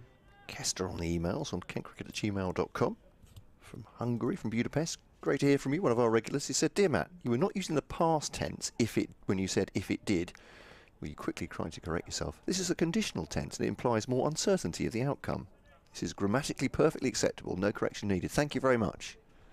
Kester, more to the point, we Kent have been taught a lesson there in Birmingham, it seems. I think I'd need that one again slower. 136 for 7.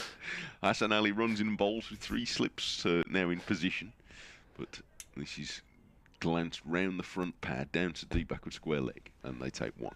I was saying something about the 100, and I said, if it did, no, I mean if it does. I was saying in the past tense, but it wasn't the past tense, is what Kester was saying. It was a conditional tense, which is like, crikey, there we go. I'm glad I asked. Yeah. 137 for 7. Are we still here? We are. Yeah. Indeed so. Thank you, Kester, correcting me. I've got a degree in English and everything. Have you? Well, yeah, literature, not language, though, so, they're trying to cover myself. Hayne walks away from second slip to gully now. So, for the first time today, there's only 1 slip.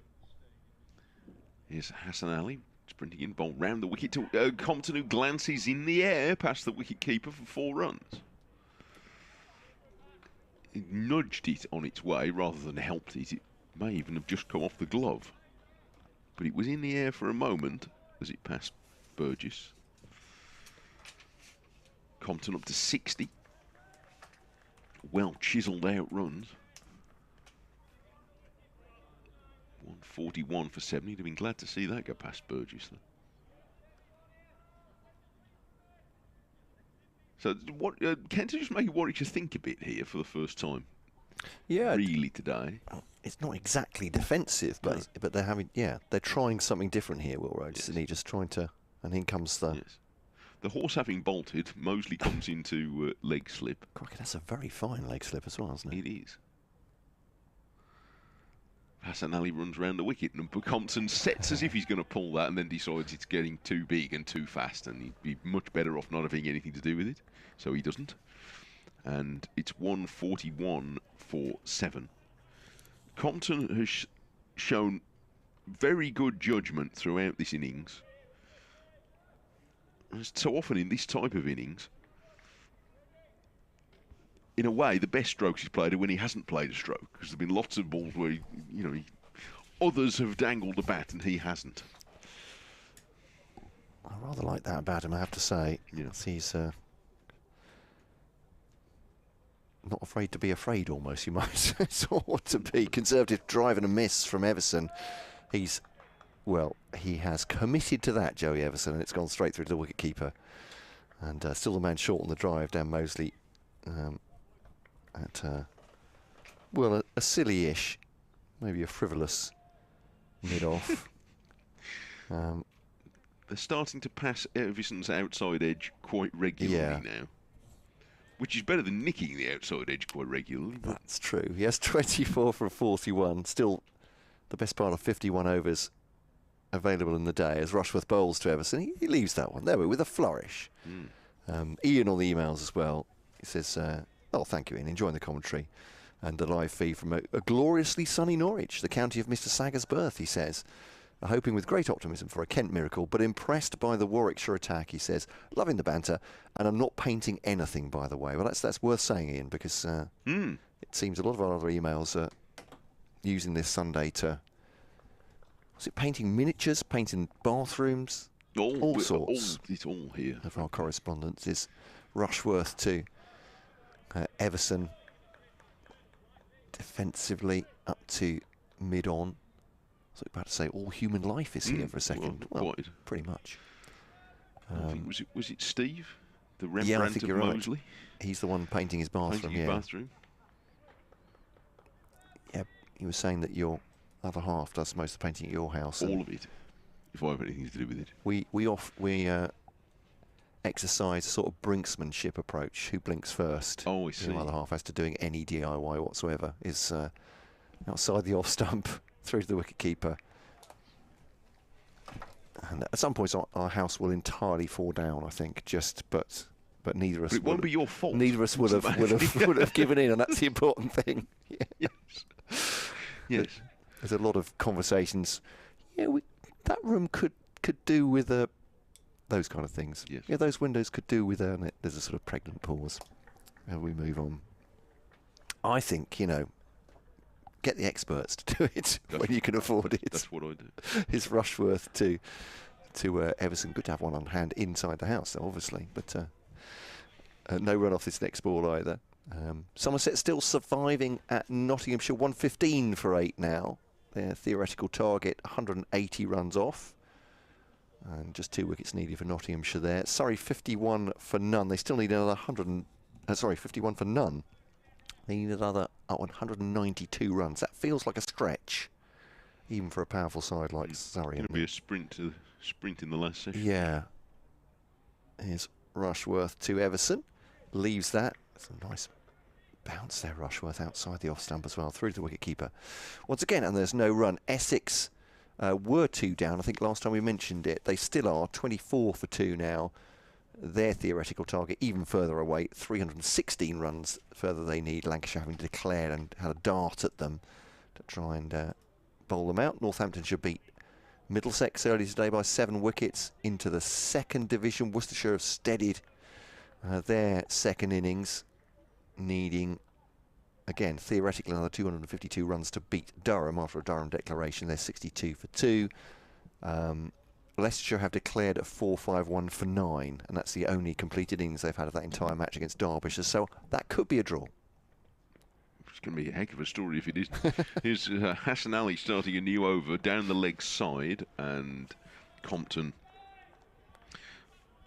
doesn't touch it. He goes through to Burgess. He's got a slip, quite a fine gully, hinted about where 4th slip would be. And Moseley is the leg slip. They've got mid-wicket reasonably close in, so it's rather an orthodox field now. Hassan Ali bowls, and Compton, on one leg, paddles that around to deep square leg, and they have one. So Compton to 61. Excellent contribution he's made. You know, if they're taking anything out of this match, and there haven't been many pluses, have they? But Ben Compton's continuing form would certainly be one of them. No, he's done his bit.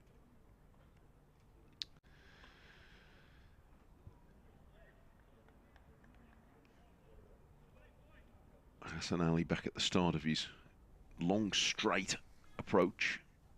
Hurtles in again to bowl to Evison, who is on the back foot and driving this backward of point, and it's not quite going to go all the way to the rope. It's hauled in by Barnard, who sends a loopy throw back, and they have come back for 3 runs, I think. So Evison's up to 27. And the next, I suppose the next landmark for Kent is making it through to tea, but that's still 45 minutes away. 150 behind now. I read from our colleagues on the BBC Sport website that Ben Compton's dad is here over from, I think, South Africa to watch him today. Fantastic.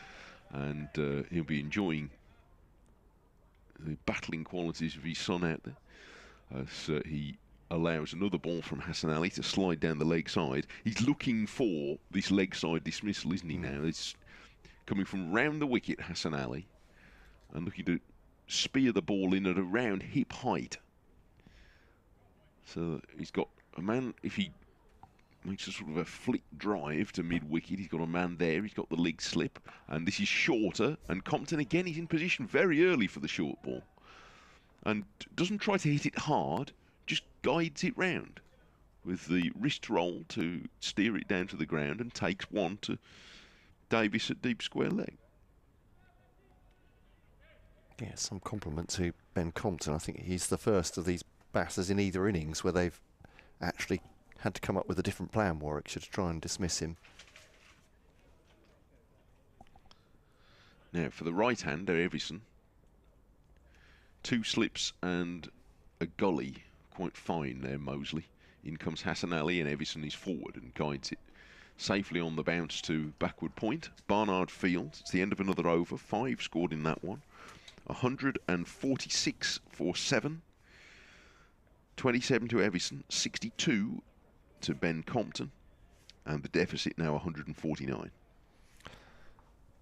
Yeah, they won't get that any time quickly, but if they stay around for 49 overs, I suppose they might just, but that really begs the question of whether they can do that. 146 for 7, so a little bit of a lull for Warwickshire as these two have put on 47 runs for the 8th wicket. Everson stuck around, has had one or two chances, you'd say. Rushworth coming into bowl to the left-handed Ben Compton, who drives at this, a full delivery, and that will go for 4. That's well struck. Again, hardly any backlift from Ben Compton. He doesn't really throw his hands at deliveries, but uses his timing, and that's 4 through extra cover. Lovely cover drive, that one. And Kent's 150 up, 154 7, and a 145 behind now. Ben Compton moves seemingly inexorably onwards, but it's not been straightforward for him by any stretch of the imagination. He's on to 66. Rushworth just polishing and drying the ball on his whites. I imagine there's a bit of moisture on the outfield as well. He bowls now to Compton, leaves that alone just outside off stump as it's going across him from the right armour. Goes out to do a little bit of gardening himself. An idle thought just occurs to me. I wonder how many hundreds the Compton family have made on this ground. It's hard to believe that Dennis wouldn't have made 2 or 3 at least. Well, if it remains a bit quiet, I might dig into that. And Nick probably did. So, yeah. There we are. Oh, somebody somewhere will know that. I'm off to do an update. Oh, yes, I think I'll be doing one shortly. Rushworth's on his way, and a short delivery, and it's pulled by Compton for 4 runs. Good stroke. It's going into the groundsman's area there. in the gap between the stands. And again, he's back quickly to the short ball and in position to always pulling it down. There was only that one slightly miscued pull earlier on, but everything else, he's hit it down into the ground for either 1 if he's hit the fielder or 4 if he hasn't, which is what happened there. So a second boundary in this over already off Rushworth, who's been frugal up to this point. 154 for 7. And if they do get well into the third session, then these runs are going to be useful, because gradually they will creep up on parity in the score. Rushworth bowls another short ball and Compton pulls again, but once again he's entirely in control of it. And he pulls out to deep square leg, and this time 1 run. Warwickshire will want to just be mindful of the over rate, by the way. It's currently showing -1 on the scoreboard, which is not irrecoverable. But with the exception of 1 over just before the end last night from Rob Yates, it's been all seam, and the likelihood is it would carry on being.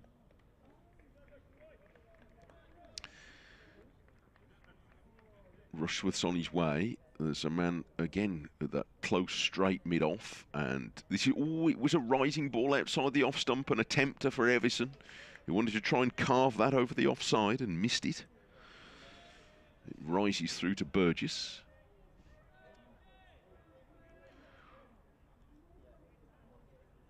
One ball left in this over. A quick update for local radio listeners shortly. Davis has taken his turn. I think that is to be the... Well, it might actually be... Oh, is there a man off the field? I think that might be Ethan Brooks,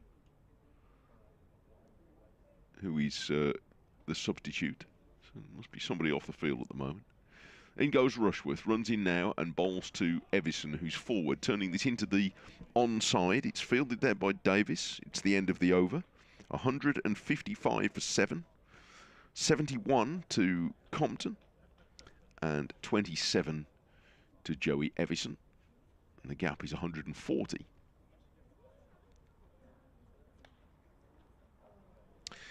This is Mike Taylor at Edgbaston on the final day of Warwickshire's County Championship match between against Kent. The Bears 3 wickets away from victory, but they've been held up for the last 50 minutes or so by Kent's 8-wicket pair. Ben Compton, who's batted throughout their second innings to be unbeaten with 71, has been apparently unflappable. Has had useful company from Joey Evison, who's made 27 with a few more adventurous strokes, and they have at least held firm for Kent, who looked as though they were going to subside pretty meekly earlier on. They're still 140 runs behind. Warwickshire need 3 more wickets to win at 155 for 7.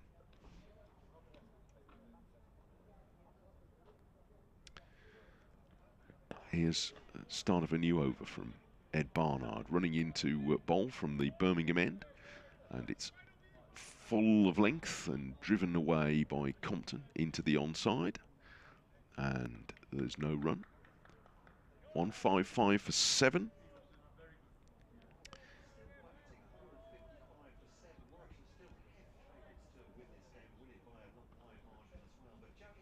Ed Barnard has come back into the attack and starts his new spell now with a ball pitched up full and straight to Compton, who pushes it firmly back to the bowler. Barnard bowled 4 overs earlier before lunch, and now brought back to replace Hassan Ali, who's operating in short spells today.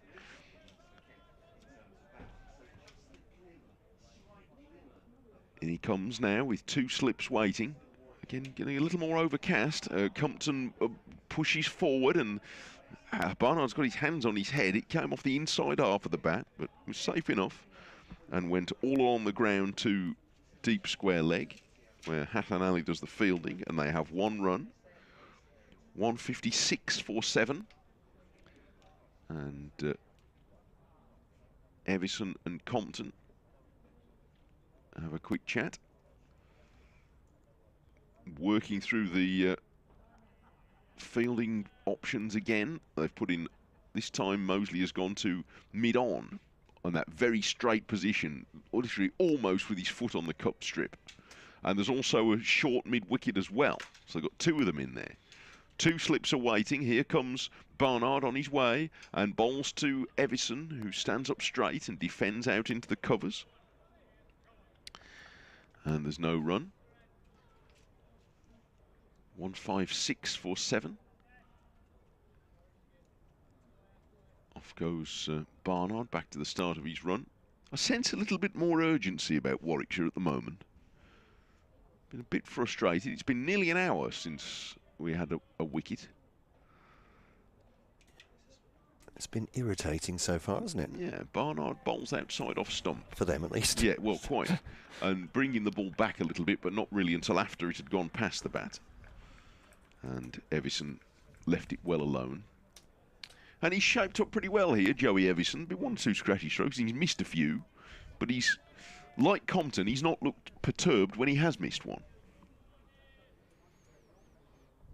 I'm setting off on the task of counting centuries by Compton. Oh, well done. I fear that might be a big effort. Now, Evison drives and he missed that one. That was a proper play and miss outside off stump. I fear I may be here long after the game's finished. Yeah, well, could be. There must be quite a few. If you've already looked that up at home, by the way, yeah, please tell us. Then do tell us. Anyway, Evison got away with that play and miss. It's 157 for 7 at the 156 for 7 at the end of the over. 72 to Compton, and we are going to see a bit of spin for the first time today.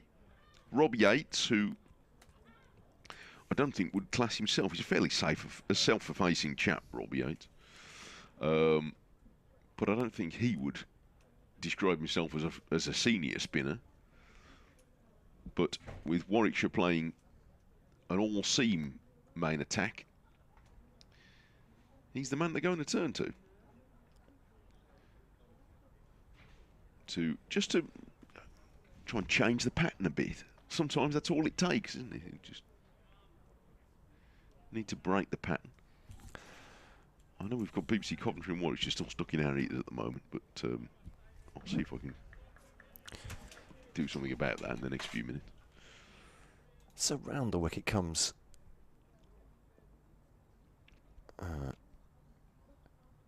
Rob Yates, right arm round, and engineered into the offside by Ben Compton.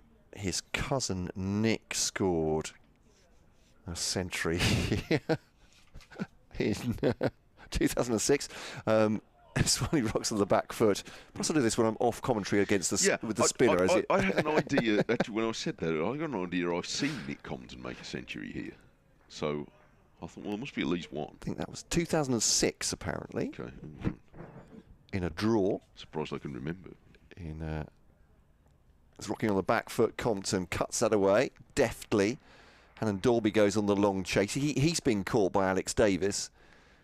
There's quite a discrepancy in height between the two of them. They're probably the tallest and smallest player on the field. But 3 taken, 159 for 7. Compton on to 75. Everson has 27. So that's 1 for him, assuming. And he scored 1 for Somerset here in 2012. So that's 2 for Nick. Okay. Hold your horses, haven't got to Dennis yet. Here's Rob Yates over the wicket to the right-handed Everson. Leaves that straight into the wicketkeeper's gloves. There's a short leg for company and slip as well. Men on the drive on the off and leg side. Full length that one. I think that was a bump ball, but fielder reaches for it anyway, and that'll go for 4 runs actually, having looped over the fielder at cover. And 163.47. Everson has 31. Now Compton 75. These two came together at 99 for 7, so 64 the stand so far. I'm going to have to update our BBC Radio WM listeners shortly at half-time in their football in a minute. That's what we can suddenly hear football. I was going to say, yes. Sounded very exciting. Yates to bowl, flicked down through fine leg by Everson. Little bat and pad that one, but definitely got bat. So 2 runs added 165 for 7. Everton has 33, Compton 75. And still half an hour until tea here on day 4. It doesn't matter yet, but there has been a bit of a flurry of runs of late, which is only pertinent if it goes late in this, because they're starting to chip into the deficit now, 130. So you could envisage a situation where, you know, 46 overs to go, suppose we get into the last 10 overs, they might be quite close to erasing the deficit by then. Now, frankly, if Kent are anywhere near that, then they'll worry about that when they get there. But it might be a consideration, especially if they keep attacking fields.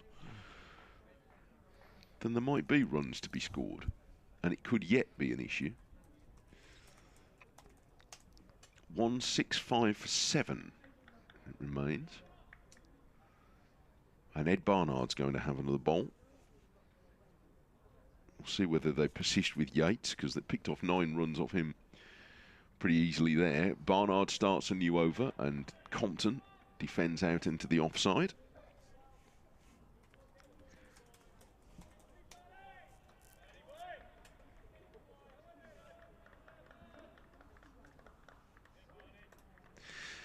Yes, Warwickshire have been pushing towards victory here all day. They've got a little bit stuck in the last hour, but they are still in charge of this game, as they have been for most of the time since Thursday morning.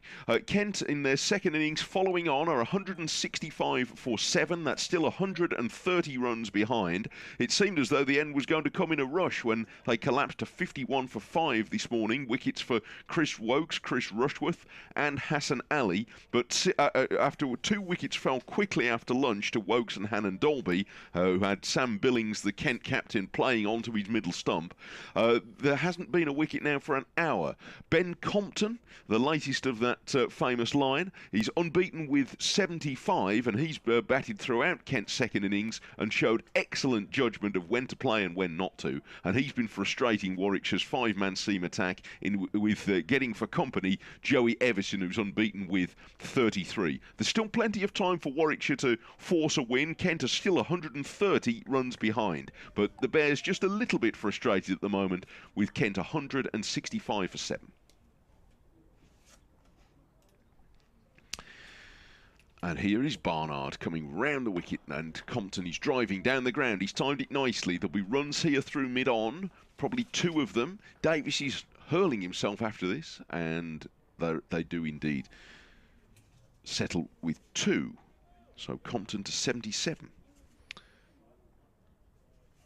And it's been a little while since either of these batsmen have looked in too much trouble.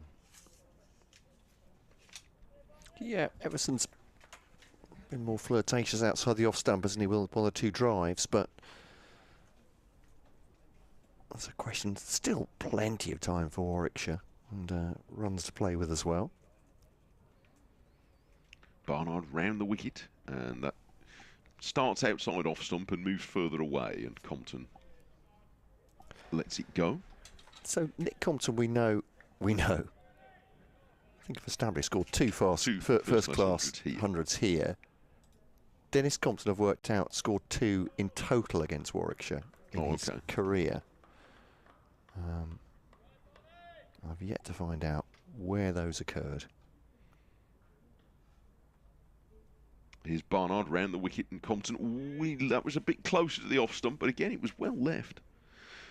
And, well, he's shown every reason to trust his judgment, Compton. He's 77, and Everson is 33, and the Kent total is 167 for 7.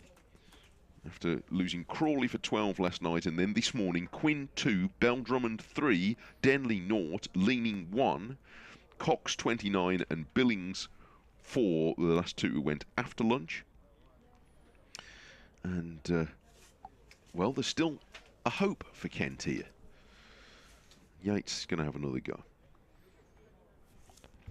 Yeah, Barney his spin. 2 overs for 14 so far. Just trying something different here. 55 overs gone. Can they hold out until tea, these 2? I wonder whether we have enough light to finish the game, but if anything, it's getting slightly brighter here once again. Rocks on the back foot as Everson goes harmlessly in the end down towards leg slip. Not sure that's come off pad or a little bit of bat. But there is certainly no run. Yates scrubs the ball on his whites. Over the wicket now. Everson goes for this one. It's a sweep and that'll be 4 runs. And 2 fielders taking cover. The leg slip and the forward short leg there. Not wanting a bar of that as he aggressed it. Did Joey Everson. He's on to 37 from 58 balls. Good so far from him. 171 for 7. Let's see 1 or 2 messages coming in.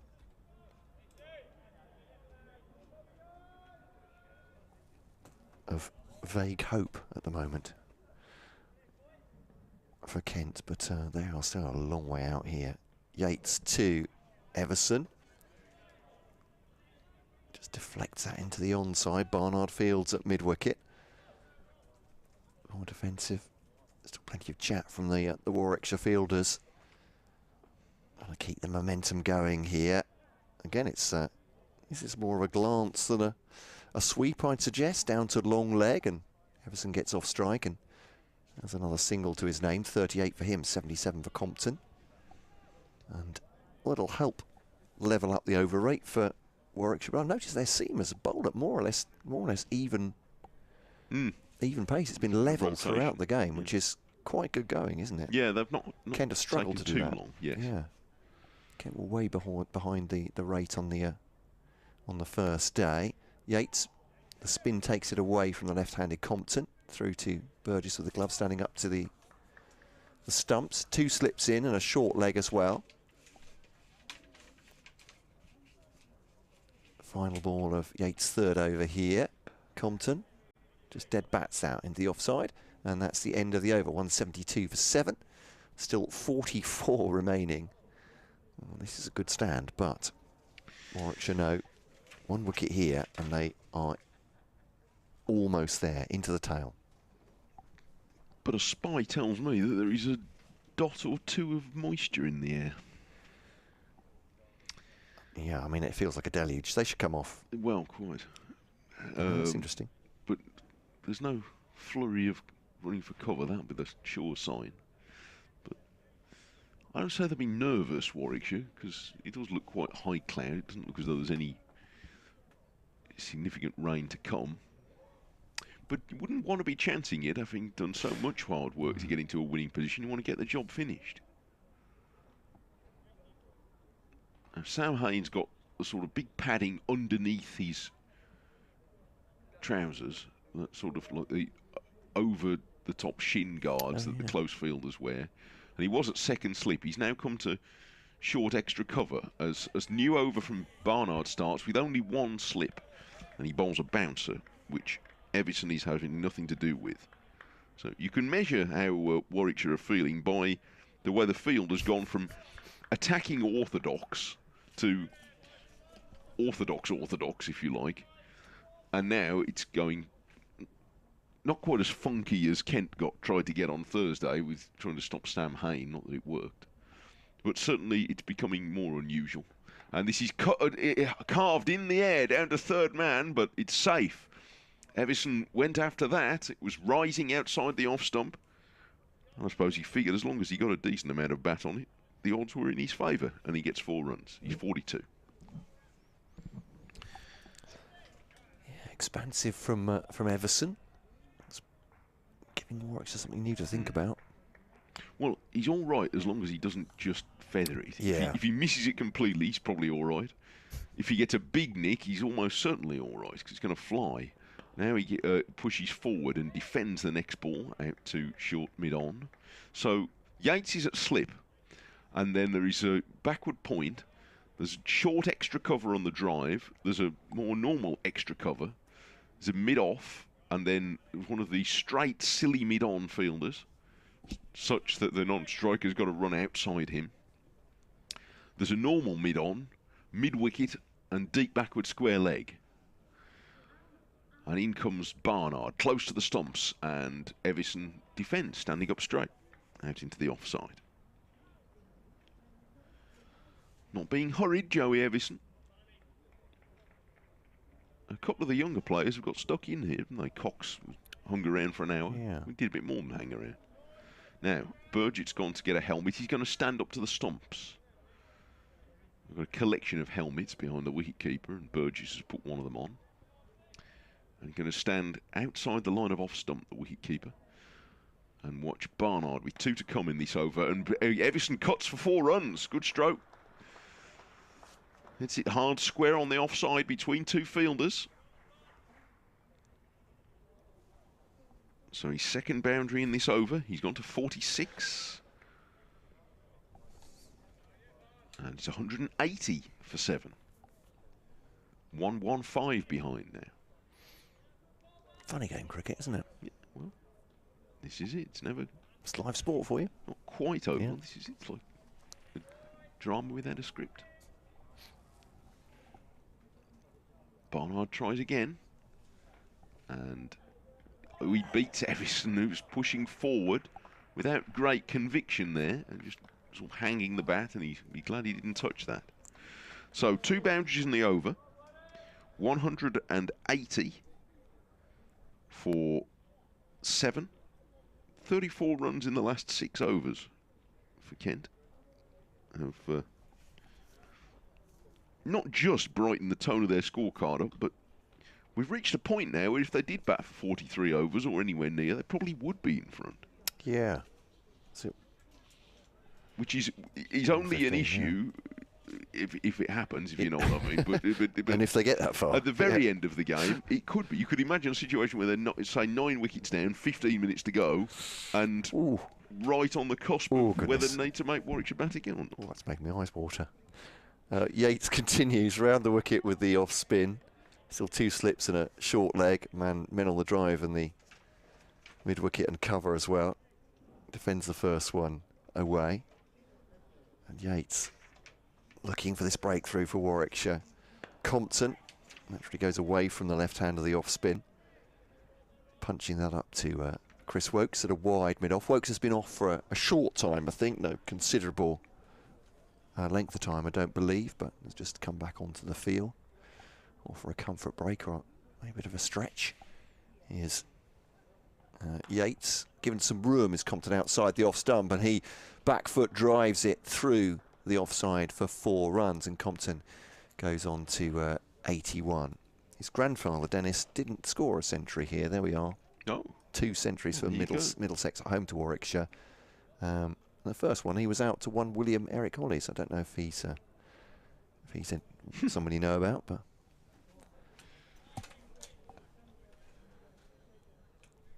But Ben Compton, well, he's 19 away from joining that list. I'm sure he would say, not just diplomatically, doesn't care if he scores a century, as long as he and a batting partner are there at the end of this game.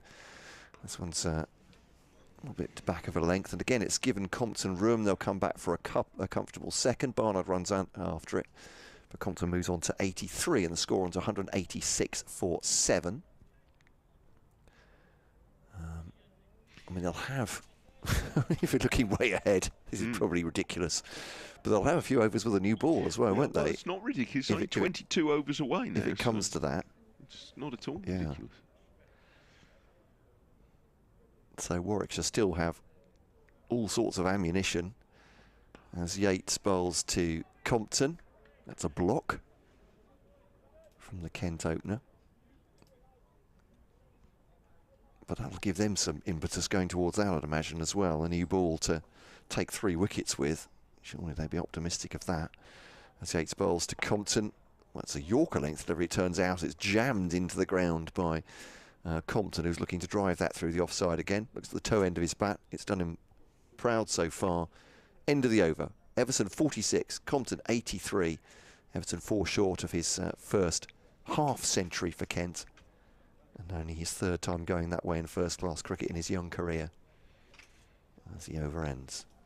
There's a result in the First Division at Trent Bridge. Right. Notts have beaten Somerset by 165 runs. Somerset all out rather disappointingly for 129.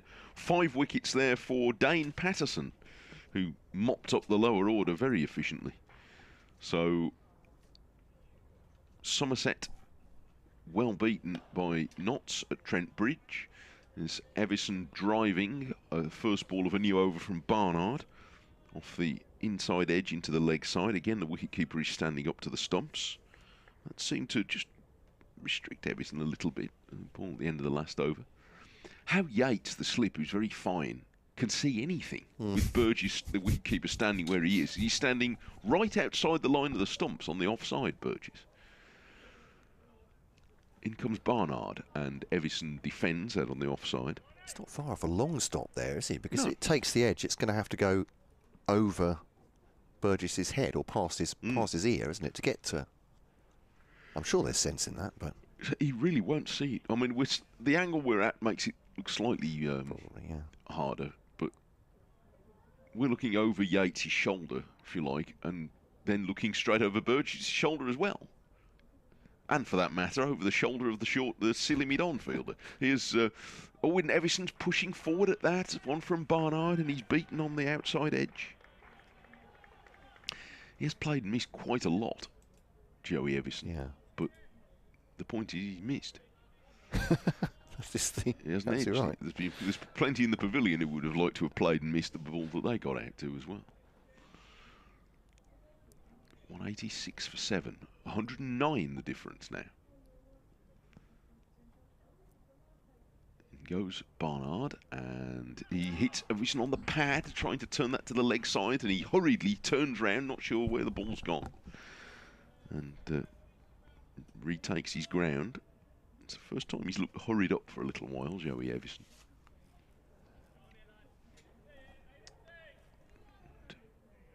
Barnard trying to shake things up a bit. Hatton Dolby, I notice, is warming up again. He might get another couple of overs before tea. The 3 overs of Yates don't seem to have been productive so far. Barnard bowls, and Everson turns this with a degree of comfort to mid-wicket. There's no run. Games like this, it goes in little spells. For 5 minutes it goes quiet, and then suddenly it feels a bit... This over feels a bit edgy again. I agree. Suddenly Everson looks a little bit more antsy at the crease. Yeah, just the little... Things are happening.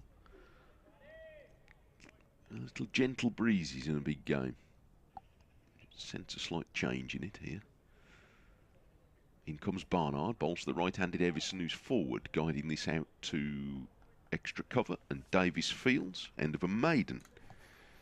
And it's 186 for 7. Stand now worth 87 between Compton and Everson, which has given Kent a still relatively distant sight of an escape, but nevertheless rather more than they had almost immediately after lunch. Hannon Dalby's coming back. I'm off to update BBC Radio Kent listeners. So I said the faintest glimmer of hope at the top of the hour. Not sure where I'm going to go with that. What's slightly larger than a glimmer, but nowhere near a ray. I'm not sure. A ray, yes. Still short of a shaft of light, isn't it? I think, possibly. These are the things that decide. This is what you got that English literature degree for, you know. Scintilla, okay. 96 for 7. That's how you get after 4 days. Hannon Dolby's replacing Yates, and he's got a similar field to the one Barnard had, except that the keeper's standing back for the moment as he bowls to the left-handed Compton. And he's forward defending again. So this time they've gone for keeper standing back for the time being. Slip straight mid-on, standing almost in front of the non-striker. Short extra cover, backward point. There's a man in the out at cover. Mid-off, quite a wide mid-on. Deep square leg and a deep long leg on the boundary. And Hannon Dolby's bowling wide off stump on a good length. Compton leaves, as he's done so well throughout. Tea is, as I understand it, still taken at the regulation time on the last day, so 10 minutes or so to go if that's the case. 40 overs still theoretically required to be bowled in the game. Will the light hold long enough? Hannon Dolby bowls, and Compton just reaches a little bit loosely for that one, but he plays it securely enough out into the offside.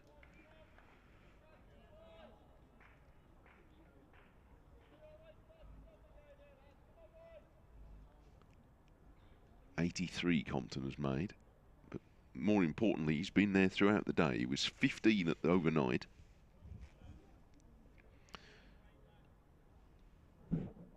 When Kent resumed at 11:15 this morning, 4 overs were lost on the allocation, and Hannon Dolby bowls outside off stump, and again it goes through untroubled to the wicketkeeper.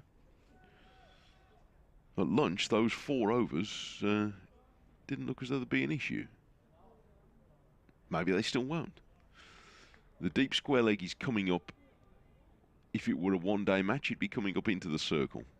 He's coming rather further than that. He's coming all the way. Oh, I see. They've moved over the silly mid on across. They brought Mosley up to retake that position, and there are 2 short extra covers, staying almost within touching distance. Hannon Dolby bowls and Compton drives past them, and a very good stop by Davis at cover point on the dive prevents a run. Excellent piece of fielding. Hayne goes across and shows his appreciation to Davis. So they now pack the offside field. Hayne and, I think that's Rhodes, are standing. They couldn't quite stretch out and touch fingers, I don't think, but they're not much further apart than that. And they're just both going a little bit squarer. This is all very precise. Or is it codology? Anyway, the Hannon Dolby bowls and Compton defends, and that's another over passed. First of a new spell from Hannon Dolby. It was a maiden. 15 overs, 6 maidens, 1 for 25 for the typically frugal Oliver Hannon Dolby, and Kent 186 for 7. Now 109 runs behind. And the time is, what, 3:32, so 2, maybe 3 overs before tea.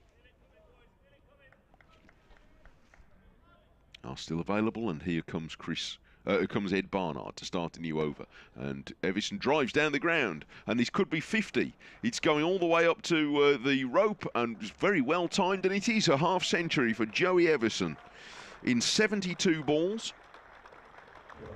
And he's played very nicely with his 9th boundary, and perhaps most importantly of all, given the situation of the match, he's kept Compton company now since just gone 2 o'clock, and it's now 3:30.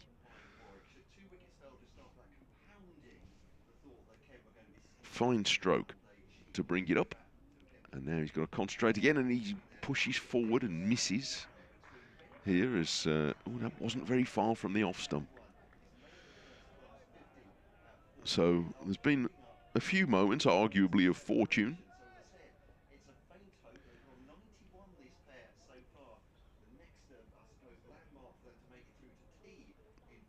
But he's applied himself pretty well here, Joey Everson. And he's hanging in there. Barnard bowls. Oh, Everson leaves that, and it went right over the top of the off stump, I think. Oh, gosh, it was close looking at the replay. That was very well left, to say the least. And Barnard couldn't believe it. He puts his hands to his head there. That was a very close shave for Joey Everson. So again, it feels like the game's right on in this over with Barnard, a good drive and then 2 awkward deliveries. And now Barnard bowls again, and Everson carves this over the offside, and that's quite a response. He's hit it over Davies at extra cover, and he's 4 runs. Hit on the up over the offside. He's 54. That's quite a response. 194 for 7. He was all but bowled by the previous delivery. So to guard against that, he clobbers it over extra cover. 2 boundaries in the over from Everson. It's a relative sprint to his half-century. Barnard bowls and he drives firmly back past the bowler, but fielded by Hannon Dolby. Sweatbands and all at mid-off. Wokes is doing some warming up. Probably only get one more over him before tea, won't we? It's an immovable feast, isn't it, on the final day. So it'll be a fairly long, well, sorry, fairly long final session. There'll be a lot of overs available. Yeah, there'll be a lot of overs available, yeah. How long it is, the conditions and everything else is a moot point. Barnard bowls and Everson defends up to mid-off. And it's the end of the over. 194 for 7 Kent. Trail now by 101. 83 to Compton and 54 to Joey Everson. And one problem that Warwickshire have had in recent seasons, and to an extent they had it in the Somerset game last week when they were trying to force a win, is that they have a bit of a habit of taking 6 or 7 wickets and getting stuck.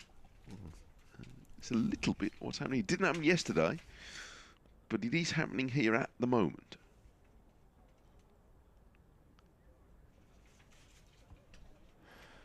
Oh yeah, I mean this is a pitch which has looked, well, certainly when Warwickshire are batting, looked pretty good for batting. Yeah, it's a good pitch. Simon Cook, the Kent coach, said the same last night as well. So these two have got a hope of staying there. They've been there for a while now, though. That's just outside the off stump. That's a very good leave by Ben Compton. No shout from the bowler or wicket keeper, but not moving off the pitch either. And that really gives an indication, I suppose, of what a good pitch it is, doesn't it? Ben Compton's a confident leave there on a good length. He knows that's going over the stumps if it gets close to him. 194 for 7. And whatever happens, I'll go back to this. Ben Compton takes a lot of credit out of this for holding himself together while other wickets were falling. And Joey Everson with his first-class 50 for Kent as well. Close fielders on the offside for Compton again, and he just sort of nurdles that through gully, and there'll be a single. I think it's quite deliberately played. He's just sort of dropped his hands on it, really. Dead batted it behind square. He takes a single. He's on to 84. Everson has 54. 195 for 7. Don't know if his dad's in the crowd today. It's quite possible too.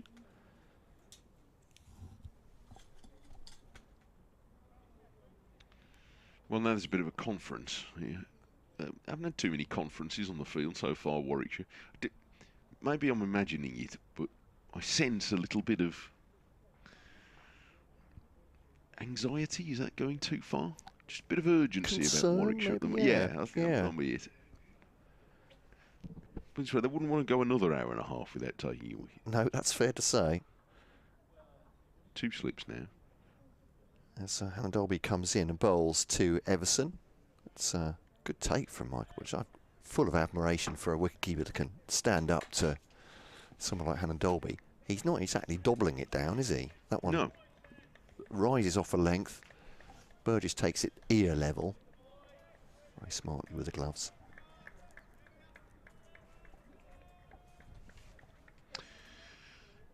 This may well, what are we, 3:39? They were sprinting to get another over in before lunch. I'm not sure they're going to do that now. Some miles in the legs now for these seamers, as Everson defends that one.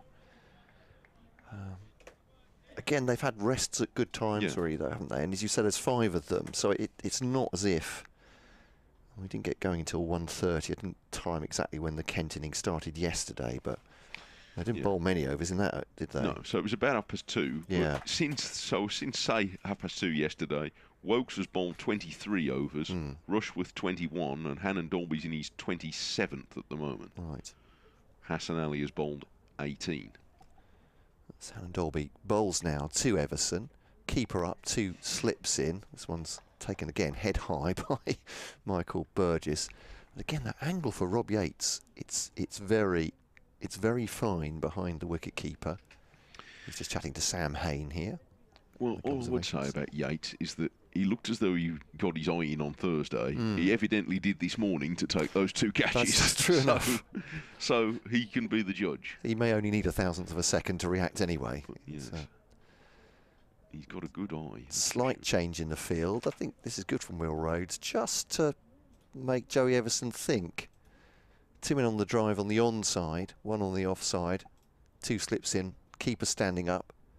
Hannah Dolby bowls, and forward defensive by Joey Everson, and we are at 3:40, I believe. We are indeed. The players will come off at tee. A big effort from Joey Everson on 54, Ben Compton on 84. They put on 96 so far for the 8th wicket, holding up what looks like the inevitable for Warwickshire. A big win against Kent in a game they've dominated so far, but Kent, well, they might just have shared that session at least. The second session of the final day. Still loads of hope for Warwickshire though. 38 overs remaining in the day and 3 wickets to take. But just a little bump in the road perhaps for the home side on their way to victory. Big applause though from the crowd, and generous applause I think for the 2 batters coming off as much as the fielding unit, with Kent 195 for 7.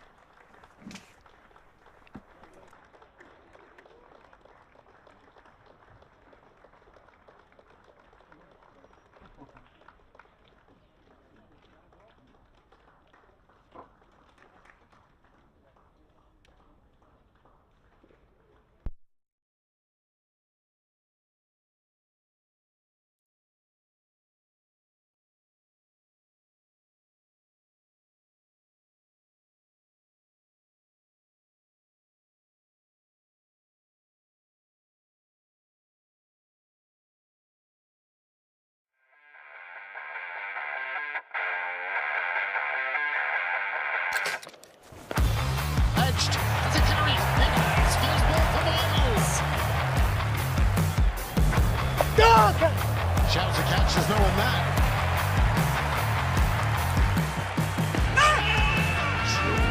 It's close, it's bitterly close. Morgan Sanders says that's out.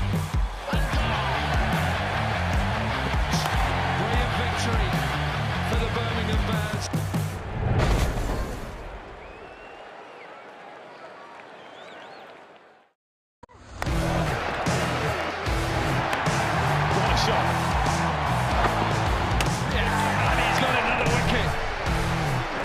On the reverse.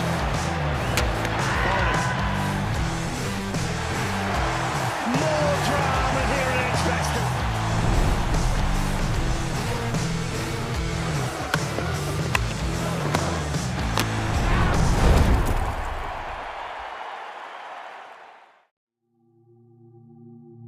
Sensory rooms are incredibly important for us. Edgbaston wants to be for everyone, and we want anyone to be able to come and watch cricket and feel comfortable. So we came up with the idea that we needed to create 2 rooms so that whether you're at the city end or the pavilion end, and you needed to take your child, young adult, into a safe space for a few hours, you'd have that capability here at Edgbaston. We don't want it to be a barrier to watching live sport.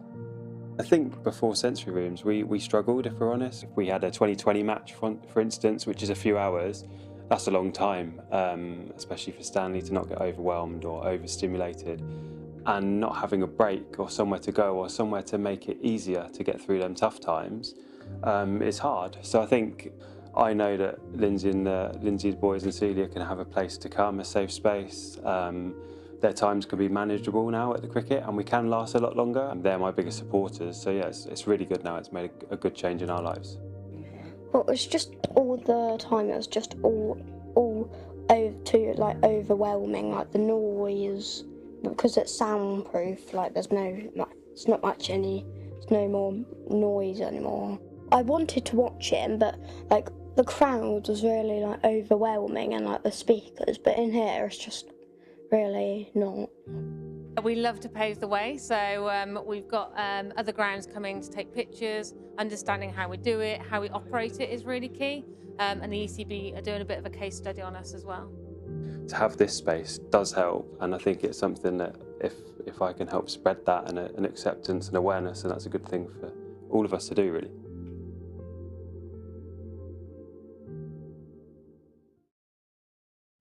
Edgbaston aren't afraid to get properly stuck in when it comes to sustainability. They've even built their very own allotment right here at the ground, where I've been joined by Director of Operations, Claire Daniel. Claire, this place is amazing. How did it come about? So our chef team are so passionate about food and produce and locally sourced. They really wanted to build an allotment, start growing their own veg and using it on our menus. Why did sustainability feel important? We've got an ability to have a really positive impact on climate change, and we take it very seriously. So we are really focusing on plant forward, more vegetarian and vegan options. We don't use any single-use plastic at all across the stadium. All of our energy comes from renewable sources. We recruit in the local area. And it's about having a really positive impact on the city. This couldn't possibly sustain all of the 500,000 visitors that you receive each year. So where else do you get your produce from? That's the wish, ultimately, is to have somewhere big enough. We don't get any produce from outside the UK. We home make 90% of the produce that we serve on all of our menus, which makes it a lot easier.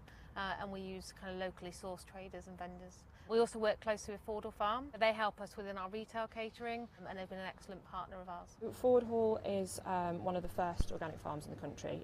It's been organic for over 65 years. In 2006 it was sort of facing redevelopment, and it was saved by a community scheme, so it was essentially bought by 8,000 shareholders. We came from sort of one catering unit here at Edgbaston to running the whole concession contract here. And how do you strive for sustainability in the way that you farm? We rear all of the animals organically, so we are completely grass-fed. We don't use any additional corn or anything like that. It is Soil Association certified. Does that have an effect on the taste of the food? Do you say that the cricket fans are benefiting as well as the environment here? We definitely think that the meat tastes better. It's reared slowly for longer, which produces a better tasting product and hopefully something that people enjoy here. In a venue this size, wastage is always going to be an issue. Fortunately, Edgbaston have hit upon a brilliant solution.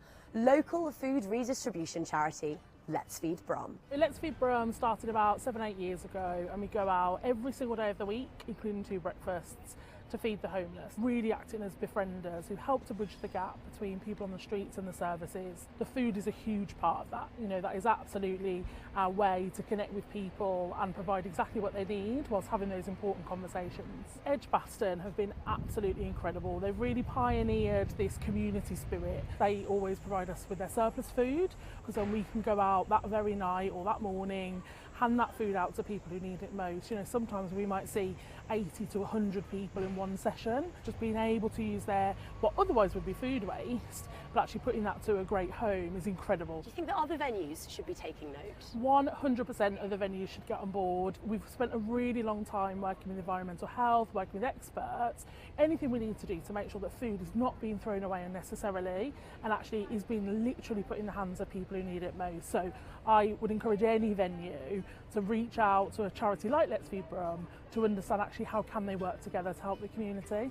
Locally sourced organic produce arrives, fans enjoy delicious eats while they're at the cricket, and anything unsold goes to those who need it the very most. When it comes to food and sustainability, Edgbaston, it seems, has got it sussed.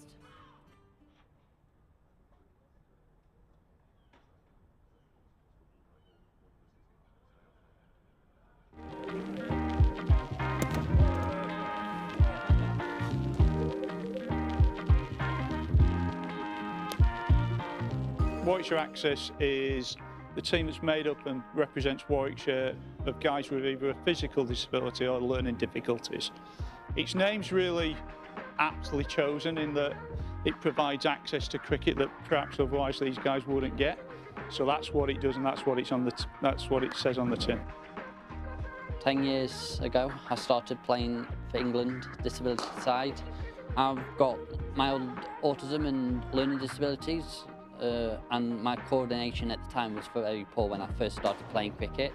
So I had to persevere with my disability and with my coordination, and then I've been rewarded for all the hard work I've put in. We provide weekly cricket sessions on a Wednesday and a Saturday that are quite open for guys to come along to. They come every week of the year that the centre's open. And we also play 8 to 10 games a year during the course of the summer of inter-county cricket against similar groups from the Midland counties. it makes me feel happy and being a part of a team, and it makes me feel happy, and it makes me feel like I want to do more for the sport. Oh. I found it really good because we got a lot of good players, you see, and they're all improving every single day. Yeah, I think it's important to grasp the sort of individuals and what actually goes on here. So all these guys have got a story. They've all sort of fought challenges and people telling them they can't do things all their lives. And actually, when they come here, we talk to them about what they can do and what they can achieve, and that's the important thing. And then they meet a group of people that are actually sort of similar, and they go, actually, we're all very, very similar in terms of who we are and our stories. So they come together as a group and they bonded together really as a group. So yes, playing cricket's important, and it is important, and playing county games is important, and it's important, but equally, it's important they're together as a group and a group of people. I joined the team from my old club at Hampton and Solihull, so I was a hardball cricketer. I joined from there, and quite frankly, I've been loving it here, actually, to be honest. Since then, I've not looked back, and it's been really nice. I think really Warwickshire has got probably the best, I think, personally, for giving the opportunity, first of all, and also helping others to join in as well at the same time. Just getting the opportunity to do something like this today is brilliant, because actually it will show people that they can do something. As I say, I think people have been told, especially if they've got an impairment of some nature, they've been told they can't do things all their lives. Well, actually you can. And it doesn't matter what level you come in and play at. Just come and play, because we'll make you really, really welcome.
Scores from other matches are still taking place around the country, starting first of all at Chester Street in the match between Durham and Worcestershire.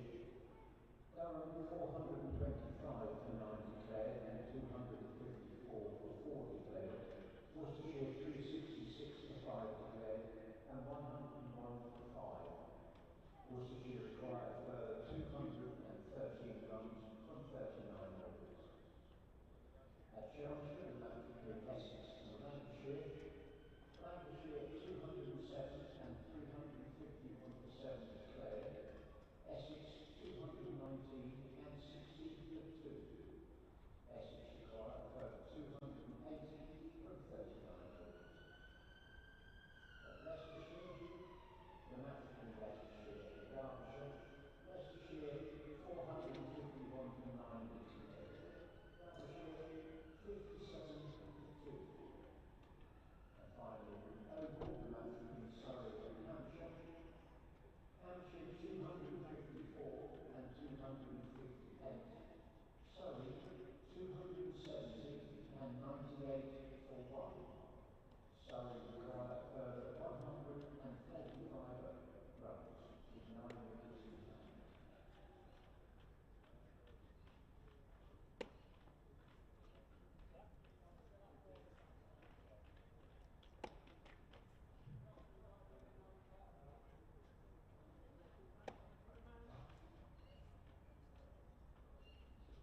As you can hear, the players have regained the field for, well, the final session of the match, in which either Warwickshire will try and accelerate to victory, or they might face a spell of further frustration. It is coming up to 4 o'clock. It may be a degree or two darker than it was when we went off at 3:40, but it's hard to tell. But there are 1 or 2 spots of rain in the air again. And Warwickshire will not want to hang about here, but said that at any stage this afternoon. There have been 62 overs, so potentially they are 18 overs away from a new ball. There are 38 overs potentially left in the game, and Kent are 100 runs behind as Ben Compton starts the final session of the day in much the same way as he's played the first 2, by defending the first ball he receives from Chris Rushworth, who is starting a new spell from the Birmingham end, the first time he's bowled from that end today, and pushing it up to mid-off. It has been an impeccable effort so far by Compton. He's now faced 180 deliveries. So he personally has sucked 30 overs out of this game, and now he pushes away on the offside. And he's also scored 84 very well-made runs on the whole. Steering Kent towards what would be some escape in the circumstances.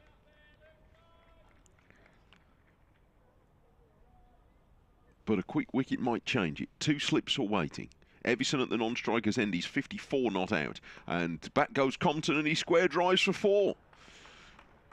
Good stroke. In control of it all the way. Just an easy push of the bat, and hits it square on the offside for 4 runs. And that's the century partnership in 29 overs. I came together at a point where it seemed as though the credits were starting to roll on this match. And now what? 199 for 7. In comes Rushworth round the wicket, and Compton will get away. He won't get more runs here. He turns that to mid-wicket, and it's a fine stop by Davis, whose whites are increasingly less white, and showing the scars of throwing himself around what in parts no doubt has been a little bit of a damp outfield.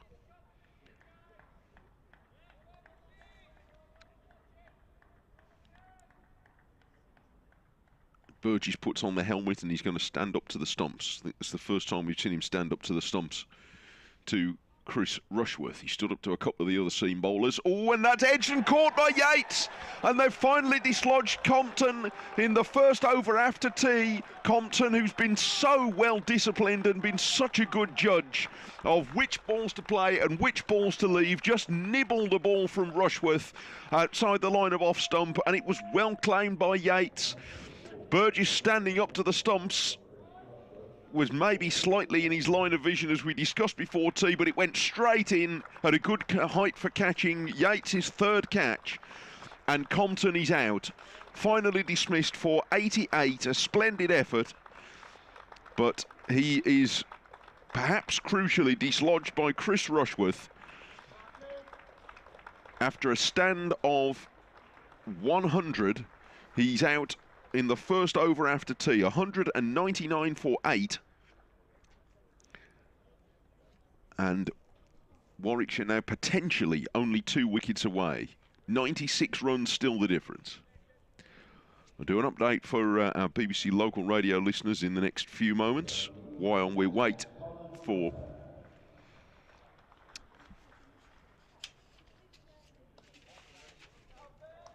I assume this is going to be Conor McCurr walking out at number 10. 3 for 33 now, Rushworth.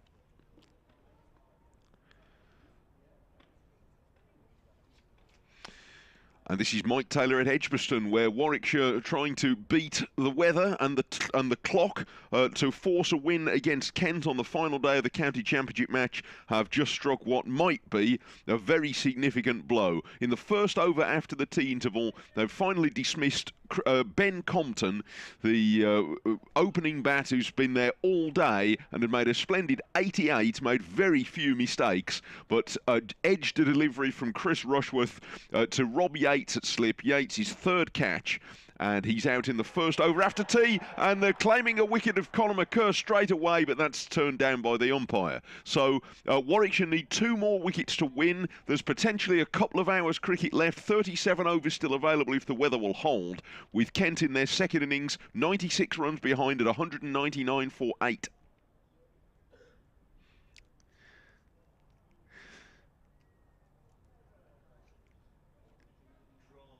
Now, that last delivery, while I was just updating that the local radio listeners, they claimed a catch at slip by Yates again off Conor McCurr, and the umpires did confer, but presumably were of the opinion that that was a bump ball. It was a full delivery from Rushworth. I'm seeing a replay now on the stream, and it looks to me as though the umpires were right on that replay. It seemed to hit as a very low full toss, hit low on the bat of McCurr, and then bounced into the ground and were popped up for Yates to catch. So it was a clean catch, but it was a bump ball in the first place, and that's why it didn't count, and the umpires, on the basis of the replay I've just seen, were entirely right. So only 1 wicket in the over in the end for Rushworth. But Chris Wokes is now going to come on and bowl from the pavilion end. So both these bowlers operating from different ends to earlier. And here's Wokes running away from our commentary position and bowling a bouncer, which Joey Evison, his first ball after tea, ducks underneath. Evison is 54, and with 1 or 2 moments of luck, played pretty well before tea.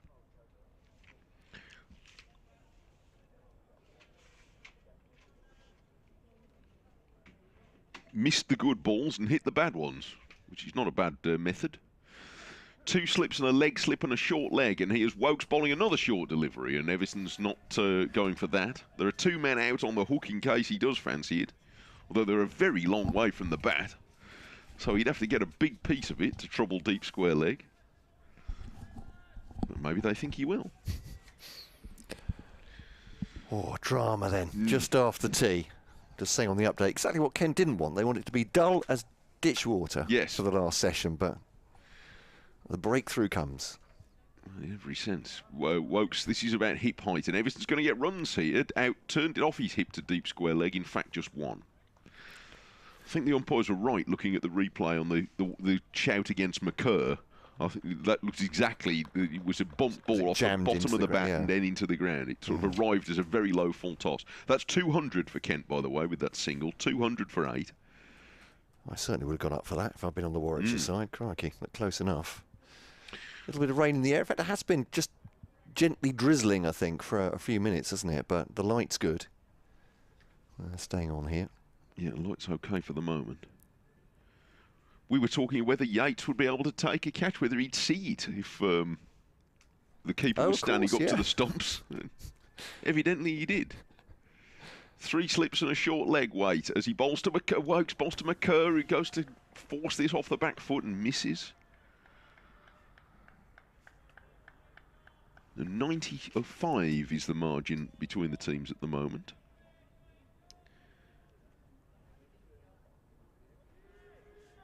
But I gather I'm going to recover from the dismissal of Compton. No, I was going to say, I gather, spoiler alert, if you're interested in the Premier League scores, that Arsenal have drawn with West Ham today. Oh, gosh. Having given up a 2-0 lead. Oh, dear. Wokes bowls down the leg side, full of length, and McCurr pushes at it, but not with any great conviction. And it goes down the leg side through to Burgess.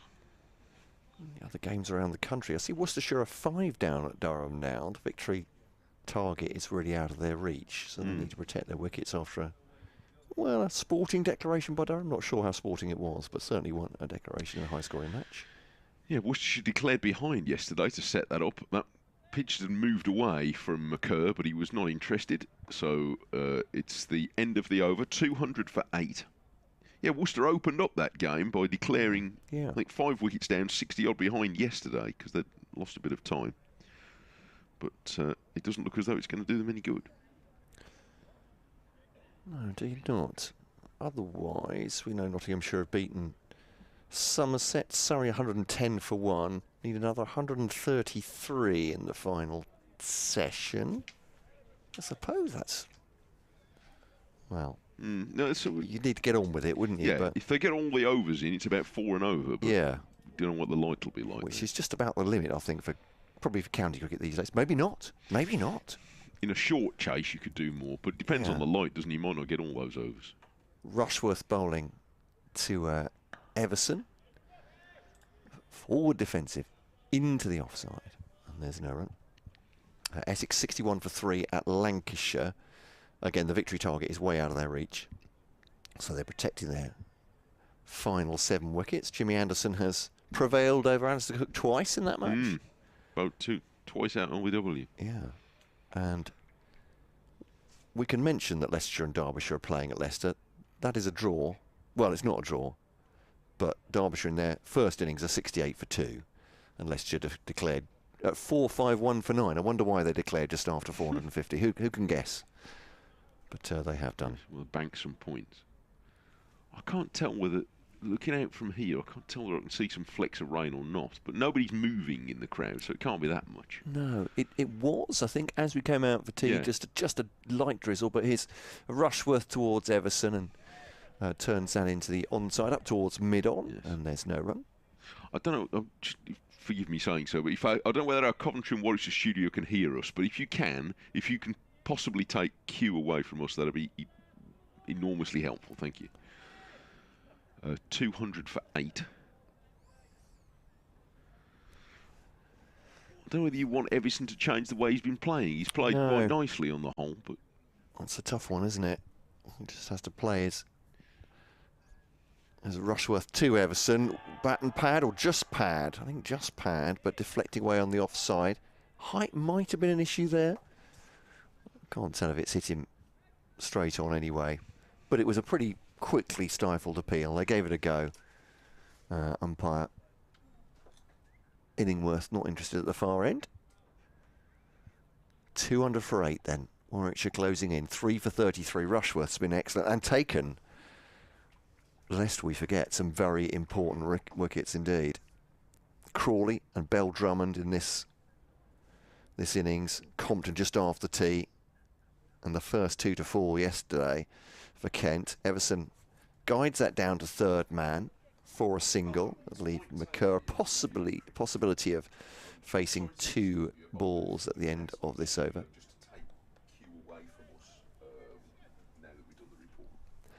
And thank you to our colleagues at Coventry and Warwickshire. Hear the gentle applause of Warwickshire fans in the background. So I hope Chris Rushworth can strike once again. There's a bit of a hold up. They're moving the field around, thinking about how they might get Conor McCurr out. Wicketkeeper has removed the helmet. There's 3 slips in. We'll put the helmet behind him, I should say. Rushworth to McCurr. Slight advancement down the pitch from McCurr, like that from a number 10. It's a step forward. But there'd be a bit of you, if you're in the field at the moment, you'd want to kind of hurry up and let's get on with it. And then maybe it does take a more mature head to say, no, hang on, let's think about what we're doing. They've levelled off the over rate, by the way, for the record, so they're not going to lose any points on that. But I just wonder whether there's a bit of you that's trying to hurry up, get through another over quick because the rain might come or whatever. Yeah, calm heads have prevailed. Defended on off stump, no run, end of the over, but still 35 remaining, so if it does stay fair, I mean the forecast again from a leading weather forecaster suggests there may be some light rain around at 5 o'clock. A 40% chance, it says here. But there's a 60% chance it won't, then, I suppose. Yes. Then. I'm not sure I'm quite clear in my head what that means. I've heard different interpretations of it. Yeah, I have. That's one of the reasons why I'm not clear. I read one saying, "Oh no, it means that 40% of that area will definitely get a shower." Yes. Well, does it? Okay, I don't know. Or is it 40% likelihood of showers at all across the Edgbaston area? Or? Wokes is going to start a new over. Potentially 35 left. Wokes starts. Oh, and Everson gives that the kitchen sink and misses it. That looked a tremendously good shot for the cameras, although the bat was rather a long way away from the front pad. And it might be for the best that he missed it. Although had he nicked it, he might well have screamed over the stumps. He absolutely hurled everything at that. He definitely flashed hard at it. Well, say? That's what they say. He was committed. There's no third man. There's 2 slips, a leg slip, a short leg, although not very short if you follow me. He's a few yards back. There's a deep point. Boakes bowls a bouncer, and Everson flexes underneath that very efficiently, just bends his knees and straight back up again. I don't know about you, I find that the bending the knees is the easy bit. It's the coming back up again. Yeah. 201 for 8.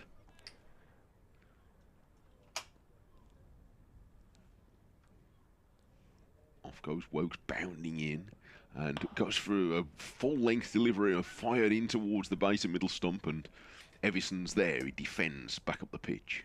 I was speaking to Martin, the man that, well, does everything around the ground. I say he just basically runs the ground at Canterbury. Yes. You know the people I'm talking about. I do, yeah. Every ground's got one of those. He's in perpetual motion, and I caught up with him, and he said, obviously, start of the season, he said, "Oh, how are you doing?" I said, "Yeah, all right, bit older, and my knees are a bit wonky." He then went on to tell me that he said, "Yeah, mine are too, yeah. Having one of them replaced in a couple of months." Nothing like that. I felt very stupid saying that my knees are a bit creaky.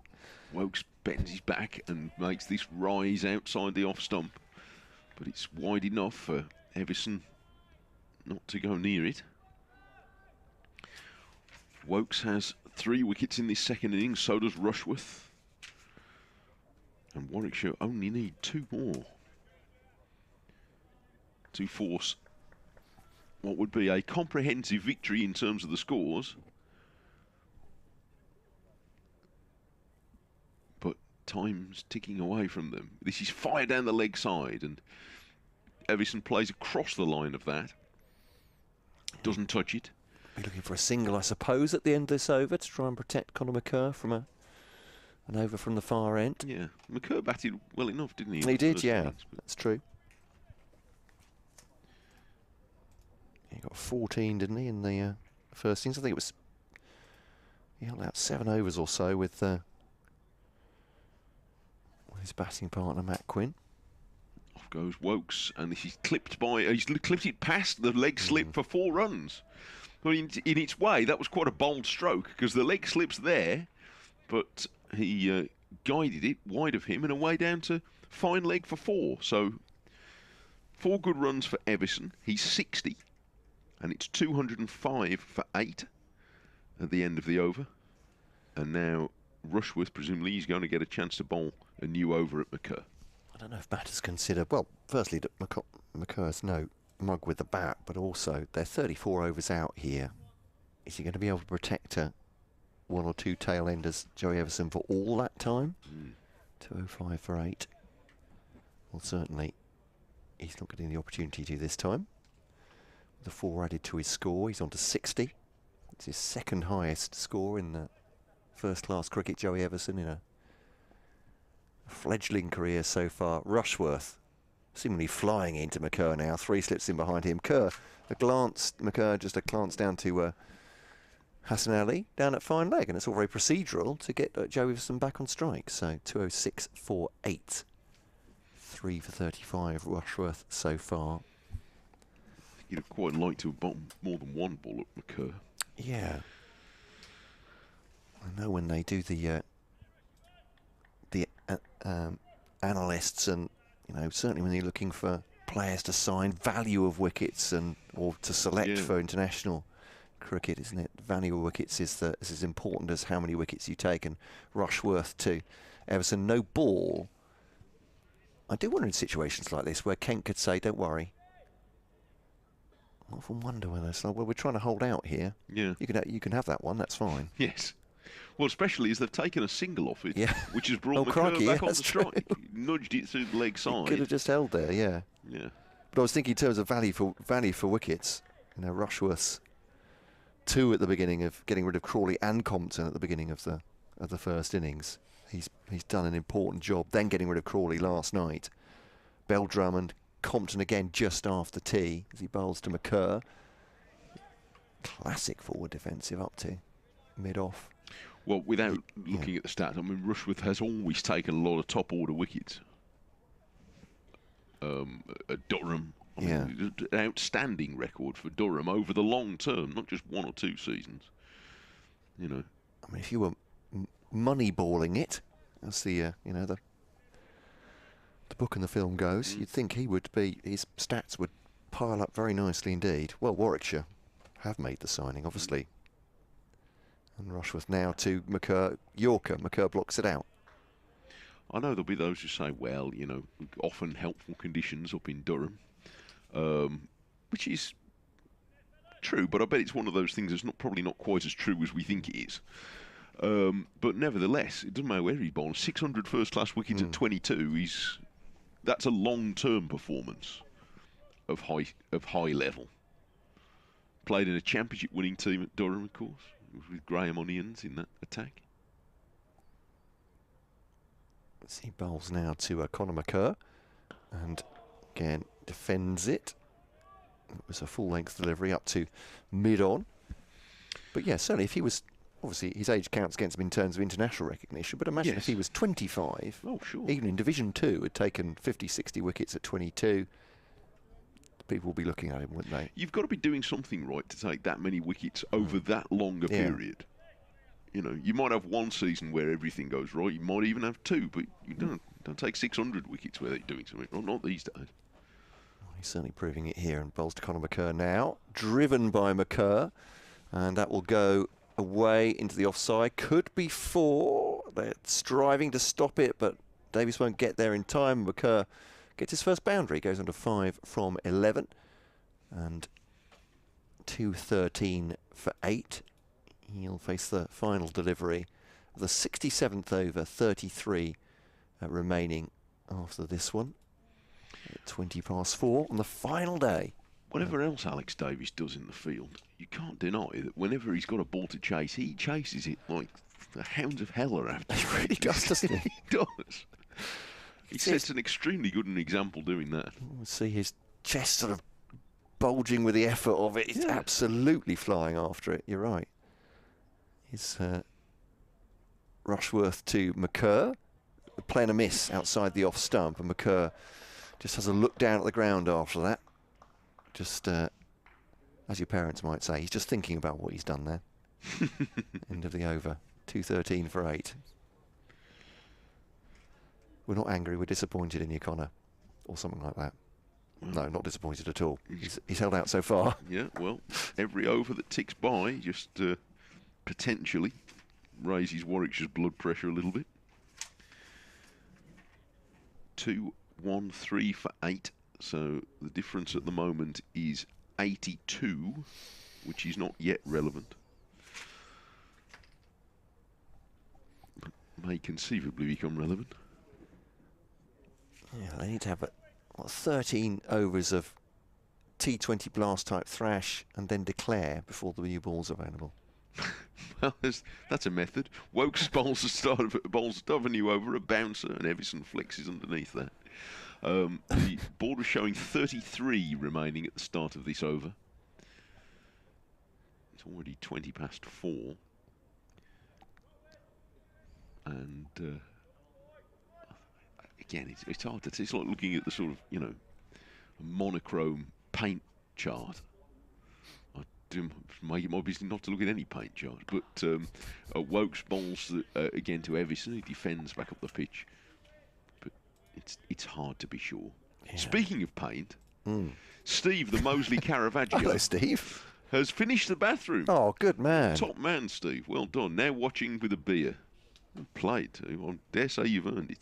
I mean, I feel a sense of achievement that you've done that in the time we've been commentating, so goodness knows what you must feel, having actually done it, Steve. Good for you. Wokes bowls. This is a flick drive from Everson. He's timed it well. Look at that. There's nobody further around the mid wicket in front of square on the offside, on the onside. But it doesn't matter. It's going away for 4 anyway. And he's played some very attractive strokes along the way today, Everson. Although it's been largely a defensive effort, he still scored 65 from 99 balls. And that was his 12th boundary. Well, yeah, congratulations, Steve. Yes. Nice effort. I'm just looking at Surrey. 110 now off 30-something overs to beat Hampshire. Got a bit of a wriggle on them. 133 for 1. Have to fancy them to wrap that up. Toot sweet, as long as the weather's kind. Yeah, if they stay on. Yeah, overs remaining 32. They need 110. Oh, well, Sibley and Pope should see those out batters. Round the wicket comes Wokes. Oh, and there's a leg slip there, but Everson played that very nicely off his hip. Again, well wide of the leg slip. And gets one down to long leg. 218 for 8. My sense of Warwickshire's irritation, stroke, slight concern, is developed because they weren't changing anything for the first hour, sort of run up and bowled. Now there's fielding changing. The field changes twice and over, and we're going over the wicket and round the wicket. Keeper comes up to the stumps, keeper goes back. They've got a case of the fidgets. Maybe that's what happens. The umpire, with gloves on, is having a look at the condition of the ball. Hassan Ali is trying to persuade him it's gone square or something. Has he got that little... Oh, well, that was peremptory. Yes. No. Hassan Ali's powers of persuasion have didn't get much change out of that, did he? No. Umpire Illingworth heard this tune before. So it goes back to Wokes, and Wokes, the umpire might say, what was wrong with that? Because he goes past McCur's outside edge. It was funny. The time that took was mostly umpire Illingworth taking his glove off, wasn't it? Yes. So he took the glove off. It took him about a minute, and then about 5 seconds to look at the ball and throw it straight back to Hassan Ali. There we go. That was the process. He was unimpressed. Quite. 3 slips and a short leg. They've done away with the leg slip from McCur. And he hits McCur with a short delivery here. And McCur is quite a tall man. Turned his back on that, and he took him on the shoulder. But I think he's all right. Didn't hit him on the helmet. And he looks unmoved by it. McCur is clearly a tough character. But that was a quick, short delivery. And once McCur had turned his back on that, there was only one result. Yeah. He decided he'd given up on trying to track it.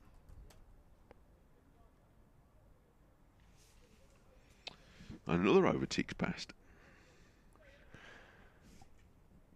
Indeed so. Everson now facing Rushworth coming from the Birmingham end. Keeper standing up. It's a bloody drive by Everson, but ends up at mid-off, and there's no run. So yeah, into the 32 remaining now, so a couple of hours worth. Actually, it could be more, couldn't it? If they decide to bowl spin in the final hour of the game. It's an hour or 16 overs, whichever is the longer. Is that right? I always get the wrong way round.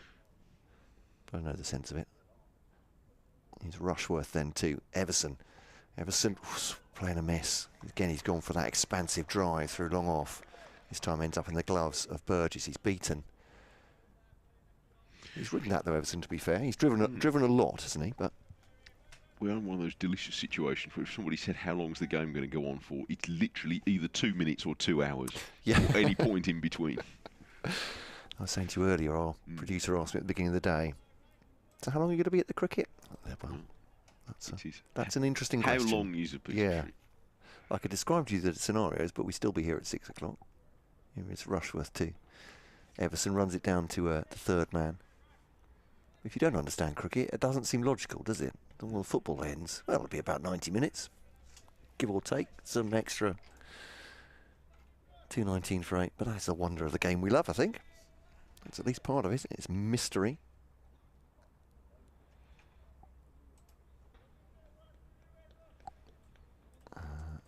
I've just got a note from the producer of the programme that's on right now saying, are you coming on at 4:30? So I'll probably do this ball and go. If that's a hint, if ever there was one. I think so. As Rushworth bowls to McCurr, playing a miss outside the off stump.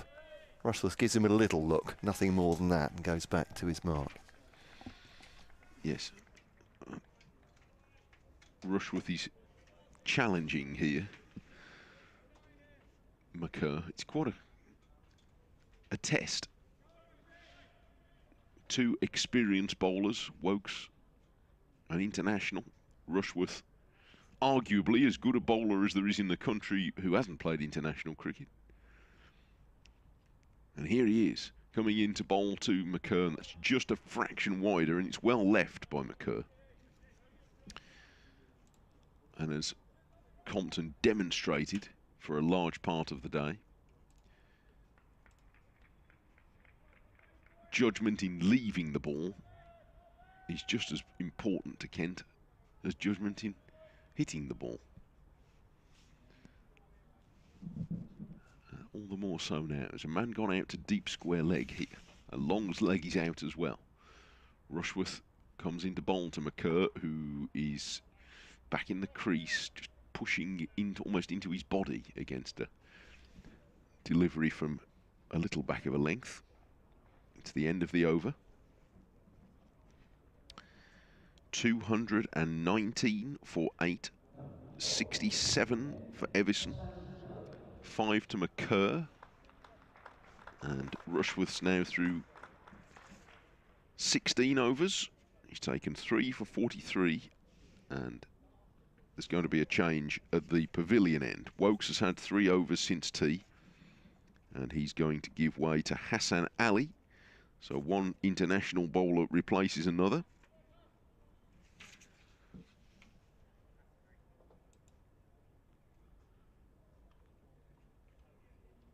Chris Wokes today's bowled a lot of good balls, but that's not quite a prolonged spell of his very best quality, but he has got 3 wickets. And here's Hassan Ali to try and break through. Warwickshire have taken 1 wicket since tea. The one that looks like the crucial wicket of Ben Compton, but it will only prove to be the crucial wicket if Warwickshire go on and win the game, which they are at present 2 wickets away from doing. Just 2 slips now for Hassan Ali to bowl to Everson. Oh, he goes chasing a short ball outside the off stump, and he really had no business playing that. Flashed at it. It was getting bigger and bigger on him, and he missed it. And that might be for the best.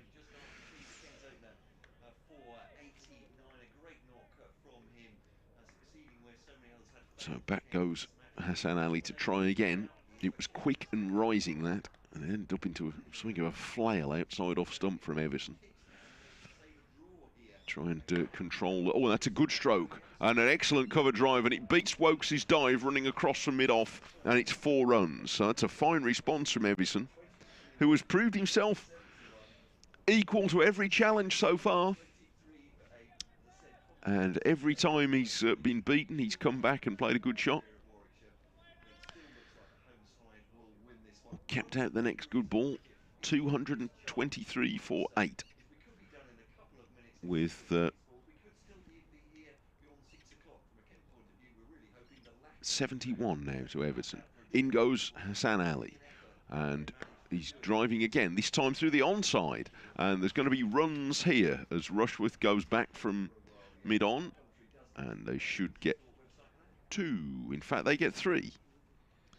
So Everson picks up 7 runs in 2 balls, and he's gone up to 74.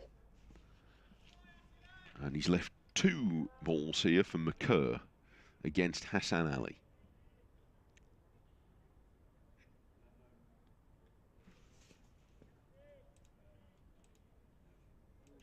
So a moment of tension here. Gollyfielder comes up. Hassan Ali bowls and McCurr leaves outside the off stump.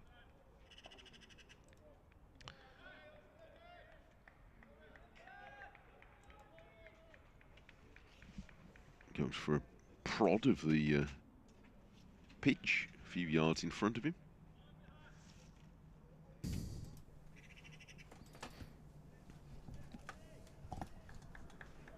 .226 for 8.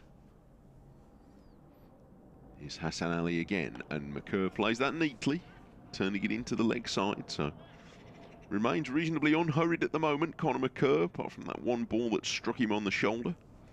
Even then he shrugged that off. He's 5 and Evison 74, and between them they've got through another 7 overs. .226 for 8, and Kent trail by 69. Just doing the update, which I was lauding the 71-year-old Joey Evison going to 21. This innings aged him. I was going to say, it's aged 1 or 2 that was people. enjoyed very much, yeah. Well, you know, Darren Stevens kept getting contracts here. You never know. Perhaps Joey Evison will exceed him to a great degree as well. Hannon Dalby to come on at the Birmingham end, replacing Chris Rushworth. 1 for 26 so far. Hannon Dalby got Kent captain Sam Billings for 4. Everson on 74 now, looking around the field. And a keeper up to the stumps. 2 slips in behind him as Dalby bowls now, and Everson drive Alex Davis. Well, they're coming back for a 3rd. Well, he really does have confidence in Conor McCurr. Dare I say that just feels... Well, there we are. Perhaps they just said, go out there and do your normal thing, and just play, yeah. Being far too cautious from a Kent point of view. Conor McCurr's doing his thing.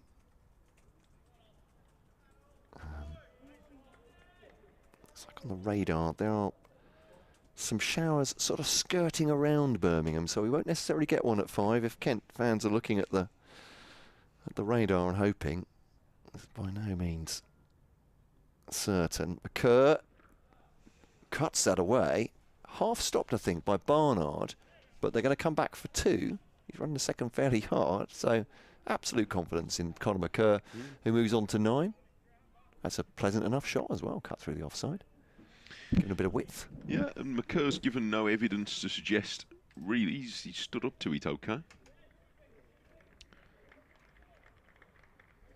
Averages, where are we? 11.5 from 20 matches at a high score of 37. They could do with that and more from Varner at the moment. Alan Dalby rats him on the pad. It's a big shout from Alan Dalby. It's the first one we've had of those in a while. Umpire's not interested. Not sure if there's one of those where the bowler went really hard at it. I think the wicket keeper and slips joined in. Look leg side. I don't know what that means. Just, yeah, excitement perhaps rather than going down, was it? I think so.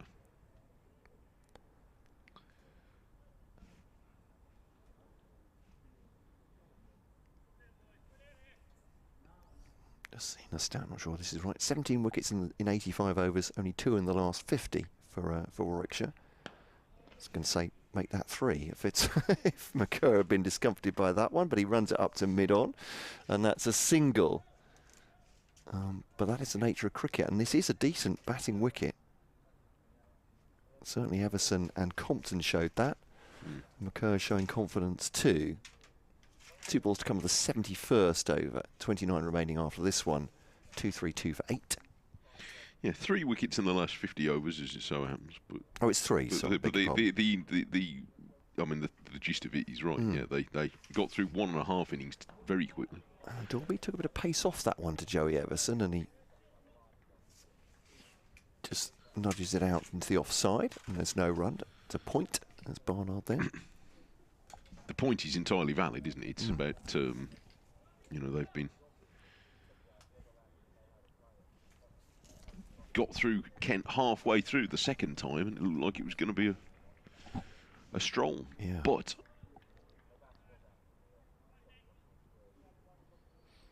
and Dalby then turns the ball left for the 17th over. McCurr on Everson on 77 faces. And that's cut through the offsides. A lovely shot again, given a bit of width, and that'll be 4 more. 81 for him. McCurr has 8. 2, 3, 6 for 8 then. Kent. So 59 behind now. yeah, 10 from the over. So, without really playing any aggressive strokes, just picking off what was there. Yeah, just strayed wide a couple of times there, didn't he? And Dalby. Well, Will Rhodes is sort of cycling through his hand of bowlers here. But they've been detained rather longer by the Kent lower order, in company with Compton, of course, who batted so well for 4.5 hours or so.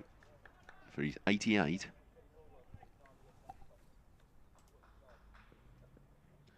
Hassan Ali to start another new over at 2:36 for 8, and McCurr is reaching forward. He's a tall man, but he's very delicate here in the way he plays this, right in front of his front pad, and pushes back on the leg side.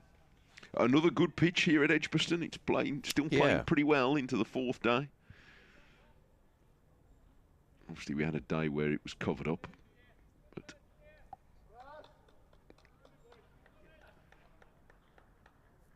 it's certainly not a bad pitch to bat on. Even now, Hassan Ali bowls, and McCurr makes a late correction here, but gets everything into place and defends.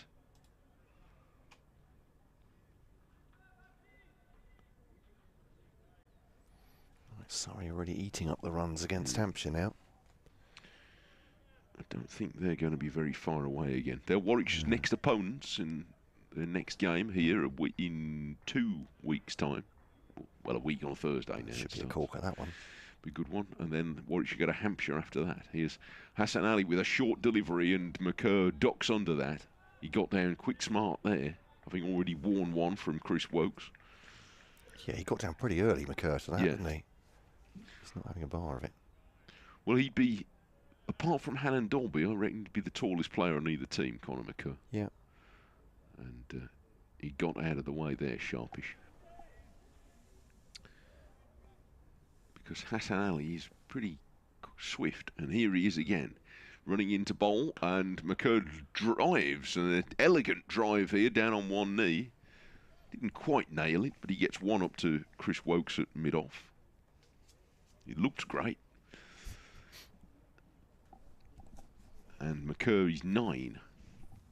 And more crucially, he's now been there for a little over half an hour. Yeah, 63rd over when Compton went just after tea. Third man back on the boundary, so he's deep point and 2 on the leg side as he bowls Hassan Ali to Everson. Everson jams it out on the leg side, and they're very quick to make sure that he can't scramble through for a single. I think he was beckoning or asking Conor McCurr to come through for the one, but that really would have been suicidal, wouldn't it, as it ended up not far away from his feet. So we'll be looking for a single perhaps in this over, but he's given no indication, again, I would say, of particularly wanting to favour himself rather than Conor McCurr at the other end. No, backward point has come up from the boundary to more orthodox run-saving position, and deep square leg has come up to mid-wicket. And Everson defends out into the covers. So it will be a new over at McCurr. Just 1 from that over, 237 for 8. 9 to McCurr now, 81 to Everson. Do you recall when we were together on Thursday, our new friend John, tuning in from America, was on his way on a train from Boston to Chicago. He is in Portland. Fantastic. You know, tells he made at Portland. He said that suddenly there was no Wi-Fi on the train, so he wasn't able to follow the live stream all the way. Brackets, though this was probably good for my work productivity. Now hoping to see Warwickshire pick up the last 2 wickets before they head on to San Francisco. That doesn't sound too bad, does it? Marco Polo, this fella. Thank you, John. Lovely to have you still with us. Yeah. Hannon Dalby to bowl to McCurr. jabs that up towards mid-on. A full-length delivery, that one. It's one of the many joys of this game is you've been able to follow this match through 3,000 odd miles, and it's still in the balance. Not only is it still not finished, but we still don't know how it's going to finish. I'm hoping at some point, everything's done at breakneck speed these days, isn't it? You get your information in a second. You can find out anything at your fingertips. That maybe just that sort of slow movement might return. And Dalby to McCurr. Does he find the gap on the offside? He doesn't.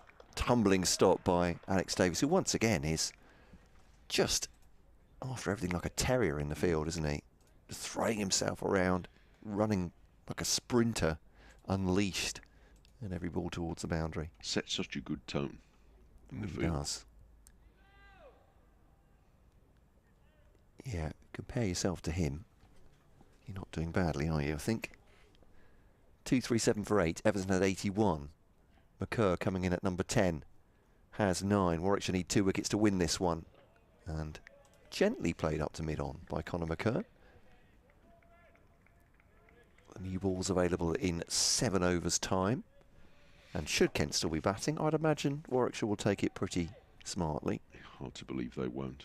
That's yet another wrinkle that could feature in this game. I mean, if Kent get through this, get to 80 overs and see off the new ball, I mean, it really will be an astonishing thing to get a draw here. Warwickshire still surely must win this. Here's Anna Dalby to McCurr. Judges that to be moving away from the off stump. He's right as well. And that is no run. He's not done a lot wrong yet, Conor McCurr. No. In batting for 40 minutes. He's been very compact, hasn't he? He's not really swinging at anything outside the off stump. He's not making much movement in between deliveries either, which gives you the idea that he's all calm. Maybe not. But here's Hannah Dalby. Oh, he almost dabbed that onto his stumps, having said that. Just past the off stick and through to the second slip. And that... Oh, what does that do? The fielder is suddenly running towards the boundary. Well, they're giving a single. They're giving McCurr one, sorry. I just... it's the last ball of the over. Hadn't clocked that, but fielder dispatched Dan Mosley to a deep third man, offering him a single all around the ground, more or less. 2 slips in, but the others poised to let McCurr come through for strike.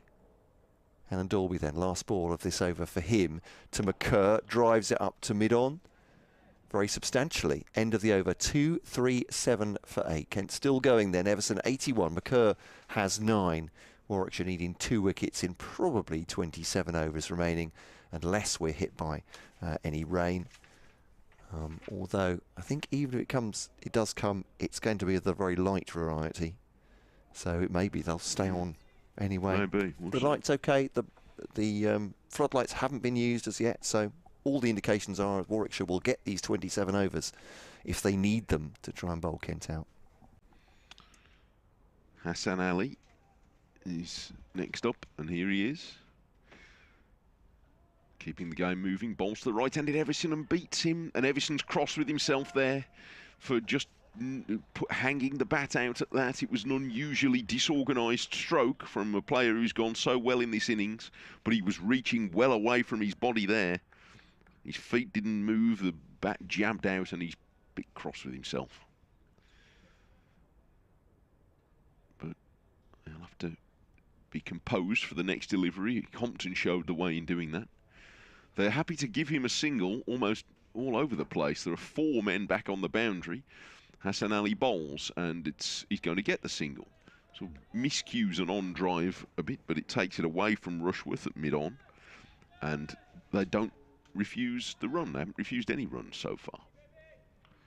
So it's a rather odd situation where Warwickshire are content to give Everson a single, and he's quite happy to take it. Usually you get in these sort of stalemates, don't you, where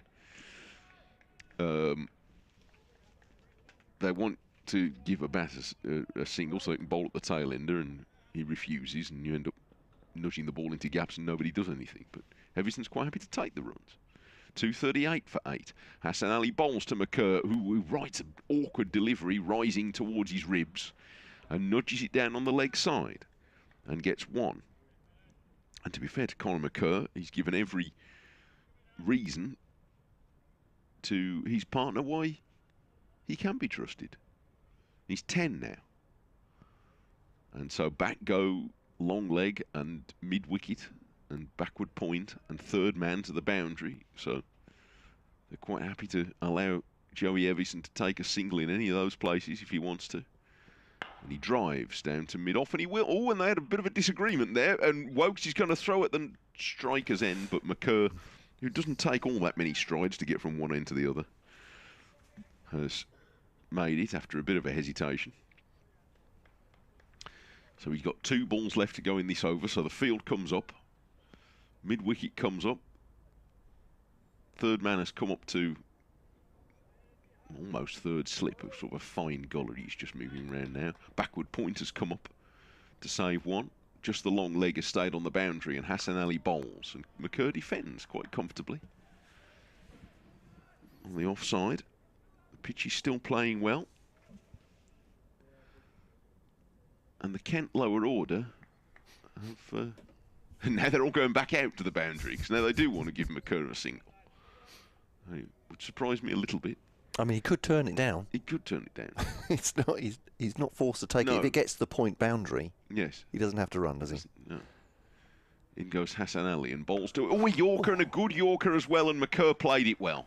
And that wasn't easy for a tall man, but he jammed the bat down on it, and it's just as well he did, because I reckon that was, yeah, looking at the replay, that was heading for the bullseye, and a very good block out by McCurr. So 3 singles from the over, 240 for 8. Kent trail by 55. I mean, I don't want to. I'm not trying to commentators curse it for Warwickshire fans, or indeed just depress Kent fans further. But just that extra half a yard that the new ball might give Hassan Ali, for instance, on a delivery like that, yeah. You just think. Hannah Dolby now bowling to Everson. Bit bat and pad that one, but out into the onside. Won't be a leg by going that far, I presume. It must have taken some propulsion. And he takes a single off the first ball, does Joey Everson on 84. McCurr's on 10 from 35. And to be fair to this pair, and McCurr hasn't looked bad, certainly for a tail ender. No. He's done pretty well on the whole. He did well to get that Yorker out. Hassan Ali, you should mention that, because you would think he would be very awkward with the new ball. But he's bowled 3 overs in this spell already, and we're still 6 overs from the new ball. That's so true. Presumably they're not looking at him. Hannah Dolby to McCurr. He's got the orange, red-orange soles on his boots, defending that one, so we can see it as he reaches forward in a classic defensive pose. Yeah, light's still pretty good here. No hint of rain as yet. May not be any at all. So I think we are going on. And Warwickshire hoping, as Mike was saying, the vagaries and dubious charms of this wonderful game could be all over in 5 minutes. Hannah Dolby to McCurr. Again, defends that. Looks quite solid behind it. And there is no run. Just checking for any messages from the Kent office, just hoping they're all right there as the tension increases. I'm not sure they've got a well-being room at Canterbury. They might need one. If this gets into a further into the match, 2-4-1 for 8. There's a Yorker length delivery from Hannah Dolby, blocked out by McCurr, and there's no run. Is it called a well-being room? Just along the... Is it not? No, what's it called? The room just along, along here? Yeah. They've got one called a sensory room. But no, I don't think that's the one you mean. There's one at the back, sort of like a relaxation room. It's very nice in there. Big old sofas. Yeah, there's 2 rooms there. They've got the one at the front is, and it's good. A lot of grounds and stadiums have this now. Yeah. And it's for youngsters with certain conditions to be able to be brought to the cricket in a safe environment. Hannah Dolby to McCurr ducks underneath this bouncer, and there's no run. Who maybe wouldn't find it easy out in a crowd, but Yeah. they can be brought there. Yeah. It's a nice, safe environment for them, which is a good thing. But yes, there's a room at the back, which is a sort of a. I think it's for when the TV and the proper radio people are here. It's a sort of a breakout lounge. I mean, it's lovely in there.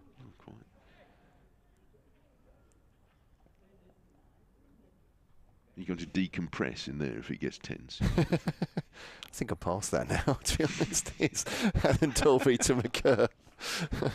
I'm just all tension. There's no hint of relaxation now. End of the over, though. Another one goes past. 25 remaining. 2-4-1 for 8.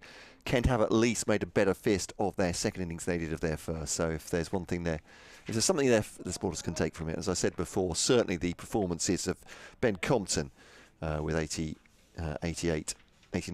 and Everson 84 not out, the young batter, or all-rounder. McCurr has 10 so far. They'll be quite cross if they don't see this out, Warwickshire. They had winning chances, albeit in a game that was affected by rain last week. If they don't get this one over the line, that will be distinctly annoying. Hassan Ali's going to start a new over, and Everson defends firmly on the onside, and with the exception of a couple of quick Yorkers, nothing much has been happening lately. But there's no time to mark time and wait for the new ball. Still 5 overs away. Yeah, not brought the spinner in to, as you say, to while away the overs. Rotating their seamers. 5-pronged attack. Off goes Hassan Ali and bowls, and Everson drives flamboyantly into the offside. He gets one run. He didn't quite nail it. He was reaching a bit for it again. Told himself off after doing that in the previous over when there was one that he missed altogether. A couple of emails I missed from about an hour ago. Apologies for that. Philip Bailey, thank you, Philip, for this. Dennis Compton's high score at Edgbaston, 75. Gosh, there we are. Well, there you are. You see, I would have Yeah, taken a thought punt that he must have scored 100. We've got tons everywhere, but yeah. And Michael's saying, Kent want to knock off the deficit before the new ball.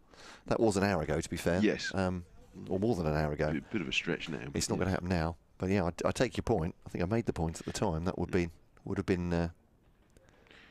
Still not out of the question that might come into play. Not before the new ball, but now there's a helmet passing around here. They were going to have somebody with a helmet on. They've had to bring another helmet on. 2 of them, in fact. So. Kent are 54 behind at the moment. Sorry, 53 behind, I should say. At the moment. So it's entirely possible that we could get to the situation I was talking about earlier, where they move into the lead, and then of course that is a bit more time taken out of the game. There's a backward short leg going in now. Davis has got the helmet, he's gone in there, and Hassan Ali bowls. He's trying to get McCurr to divert a ball off his hip or ribs towards Davis, but McCurr, he sees what's coming. I mean, it's fairly well telegraphed, and he knocks it down into the leg side, well in front of Davis. I don't think it's a secret what they're trying to do here, but it's one thing to know what's coming, it's another to still be able to deal with it. But the backward short leg, so is looking for the ball that's up around the ribs or the armpit. In goes Hassan Ali, and it was short outside the off stump, and McCurr just jumps back a tad out of the way of it and allows it to pass through to Burgess. Also on the leg side, there's a mid-wicket, mid-on, and there's Hannon Dolby's away on the boundary at long leg. So if he gets a short ball and he tries to hook it, it goes in the air towards Hannon Dolby, and if he tries to fend it off, it goes in the air towards Davis. That's the theory.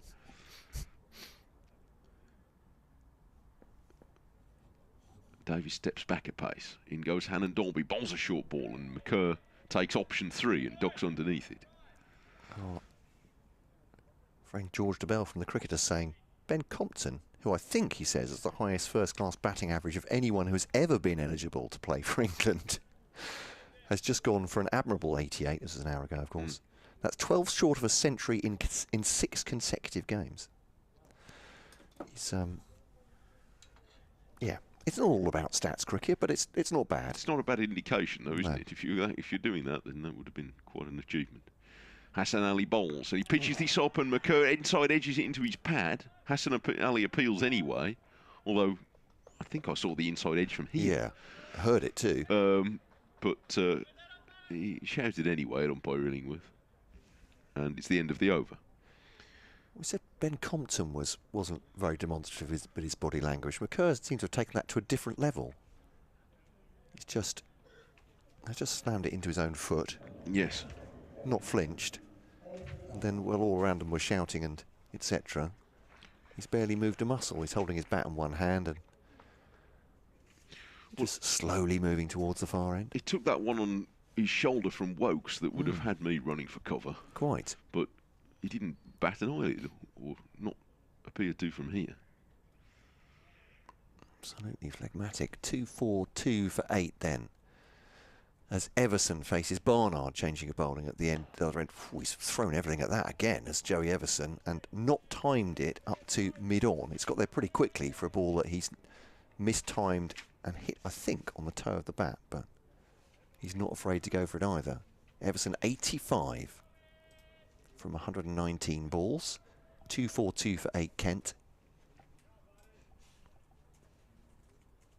Still the best part of 23 overs remaining. Here is Barnard then to bowl. Oh, he's gone for that one outside the off stump. It's a loose delivery and a loose shot, and it's ended up with Michael Burgess in front of first slip Rob Yates. Dare I say, he slightly lost concentration here. Those two deliveries, he's thrown everything at. Doesn't need to be doing this. No.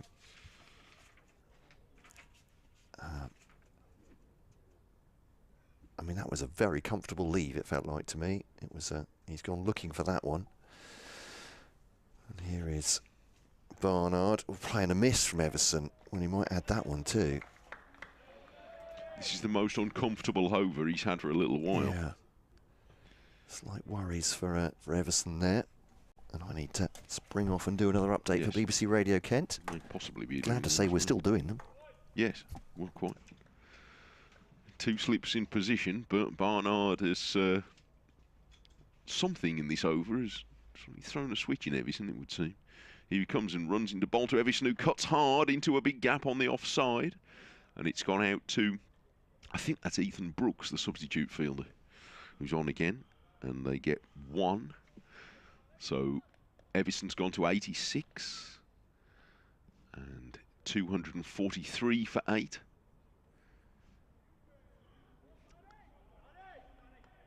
Two balls for Barnard to bowl to Connor McCurr, and here he is running into bowl to. Oh, he leaves that one, and it wasn't too far from the off stump. He brings the ball back late, Ed Barnard, but it was well watched and well left by McCurr. It was got most things right so far. The number 10.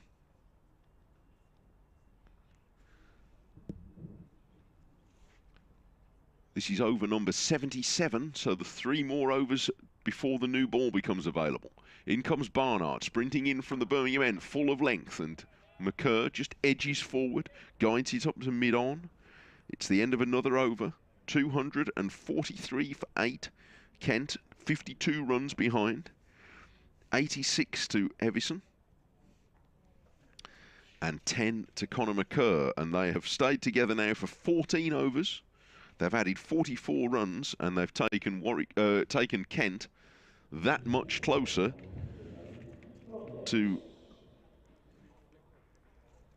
a draw here, which, given the situation not long after midday, when their second innings seemed to be falling in a heap, what a result that would be for Kent. And that would convert into a pretty good start to the season with a win and a draw from the first 2 games, but they're not there yet. And now a different gambit from Warwickshire with 3 overs to go to the new ball. They're going to give Rob Yates another go and see if that breaks the concentration of either of the batters. Bowling his fairly modest off spin, and he's going to bowl it without any close fielders first of all to Joey Everson.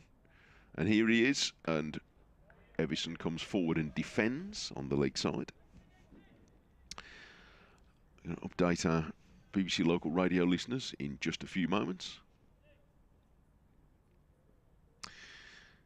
This is Mike Taylor at Edgbaston for the final day of Warwickshire's County Championship game against Kent, and Warwickshire still being frustrated by the Kent lower order. The Bears need 2 more wickets to win the game, with Kent 244 for 8 in their second innings. They're 51 runs behind. Or need 51 more to make Warwickshire bat again. It's been an hour now since Warwickshire dismissed Ben Compton, who'd held them up all day to that point in the first over after tea. But Joey Evison playing at times with the odd attacking stroke, but on the whole playing very carefully, has made 87. Connor McCurr, the tail ender, has joined him and made an obstinate 10. And they're holding Warwickshire up at 244 for 8. Yates bowls to McCurr and takes him on the pad. There was a single down to mid-on for Evison from the second ball of this over, and now he's got 3 more to bowl at McCurr potentially. And McCurr comes forward and runs this to mid-wicket. Slip is the only close fielder, but there's quite a heavy leg side presence if McCurr should try to hit across or with the spin. Yates floats it up and McCurr is content just to defend. So this is more of a to see if he can tempt McCurr. I think he'd do anything injudicious. There are 2 on the boundary and 3 others on the leg side. Long on goes back and it's turning across the right-hander. McCurr watches it but doesn't really play at it. It's the end of the over. 244 for 8. 87 to Evison. And 10 to McCurr. And they continue to hold Warwickshire up.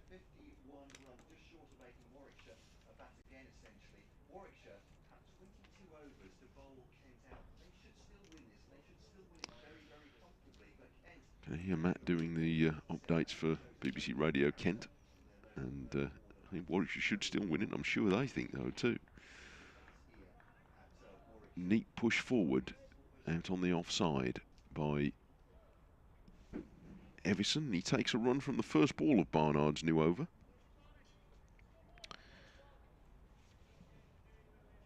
To take him to 88 and potentially give 5 balls for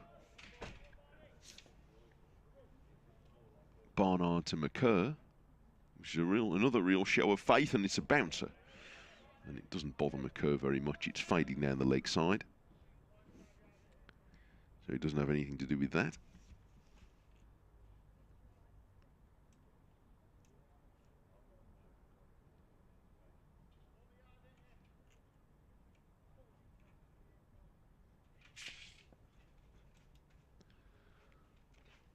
Two slips wait. In comes Barnard, rushes into bowl. Oh, and he beats McCurr on the push forward there. McCurr holds the pose, but he went right past the outside edge. Another close one. And through to the wicketkeeper. 3 to come in this over. 2 slips waiting. Mid-on's gone a bit wider. In comes Barnard, and he's beaten by that one as well, I think. Maybe he played slightly inside the line of it, but he didn't touch it. Well, they're clinging on a bit now, aren't they? As you said, just in the last couple of overs, feels like the heat's been turned up a bit. I'm not sure what Yates' over showed. Whether that will he bowl another after this, I wonder. Well, we've only one more over to go to the new ball. Yeah. And Barnard bowls, he beats him for the 3rd time in a row. McCurr, he definitely pushed at that one. He certainly showed him the bat there, yeah. Goodness me. But he can't either get the outside edge or get one into the off stump. 1 to come in this over. And they all retreat, apart from the 2 slips. But Connor McCurr, far from being the vulnerable tail ender has seen off 54 balls so far. Here's number 55, and he's edged it short of Hayne at second slip. That time he did find the outside edge, but McCurr managed to at least keep it down. And it was good parry by Hayne, but on the half volley at second slip. So it's an end of another over, the 79th of Kent's second innings. And it's 2:45 for 8. Well, Chris Rushworth and Chris Wokes both started warming up almost in harmony at the same time. Yes. Doing shoulder rotations. So Wokes is now stretching the hamstrings, doing some twists and turns. He'll be on very shortly, I think it's fair to say. Yates, though, we might have something to say about that. 1 over before the new ball is available. Bowls now to Everson. Clips that into the onside. They come through for a gentle single. Fielded by Handalby. The score goes on to 246 for 8. Everson on to 89. Third time recently that Everson's taken the single off the first ball, which is a clear show of faith. Yeah, McCurr's 10 from 55. His defensive technique looks pretty solid. He takes a single to Hannon Dalby with the spin into the off spin into the right-hander. I wonder what Warwickshire think they're offering now in terms of Everson seems quite happy to take the single they offer anyway. But 247 for 8. Here's Yates now. 2 Everson, rocks on the back foot. That gets just a little bit low. But again it ends up with Hannon Dalby. Hit with a bit more force by Everson, but fielded. Because it got there so quickly, no chance for a single. Even if he wanted to. 3 balls to come from Yates. In the block hole, that one jammed into the ground by Everson. It spins out into the offside, about 6 feet away from him. Retrieved by wicketkeeper Burgess. 2 balls shy of 80 overs. Yates bowls now. A prod forward by Everson. Squirts out towards Hannon Dalby this time, and there's no run. Ball to go then, and then the new ball available. Fast bowlers warming up, surely. They're coming in to try and stop Joey Everson take a single. So the first ball, the new ball, maybe aiming at Conor McCurr. The fielder's in place now. Everson, does he get the single? He doesn't. It's saved by Barnard on the onside. And applause from the Warwickshire fans. I think they know what that means, that the new ball's on its way. And I don't think it's going to be very long in taking. The umpires come together. Well, it would be a surprise if they didn't take it. Yeah. Quick chat between umpires Illingworth and Saggers. And well, it certainly looks like that Rushworth at the far end. Beg your pardon, it is Rushworth at the far end, but it's Chris Wokes. He's done a sort of misdirection for me there. Rushworth was nearer to the umpire, hands on hips. I thought he was going to take it, and then Wokes came up from behind Joey Everson and has taken the new ball. 247 for 8. Very briefly, the other game. Surrey need 29 more runs to win against Hampshire at 214 for 1. Oof.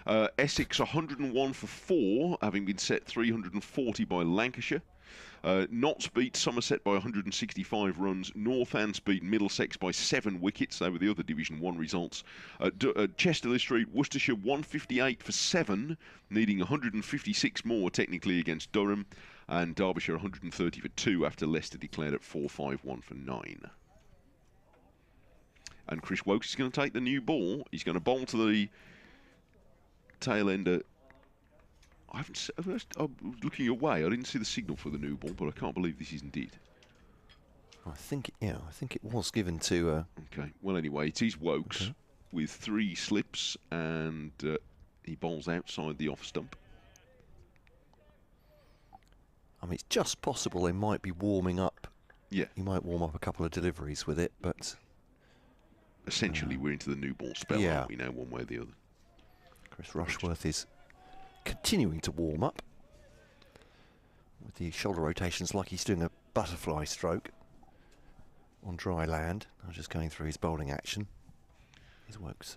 Here he is, to bowl to McCurr, who's made 11 very carefully, and he carefully watches that through. Again, outside off stump. We're into the final 20 overs of the allocation. Reminder that 4 were lost this morning when there was a bit of pitch repair going on. And at 5:13, for the time being, the light is fair. It's not really any different. Not much different to how it's been for most of the day. 3 slips weight. In goes Wokes and bowls right arm over the wicket to the right-handed McCurr. Turns it into the leg side. And they don't have a run. These two have been together 17 overs, I think. Yes. That's the departure of Ben Compton just after tea. Yes, in the very first over after tea. Well, 17 from here, and they're not far off. Back goes Wokes and heads in again to bowl. Owen McCurr leaves that alone, but it's well judged. And it passes about a stump and a bit wide of the off stump. Just offering to move away. 2 to come in the first over of Wokes' spell.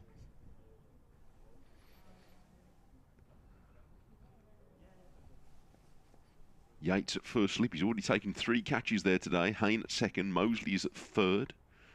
And Wokes bowls to McCurr, who once again allows that to pass outside off stump. And he's just not quite right here, Chris Wokes. I think he just wants to be a whisker closer. Because McCurr is only going to play if absolutely necessary, isn't he? He's not doing the classic seamer's trick of moving 3, 4 or 5 away and then just bring one back. Well, it's got to be this one, because there's one to come in this over. Yeah. This is a longer term plan. Inspects the ball, runs in and bowls. When he does bring it back, and maybe it was the plan, because Chris Wokes looked up in a bit of frustration at that, but he didn't come back enough. He started it wide. So it's the end of the over. A maiden from Wokes, first one of his new spell. And 247 for 8. 48 the difference. It will be Rushworth from this pavilion end here. On BBC local stations, of course, via the BBC Sport website and app. And around the ground on the earpieces. The club's website commentary too. Tense stuff here though, Warwickshire. 19 overs still remaining for them to take 2 wickets from Kent. It's been very stubborn resistance from this pair. But is it just a matter of time? Warwickshire should wrap this up. Rushworth bowls to Everson now, leaves it outside the off stump. There's no run, no need to play that. It's been a very mature effort from Joey Everson. Yeah. Altogether, for still a young cricketer. Just 21. One previous first-class century, but I don't know whether he will have batted in a situation where his team are depending on him in quite the same way as they are at the moment. No, I think that century from, just when I looked at it earlier, has Rushworth to Everson well wide. And he can leave that one alone. I think that was in a declaration total. Right, so, okay. But I'll check the stats at some point, if there's time, Yes. obviously. So this would be his first. But certainly I don't think it's unfair to say, but his highest pressure innings up to now. Yeah. In terms of, if he falls, the chances are his team falls with him. Yeah. 247 for 8. Everson has 89. Here's Rushworth to him now. Defensive shot. Has just blocked it back effectively to Rushworth. His teammate comes with short sleeve jumper and glasses on. Is that Will Rhodes, the captain it is? Don't think he needs to have a word with Rushworth. I don't think he does either. I don't think there's too much you can tell this fella. No, I was going to say. He's been Other than around say, plenty of blocks. Keep going. You're doing well. So halfway through the 17th over for Rushworth. Bowls now to Everson. Drives past McCurr. Good sprawling stop that by Hassan Ali. And stops it probably from going for a boundary there. They'll take just one. So Conor McKerr, I don't know if we should show any more trepidation than we should when Everson is batting at this point. 11 from 62 deliveries, Conor McKerr. He's been stoic out there. Blocking, occasionally swinging the bat, but a defensive action from here. Rushworth bowls now to McKerr. Oh, he's racked him on the pad. No, says the umpire very quickly. Is that going down? Can't see from this angle, but the umpire immediately a shake of the head. I don't think it was an edge. No. Didn't feel like he got any bat on that. Might have been high. Possibly. Might have been high. He's a tall fella, isn't he? Conor McKerr, so that's a possibility. Felt like it came back at him. Yeah. So watching the replay there. Yeah, it could just be going down. Yeah. Almost did too much for Chris Rushworth there. But beat the batter, definitely. Full-length delivery this time doesn't. And it's pushed away by McKerr. He's on to... Sorry, stays on 11. It's really the overs remaining I should be looking at, isn't it? That's now down to 18. But that's still a long way out to protect with 2 wickets. But these two so far came together at 199 for 8. So they put on 49 so far. But more importantly, they've been in for a long time. Since the 63rd over, we're now through 82. Yes, I've done 19 overs and there's potentially 18 to go. Well, so broke at the back of it. They are halfway there in that sense. 248 for 8.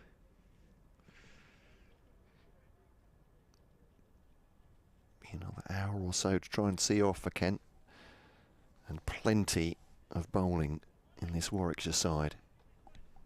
Well, you've got quite long odds at various times today of Kent taking it this deep. But still 2 wickets standing in the way, and Everson's done more than anybody else at 248 for 8, and he faces a new over from Wokes and defends the first ball back to the bowler. And in the last little while, they've done it with, let's certainly not say comfort, but relative comfort. They haven't been put into all that much stress all that often. In fact, McKerr seems to be coping with the pressure quite nobly so far. Wokes going to try again. Here he is. And Everson is running that calmly down to deep backward point, and Barnard's doing the fielding. 91 and a half-century partnership.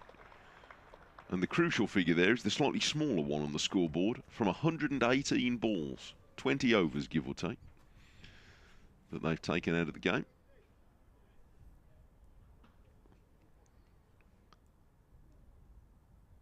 Yates first slip, Hayne at second. Been on the field for the all but an hour of this match, I think. Yeah, that's Sam a good Hayne. point, yeah. Although nobody was on the field for 4 sessions of it, but nevertheless. So Barnard being brought in. Full slip or a gully there by Wokes. Well, you'd think they'd have to attack. Yeah. No matter how well that these two have been playing, you're going to have to attack now. Kent are still 46 runs behind, so got to go for it. Here's Wokes bowling now down the leg side, and a tumbling stop by Burgess. Welcoming listeners to BBC 5 Sport Extra, as various games around the country are heading towards a conclusion. But a tense finish here at Edgbaston, which has only really come into view in the last hour or two, because it had been pretty much one-way traffic since midday on Thursday. Here's Wokes bowling now, full of length and clipped into the leg side by McKerr and stopped by Hassan Ali at mid-wicket. There's no run. Yeah, 2 partnerships have done it for Kent since being 82 for 5 and looking like they'd be done early this afternoon. 82 for 5 at lunch. 100 between Compton and Everson. Compton finishing the opener on 88. Everson now has 9 short of a century, 91. And Conor McCurr has lasted 66 balls, the tail ender, for a very solid 11 so far. But it's the number of deliveries he's faced which is the important thing. Wokes bowls, and McCurr, who's been very well organised, turns this again to mid-wicket. He's been there since just after 4 o'clock, the first over after tea. Yes, when Compton had shown such good judgment all the way through his innings, but he just followed one from Chris Rushworth. It's Mike Taylor and Matt Cole with you, by the way, here on our respective stations in the Midlands and in Kent, and weren't really expecting to be here this long, to be honest. It's getting more and more tense, but Warwickshire should certainly still wrap this up. 17.1 overs to go with 2 wickets to take. 4 slips waiting, and McCurr leaves one that looks like it went right over the top of middle stump. Maybe he left it on length, but Wokes brought that back, and yeah, it went over the top of middle and leg, and Wokes can't believe it. McCurr just stares straight back down the pitch, blankly. And he's taken leaf out of Compton's book, because Compton appeared to have a very low heart rate throughout his innings, whatever everybody else was doing, and McCurr is approaching it in the same way. I'm really enjoying watching Conor McCurr between deliveries, especially at the end of the over. I mean, he's more or less, he's got his bat in one hand, he's more or less dragging it. He's walking very, very slowly, as if this were absolutely nothing, and he's thinking pretty much about anything else but the cricket, it feels like, staring into space. But it's an incredibly composed effort. Rushworth from this pavilion end to bowl to Everson outside the off stump, and he leaves that. Uncharacteristically, Rushworth actually in the last over was a little bit too wide with this new ball, wasn't he? But he's taken some very important wickets throughout the piece. He got Zach Crawley LBW twice in a day yesterday. Crawley the one man out in Kent's total overnight, 27 for 1. Then took Daniel Bell-Drummond, who'd been dangerous in the first innings, for just 3, and then got Compton out just after tea. What can he do here against Everson? Everson clips it off his toes. It's a good-looking shot out towards the onside. Alex Davis fields near the boundary, and we've been pointing this out for a number of overs, but for 5 Live Sports Extra listeners just joining us, there's been absolutely no protection of Conor McCurr, as there. Everson has taken a single when he wants it, and McCurr seems, well, he's been up to the task so far for 68 balls. Yes, he's several times recently, including this over now, taken a single off the first or the second ball. 3 slips in behind him as Rushworth bowls down the leg side. He does take a waft at that one, but it's always heading down leg. Good take by Michael Burgess. Warwickshire setting this up with a declaration yesterday, lost a day and a half effectively to rain, declaring it 4-5-3 for 4 with centuries from Yates and Hayne. Things of beauty, both of them. Hayne finishing 165 and not out. 94 from Dan Mosley, who played a real team innings, combative, pugnacious to the end, moving the score along.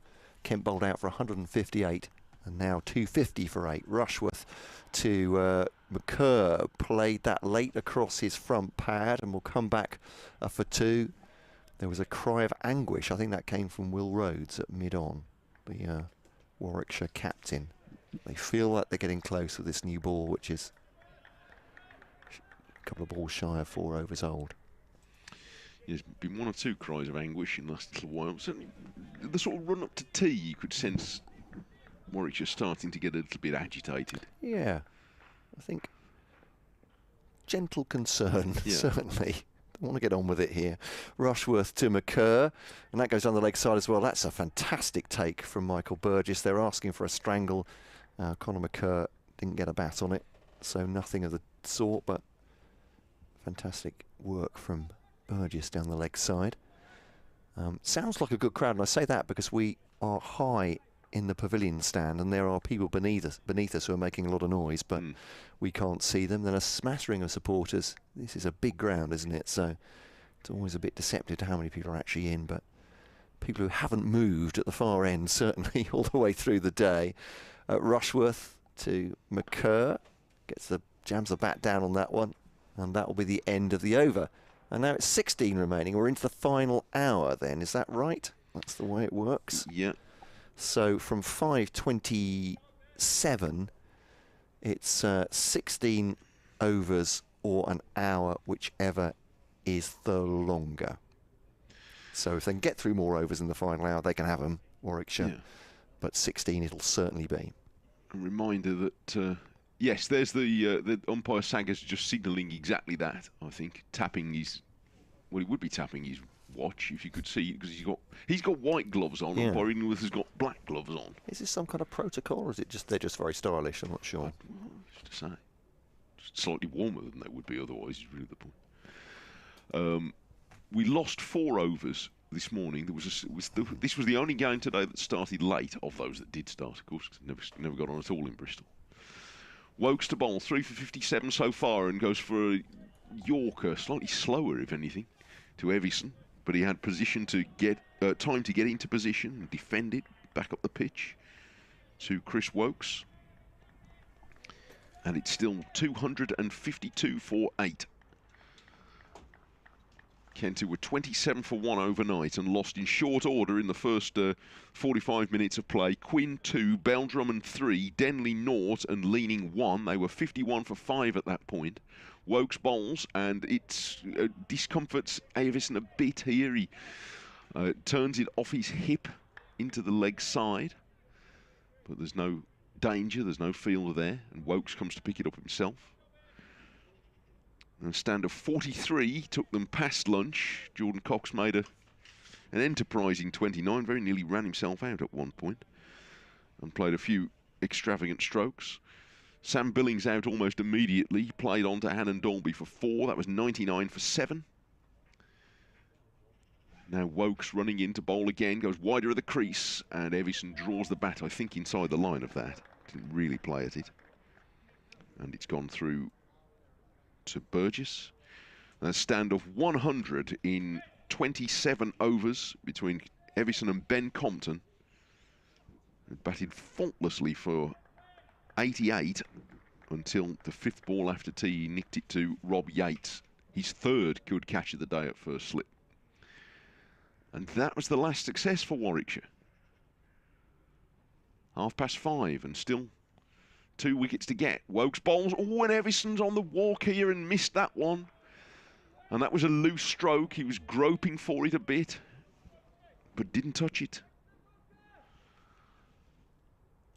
And it's been a trademark of both his and, before that, Compton's innings, that when they've made a mistake, when they've played and missed, they haven't let it break their concentration.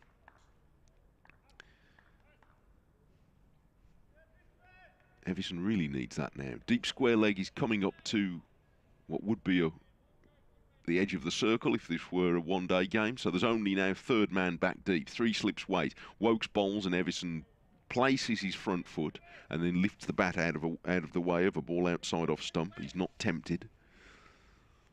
He's 92, Joey Evison. His 2nd first-class 100. He's 8 runs away, but that may not be uppermost in his mind. Detect that it's a fraction darker in the last few moments. Not play-threateningly dark, not even dark enough yet to get the floodlights on, but the digits on the scoreboard are burning slightly more brightly. Evison drives and Wokes fields in his follow-through, and he completes a maiden over, and another one ticked off for Kent, who could be chalking them off on the wall of the dressing room, waiting for the great escape. And given that there were still 5 hours of play to go when they lost their 5th wicket in this 2nd innings, and how quickly their 1.5 innings to that point had subsided, it really would feel like an escape. Warwickshire ran out of time in a winning position against Somerset last week, and there's a danger that the same will happen here, although they would be able to point to a day lost in both games. Be small consolation if it's the case, though. In goes Rushworth, starts a new over, and it was left alone by McKern, not far from the off stump, but far enough. And it pops through to the wicket-keeper. The 6th over with the new ball.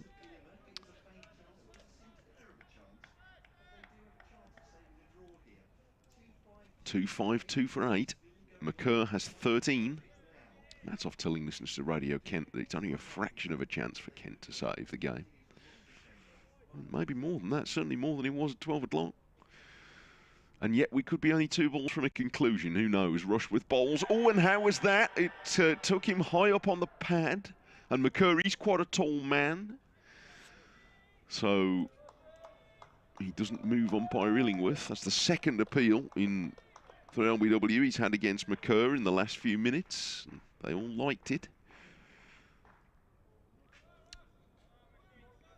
But maybe it was high. The previous one turned out to have been just going down the leg side when we saw the replay. Maybe we'll see a replay of that one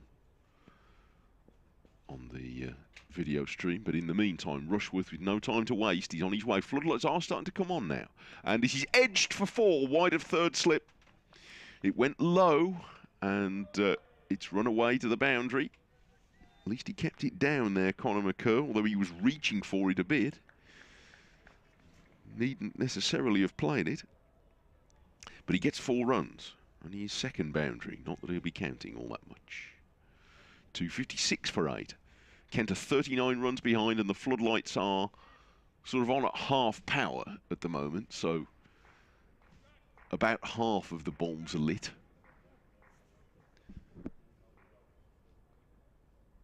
Off goes Rushworth. 5 wickets in the match so far, and he bowls, and McCurr is turning a ball that was heading to the leg side. He might just have nudged it down. It rolls along the ground to the wicket keeper, perhaps off the pad. And there's no run. So he stays on 17.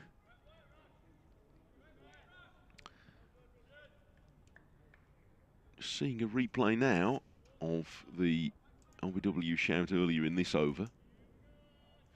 Looked a better shout than the one a few overs ago, but it didn't persuade umpire Illingworth. In goes Rushworth. Oh, and that's well left again by McCurr, whose judgment is pretty good. Rushworth's got hands on head. That was left on length, I think. Which may give us a clue to that LBW shout earlier in the over, actually. You know, that was quite a good length, and it still carried over the stumps. I sense that might be what saved McCurr earlier. Seems sensible umpiring, unless you're a rabid Warwickshire fan. Well, it seems like stupid umpiring, but yes, but I could see the sense in it, certainly. Basis that from a good length it is carrying over the stumps. Plenty of carry in this pitch still. Now McCurr indulges himself in a drive to mid-off and takes a single to keep the strike, which is something of a statement.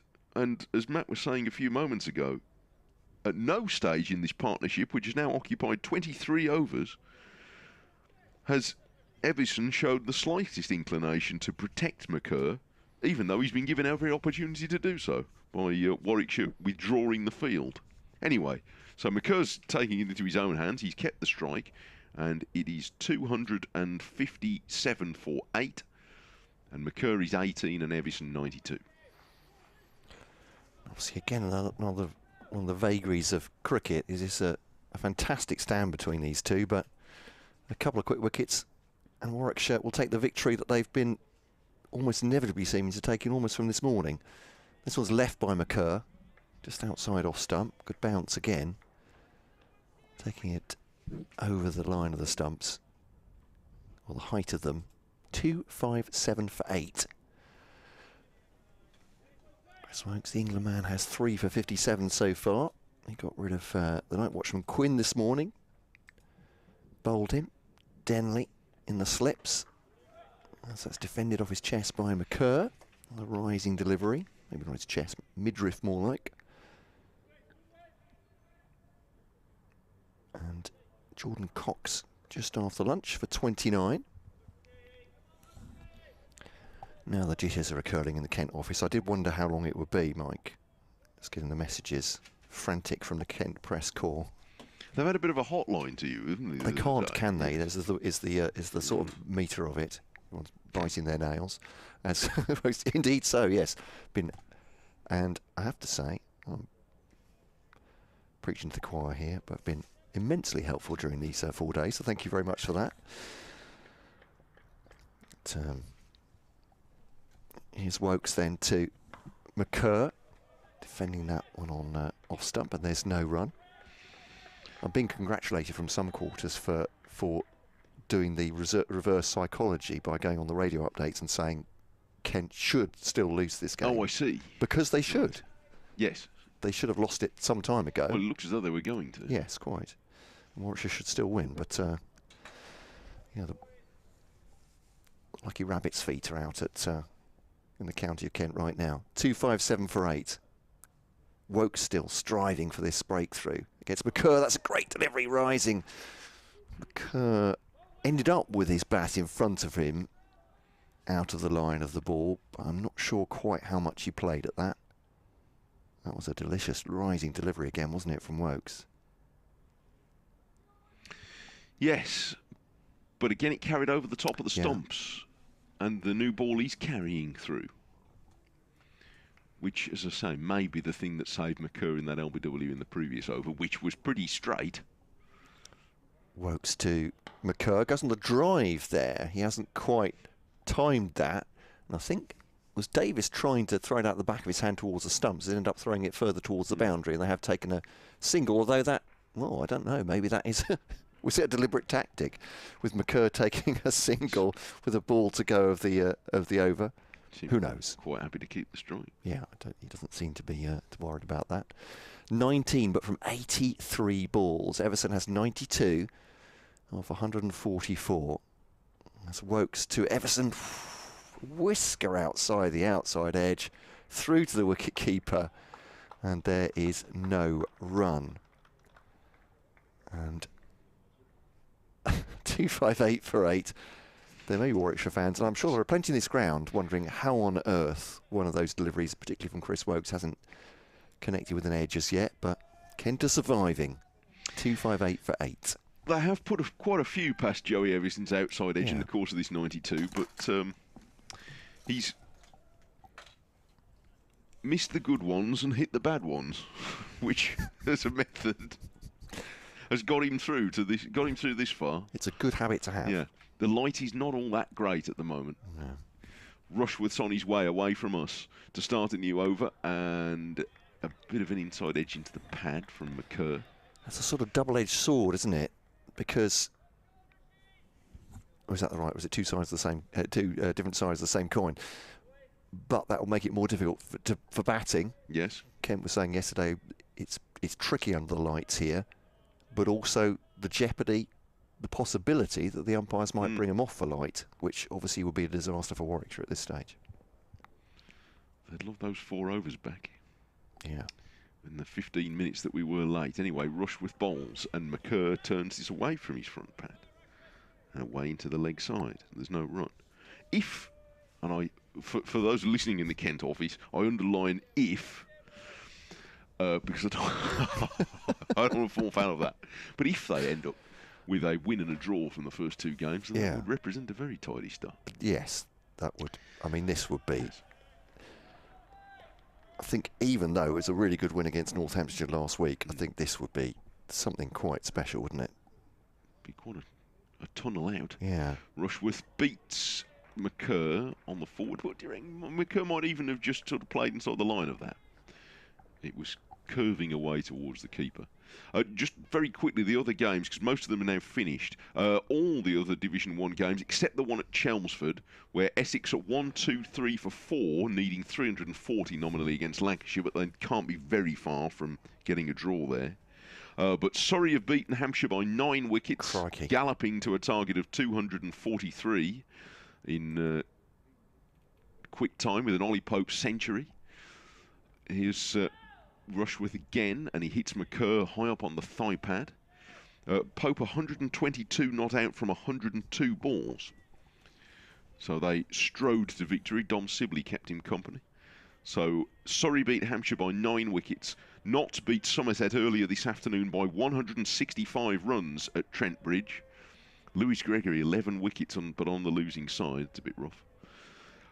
Northants beat Middlesex by 7 wickets, having pretty heavily undermined the Middlesex top order in a low-scoring match at Wantage Road, and Rushworth bowls outside the off-stump. No stroke required by McCurr, who is now taking the lion's share of the strike.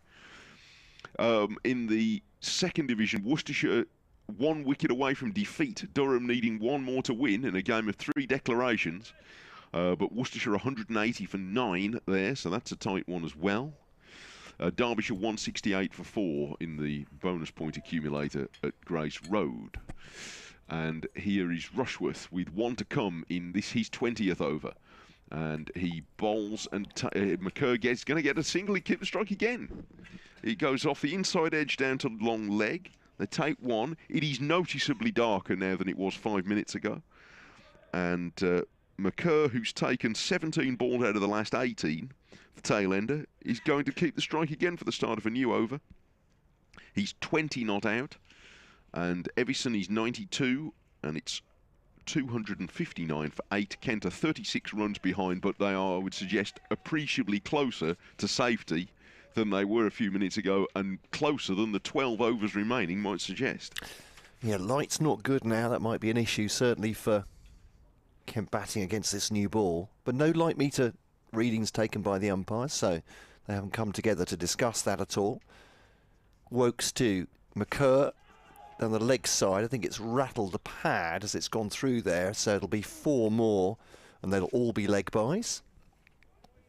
So 2, 6, 3, 4, 8. Yes, this scoreboard for us and for the spectators here is lightning quick. So if you look up from where the ball's gone to the boundary, they might have already put the 4 on, but no, they haven't this time. 2, 6, 3 for 8, and Kent are 32 behind now, short of making Warwickshire bat again.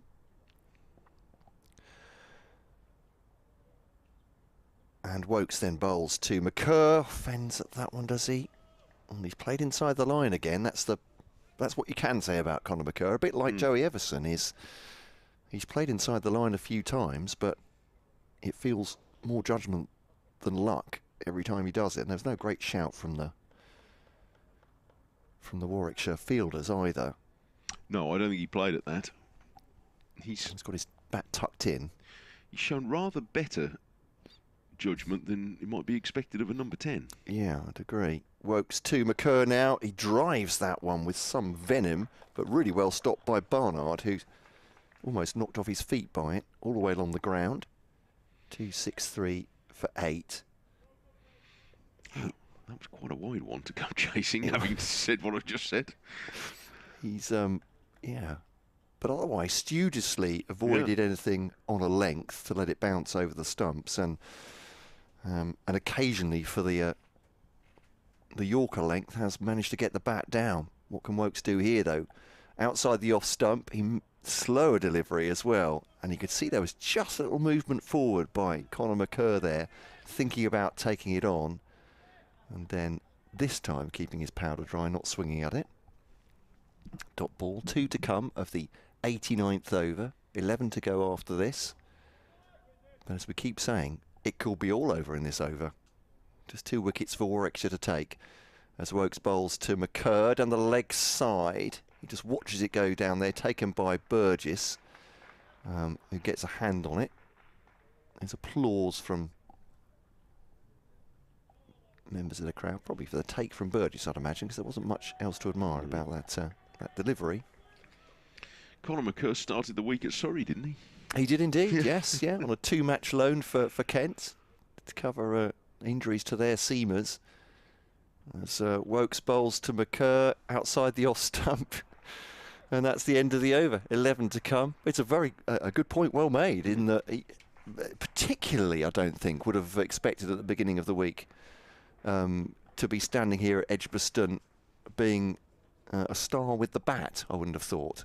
20 from 95 deliveries for Conor McCurr, 92 from 145 for Everson. That actually shows you the balance of the strike that's been taken as well. So McCurr, surely by that meter, must have taken the majority of the strike between these two. Certainly of late. Yeah, sorry, that's a deeper stat than... Everson has faced only 11 balls in the last 7 overs. Right. So yes, of late he is hoovering up the strike.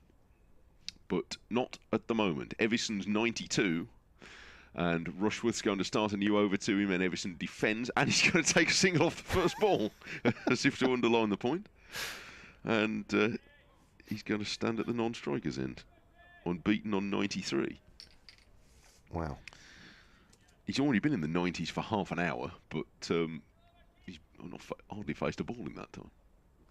No, the responsibility is falling. Yes. With the new ball, certainly is falling firmly on Conor McCurr. He has a first-class average of 11, but he's annoying Warwickshire, to put it very mildly indeed. And he turns a ball off his front pad, away into the leg side, and there's no run. Two fielders converge on it. We've seen various inventive fields at certain times today from Warwickshire, but at the moment they're orthodox attacking in so far as there are 3 slips. They have had a close fielder in on the leg side at times to try and see if McCurr will be topped up by something, but there's none there at the moment. And in goes Rushworth with the shadows now from the floodlights clearly visible. And McCurr turns this into the leg side, and they will get a run as it goes past Davies at mid-wicket. So they go through for a single, but just in the last 2 minutes, the floodlights are casting clear shadows now, and that is usually an indication that they're having quite a big effect, which in turn often means that we're not very far from the umpires at least taking a reading. Off goes Rushworth and bowls to Evison, who turns that neatly down to long leg, and again he takes a single as soon as he's on strike. Just keeping a close eye on the umpires now. Doesn't seem there's a bit of movement from Martin Sackers. He might just be keeping himself warm at this near end, mightn't he? Because it's they're wrapped up against the cold. I know spectators have been here all day patiently moving. Our friend at in the Holly stand on near pylon 25 is back. Wrap the tension. Off goes Rushworth, and McCurr defends. Very well organised throughout, and turns it into the leg side. He's not often been put in trouble. There are a couple of plays and misses early his innings, but since then, not been so many. He got hit on the shoulder once by Chris Wokes with the old ball. It was quite a sharp delivery, but didn't seem to put him off at all. Barely flinched. Off goes Rushworth. Want to come in this over. 10 more overs theoretically available. In goes Rushworth, and that's edged for 4 runs probably, down wide of third slip. It might be hauled in near the boundary actually by Barnard, but it doesn't really matter that much. It's going to be 2 runs, but the point was it ran wide and low around the slips. So 5 from the over, 264 for 8. Kent are 31 runs behind and still have 2 wickets in hand. Umpires coming together now. It's maybe no more than a peremptory chat. No, there's a definite chat between umpires Saggers and Illingworth. What will this mean? 2 batters are coming together as well. A punch of the gloves between the batters there. Light meter's going to come out, I think, here, is it? No, maybe not. Maybe not. No, just carrying on. All good. Or is it? Wait a minute. Is this the light meter coming out of the umpire's pocket now? Indeed it is. Yeah, so they're taking a reading on top of the stumps there. This is where... Ooh, what's happening here? Well, they're taking a reading from both ends. From both ends. Yeah, and... I mean, if I was Joey Everson, I'd be playing right up to this, saying, I can hear footsteps. Who's that? Yes, what's happening? Yes. Bit of blinking. So there are officially 10 overs to bowl. Yeah. We started the last hour at just after 25 past 5, but hard to see any of that being relevant now. It's just a case of how long the light holds. Yeah. It tends to only go one way at this time of the day. Absolutely right. Light's good enough now, but if it degrades from here, presumably they will think very solidly about taking the players off. So Warwickshire, maybe a bit of jeopardy for them now as they bowl to Everson, shoulders arms through to the wicket keeper. And Yeah, it's hard to see it getting brighter from here. I mean, there's still, obviously, there is still light for some time to come. We're only at 10 to 6. So it's not going to go dark just yet. Sunset's not until 7 minutes past 8. So here's Wokes then to Everson. A nudge into the onside, up to mid-on, and there's no run. Oh, I don't know what... I mean, there's not much you can do as a fielding side about the light, can you? No. You can't make it any more urgent. I suppose you could run through the overs trying to get more deliveries in at Kent, but equally, if it is a bit gloomy, you just want to take advantage of that. Yeah. Pressing the advantage with the... Short of putting the spinner on, they've only got Rob Yates. No, quite. Here's Wokes. That's a play and a miss, surely, by Everson, isn't it? Outside the off stump. Yeah. Wokes has got his head in his hands. I think he played at that one. Certainly he's feeling that Everson has played, but as you were saying, Mike, earlier, Everson has done that a number of times and he's not edged anything yet. So 2, 6, 8 for 8. He's 6 away from a century, but 150 balls elapsed. He's batted for more than 3 hours. McCurr is 22. He's almost got a century deliveries himself. Oh, it's a swipe outside the off stump. Not sure why he's going for that one, Everson. It's gone through towards the wicketkeeper, to the wicketkeeper. But he's sort of miming a little scoop into the offside. I'm not quite sure why he'd be wanting to do that, but 2, 6, 8 for 8. Funny things happen when you've been at the crease 3 hours, I'd imagine. Yeah. Never happened to me, but... He won't have played many longer innings than this, and he certainly won't have played many in a tighter finish than this, where it literally depends on him to a degree. That's Rokes bowls, and it's just... helped round to backward square leg for a single by Everson, quite calmly. They were allowing that single, or were they? I'm not sure where the field is now on allowing Conor McCurr strike. I don't think it really. I think they may have given up on that because it doesn't appear to be making any difference. No. 1 ball to come of this 91st over, and after this 9 overs remaining in light that's not great.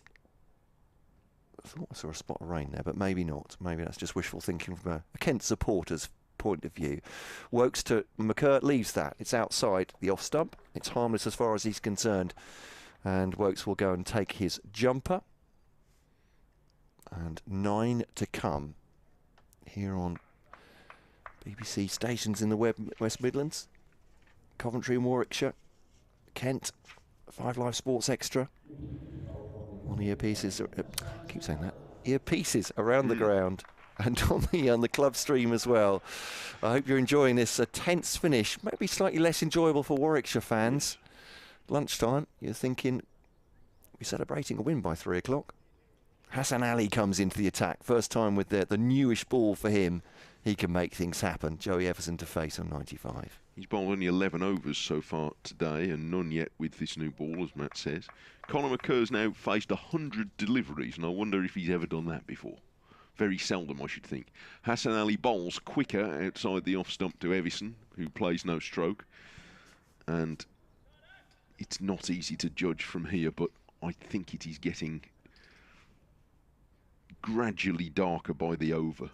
The lights on the cranes that we can see in the distance in Birmingham City Centre, we're now seeing them brightly. The lights on the scoreboard, it's like somebody's turned the contrast up. I don't know, you still have a contrast on the telly, it's what sets itself, do you, these days? Hassan Ali bowls wide of the off stump, and Everson lets it go. There's been quite a lot that they've been able to let go that hasn't been close in the last 3/4 of an hour or so. Hassan Ali's digging away at the footmarks for a moment.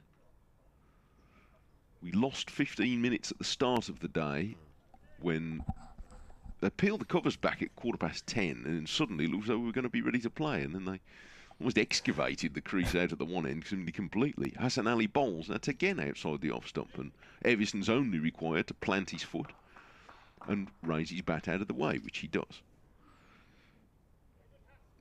It was a strange business. At 10 o'clock, I thought we were miles away from starting. Yeah. At 10:15, they suddenly were peeling the covers off.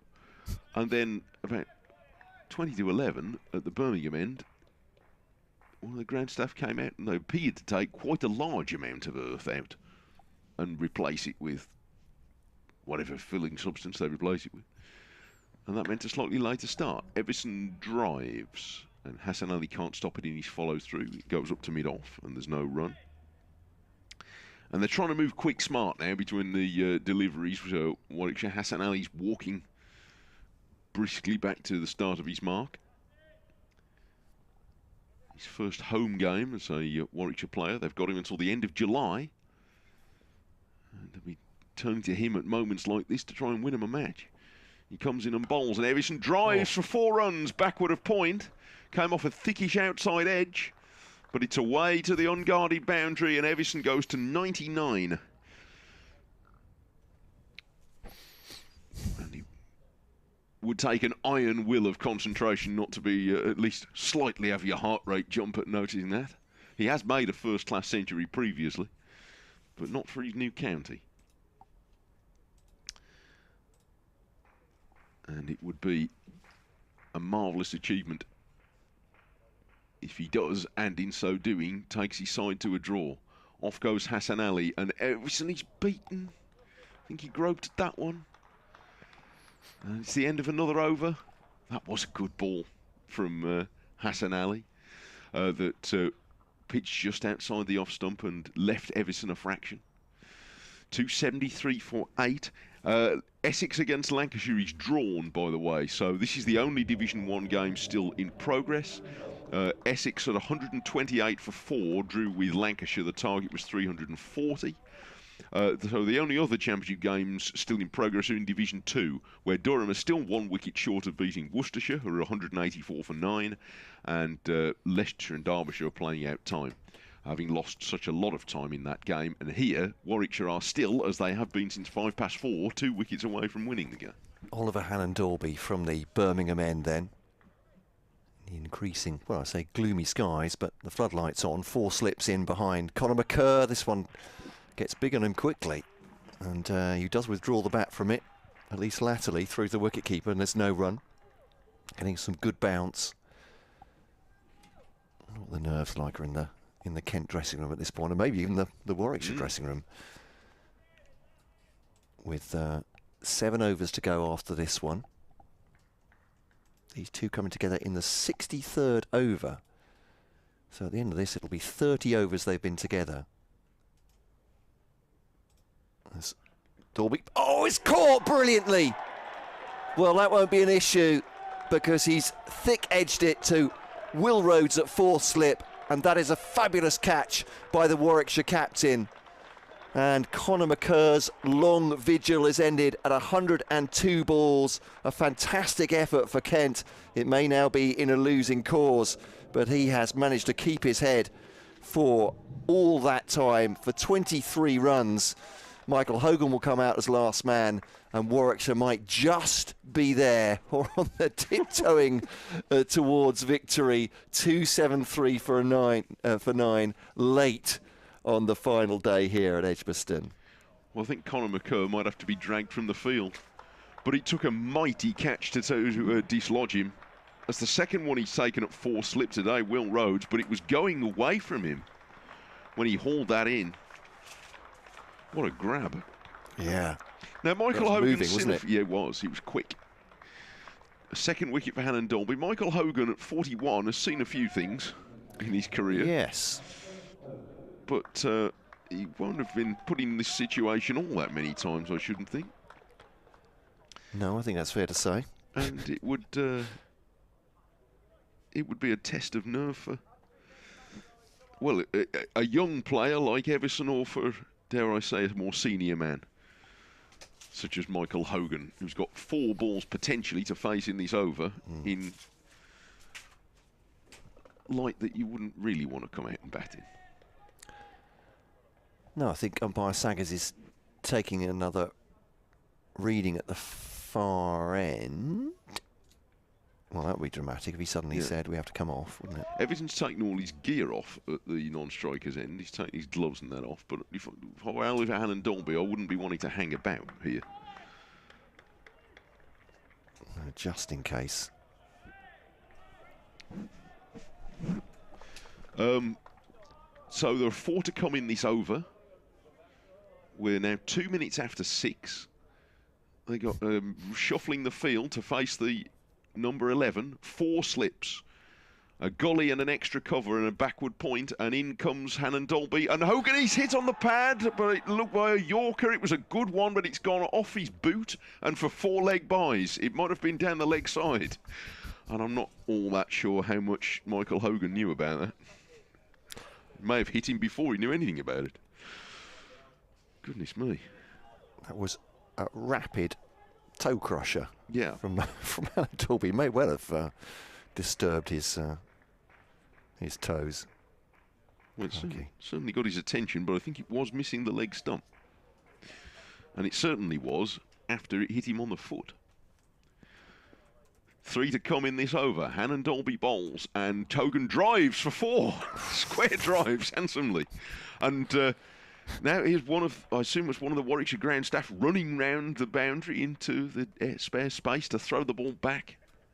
I think Warwickshire know they are right on the edge of playable time here. Everybody's on the edge of everything. Evanston's at 99 on the non-striker's end. Hogan, I suspect he's already at the edge of his nerves, as well as wringing his foot. He has 4 50s for Glamorgan in his history, by the way, but I think the reason he's coming out 11 behind Conor McCurr is that he likes to throw the bat a bit more. Well, there are now 5 slips. Oh, goodness. And a backward point and an extra cover, and Hannon Dolby bowls him another one of those Yorkers, but he may have even got that on the full toss and jabs it into the leg side. Well, a proper nail-biter in the first game of the season here at Edgbaston. And a situation that looked improbable at midday. Look at this for a conga train here. Yates at first, Hayne at second, Mosley at third, Rhodes at fourth, and he could almost tap Ed Barnard on the shoulder at, frankly, his 5th slip. Hannon Dolby bowls and Hogan defends out on the offside. And he's got through to the end of that over. Warwickshire will hurry up and change ends if they know what's good for them, I think, if they want to have another shot at this. Yeah, they are indeed running. The final hour, the last hour of the final day, started at 5:27 by my watch. They've got 7 overs. It's going to be seam. It'll go over 6:27, but as you were saying, they're racing against the light, the dying of the light here. Yes, it is also with paraphrase Dylan Thomas. They are now only 14 runs behind, by the way. They just need to throw the bat now, surely. I don't know what they need to do. They need to stop Warwickshire somehow. But Warwickshire creeping towards this win now, surely. Hassan Ali to Joey Everson. They're claiming a catch down the leg side. Didn't look terribly convincing. No. Hassan Ali did a skip and a jump, hoping it was, but no. That's not the final wicket. 281 for 9. Everson is 99. Oh, dear. Hogan has 4. Well, it'd be something of a hero if he gets over the line here, Joey Everson. Yeah. He'd be desperate for the umpires to come and say, let's go off. Even on 99 he would be, surely. Maybe only a few balls away. Off goes Hassan Ali, bowls to him, and Everson drives into the ground, back to the bowler. 3 slips is all they've got now. For a long time they were giving Everson a single, and he was taking them. But they seem to have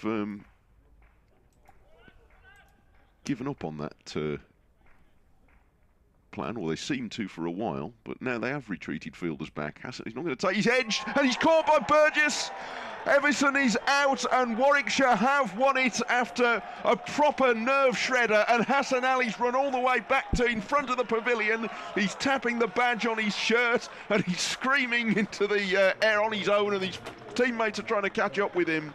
And it's a heartbreaker for Joey Everson and Kent, but for Everson, last man out for 99 after batting for more than 3 hours and 40 minutes and taking Warwickshire to the very brink of their nerves and their patience and the playable light. But Warwickshire have in the end won this game by an innings and 14 runs. And at the moment, in the circumstances that we've been in for the last half an hour, I'm not sure who has escaped what. Kent looked as though they'd very nearly tunnelled out at the last. But Hassan Ali found the edge, and Everson out for 99. Warwickshire have won by an innings and 14 runs, and I suspect by about 5 minutes. And you feel across the piece that Warwickshire well worth that win. But as the vagaries of cricket, isn't it? It's the incredible effort from Kent, particularly at the partnerships, the last 3 wickets. Compton and Everson putting together 100. Then McCurr going at the 74 partnership with Everson, and then Everson, of course, going at the last for 99. Heartbreaking in 2 ways for him. Incredible effort for these Kent batters. But Warwickshire, worthy winners, I think, across the piece. Did just enough, or got in just in time, I should say, at the end of this game. What a thriller. On the scorecard, when people look back at this in, just looking at the bare scorecard, it's going to look like a thrashing. And yet everybody who is here today and has been following this game for, well, certainly for the last 3 or 4 hours, knows how tense it was. And it, pushed Warwickshire all the way in the end. It was a noble effort from the lower order, from Compton first of all, batting with Cox, and then in particular with Everson and Conor McCurr. But in the end, the last 2 wickets fell in the space of 3 overs.